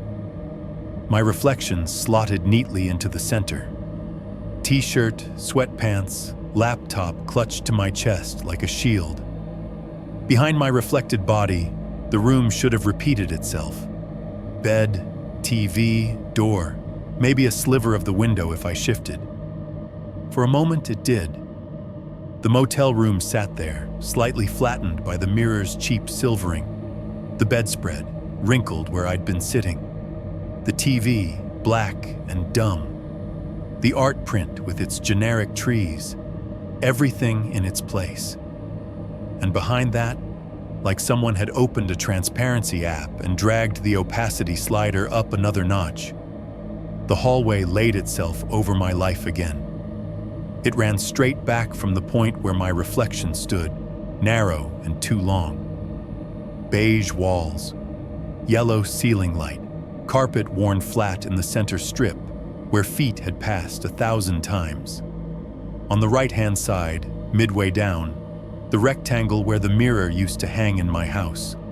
Now just a darker shade of wall in the overlay, like a healed scar over a wound that had been reopened. Farther along, near where the tally marks would be if you cut the motel wall open and kept going, the swelling in the plaster was faintly visible. That bulge I'd first seen in the dream, the suggestion of something trapped between layers, pressing out. And at the end of the hallway, where the stain was, something stood. It was not a shape that made immediate sense. My brain tried to categorize it the way it does everything else. Tall man, woman, kid, mannequin, and failed, sliding off the specifics. What I can tell you is this: it was too tall. The top of its head reached higher than the door frames. Not by much, but enough that it had to incline its neck in a way no one with a normal spine would choose. Its body was a narrow column, clothes clinging too tightly to the outline beneath. The fabric, or what I think was fabric, hung like it had once been wet, dried in that shape, and never recovered. No folds, no swing, just one continuous sheet pressed to whatever it was covering. The head was bowed. From that distance, the hair looked like dark strings plastered against the skull, clumping together in greasy ropes. It hung forward, obscuring most of the face, but the line of the jaw, what little of it I could see through gaps in the hair, seemed too sharp, an angle carved by hand rather than grown. The back of the neck moved in a slow, uneven pulse, like there was not much muscle left to cushion the vertebrae. The skin there, in the reflection, had that dried paper look the mummified cheek had in the wall. The worst part was that none of this existed in the room behind me. If I tore my eyes away from the mirror and looked over my shoulder, I knew I would see only painted drywall and a crappy lamp. But I did not turn. I kept my gaze on the glass, on the overlay, like it was a live feed from somewhere I had walked away from and left unlocked. The HVAC unit coughed and steadied. Somewhere down the building's real hallway, the elevator chimed its tired bing again, doors opening and closing on some drunk stranger and their plastic ice bucket. A semi out on the interstate downshifted, engine grumbling. Under all of that, Faint and wrong came another sound. Not from the motel carpet under my bare feet, where nothing moved. From the carpet in the reflection, where something did. It started as a slight depression. At the far end of the overlaid hall, where the stain was, the splotch of darkness deepened, as if weight had settled onto it. The air above it seemed to warp. The thing standing there straightened a fraction, or maybe just unbent its neck. The hair stirred as though in a draft. Then one of its legs moved. You didn't see the foot so much as you saw the carpet react. The rough, rental-grade pile compressing under pressure. The faint shadow of a heel plant, and then a roll forward. Shff. The sound crawled into my ears like dust, dry, granular. The noise of bone wrapped in too little flesh sliding over low-pile carpet, so close to the cadence of a normal step that it was only uncanny by half a beat. Another step. Shuff. No noise accompanied it in the physical room. My own feet stayed still, planted on motel flooring. My body weight did not shift. But the reflection showed my shoulders tightening. The laptop clamped harder against my chest, as the shape at the end of the hall took another slow, measured pace forward. It did not hurry. It did not drag. It advanced the way people move in dreams when they are utterly sure they will arrive, whether you want them to or not. Every time its weight landed, the shaft rasped through my head, perfectly clear and perfectly confined to the space behind the glass. I could see more of it now. The torso was too long. The clothes, or what looked like clothes until you really stared, had dried into the exact topography of the bones beneath. Ribs, shoulder blades, the sharp knobs of the collarbones. There were no wrinkles, no seams, just the impression of fabric melted onto a form and then left there until both forgot they were separate things. As it came closer, the hanging hair parted slightly, teased by some invisible, slow-motion breeze. For a moment, the outline of the upper cheek became visible on one side. The skin was stretched thin over it, patchy in color, as if parts of it had been washed and others left caked in old dirt. The orbital bone under that side bulged, pushing the socket rim out in a way that was subtly wrong, like someone had reassembled a skull from memory and gotten one piece a little off. It took another step. Shff. It was maybe halfway down the hall overlay now, distance telescoping in a way that made my stomach flip. In the mirror, it should still have been a safe several yards away. In my nerves, it might as well have been 2 steps behind me already. I realized I was holding my breath. There was a small, hysterical part of my brain that suggested, I remember this very clearly, that if I just dropped the laptop, smashed the mirror, threw the whole thing onto the floor, I could reset the picture back to motel room only and pretend none of this had ever loaded. I didn't move. My hands tightened on the plastic casing until my fingers hurt. The glow from the screen turned my reflection's face a washed-out blue, eye sockets a little too dark, teeth shadowed. I watched myself watching the thing that was watching me. The bathroom light flickered. It was that same hiccup as before.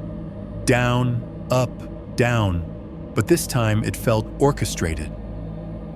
On the first dip, the room dimmed and the reflection thickened, the hallway gaining weight while the motel bled out.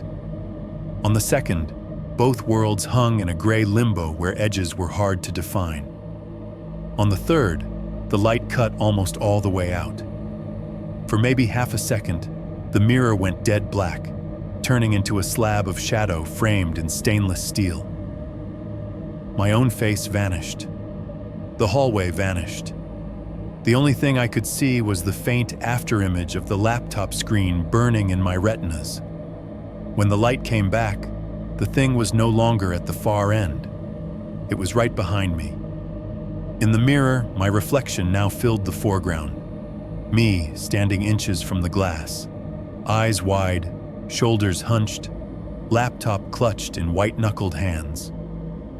Directly over my reflected shoulder, so close that the top of its chest overlapped the back of my shirt, the tall, thin shape loomed. It had not walked the rest of the distance. It had simply chosen to disregard it. Up close, it was worse. From that new angle, I could see where the skin along the jawline didn't quite meet itself. A hairline gap near the ear where something pale and hard glinted underneath. The ear itself was wrong. Too flat, too close to the head. The curve collapsed as if it had dried and folded in on itself. The hair, at this distance, was clearly not just dirty. It was stiff in places, clotted with something that had once been wet and dark, and was now merely permanent. Strands adhered to the side of the neck in ropes, leaving streaks on the paper-thin skin. The eye I could see, or rather, the place an eye should have been, was a hollow, dark socket, not totally empty. Something sat back in there, catching the bathroom light in a dull, lifeless way, but it didn't look like a living eye, more like glass, or plastic, or nothing at all pretending to be something. Its head was bent down just enough that its non-eye lined up with my reflected ear, as if it were whispering into it. My actual ear heard nothing but the motel sounds, the soft grind of the HVAC fan, the distant thump of a door closing somewhere, a muffled voice from another room. My actual skin, across the nape of my neck, felt something else entirely. It was not a touch, exactly. No pressure, no fingers, no definite contact. It was more like temperature leaving. A sudden absence of warmth, a cold that wasn't the air from the unit, but a subtraction of heat right at the surface.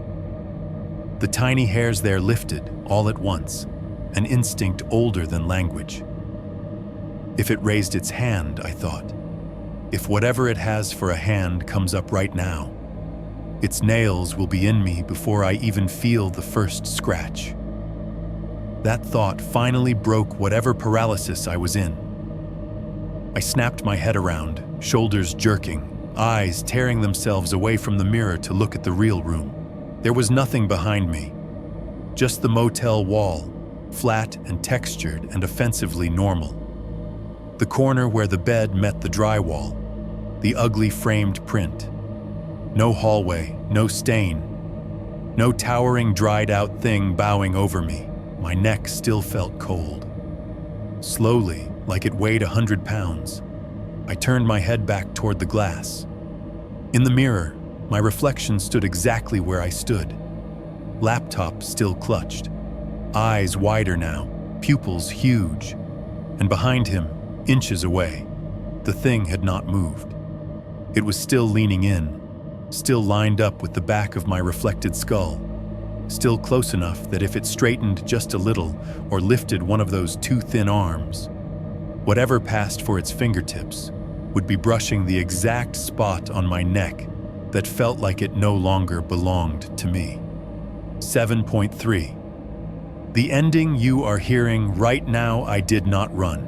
I wish I could tell you that I did, that I grabbed my keys, left everything, and went out into the parking lot barefoot.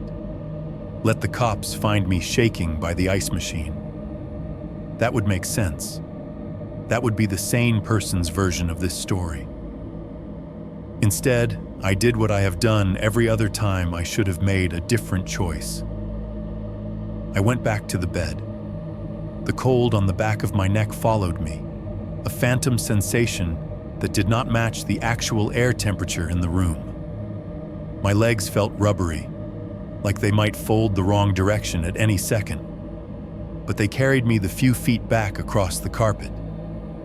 The mattress took my weight with a loud, tired creak. I set the laptop back on my thighs and opened the document again. The cursor was exactly where I had left it. The last line I had typed ended with that stain at the end of the hallway. I stared at the sentence for a long time, then put my fingers on the keys and started to add this part. If I am honest, there were only two options: write or wait. Running would not change the fact that whatever is living in the glass doesn't need 4 walls and a specific address anymore. It used to have a basement inside a wall, inside a hallway, inside a house owned by a man with a funeral home. Now it has a hallway inside a mirror, inside a motel off the interstate. After that, what is the difference between this room and your room? Between my mirror and yours? By the time whoever is reading this gets to these lines, the police will still only have bones and a wall. They will have case numbers, property tags, forensic reports, maybe a name or two if they get lucky with dental records. They will have a retirement party someday where someone mentions that weird house off I-71 over cake. They will not have this part. They will not have the way the motel mirror started lying about what it was reflecting. They will not have the sound that is happening right now as I am typing. Listen, HVAC humming. A truck outside on the highway rolling past, wet tires on pavement, a long hiss.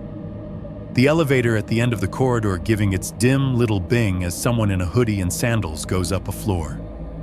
And under all of that, starting a few minutes ago when I wrote the words, I did not run. Tuk, tuk, tuk. It is coming from the wall behind the headboard. The motel wall. Cinder block under paint, not plaster. No reason for it to sound hollow. The rhythm is stupidly perfect. I can feel my pulse jumping in my throat, and the knocks hit like they are following it. Tuk, tuk, tuk. I stop typing. The laptop fans keep whirring. IVAC keeps humming. Somewhere, someone down the hall laughs too loudly at something on their phone. The knocking does not stop.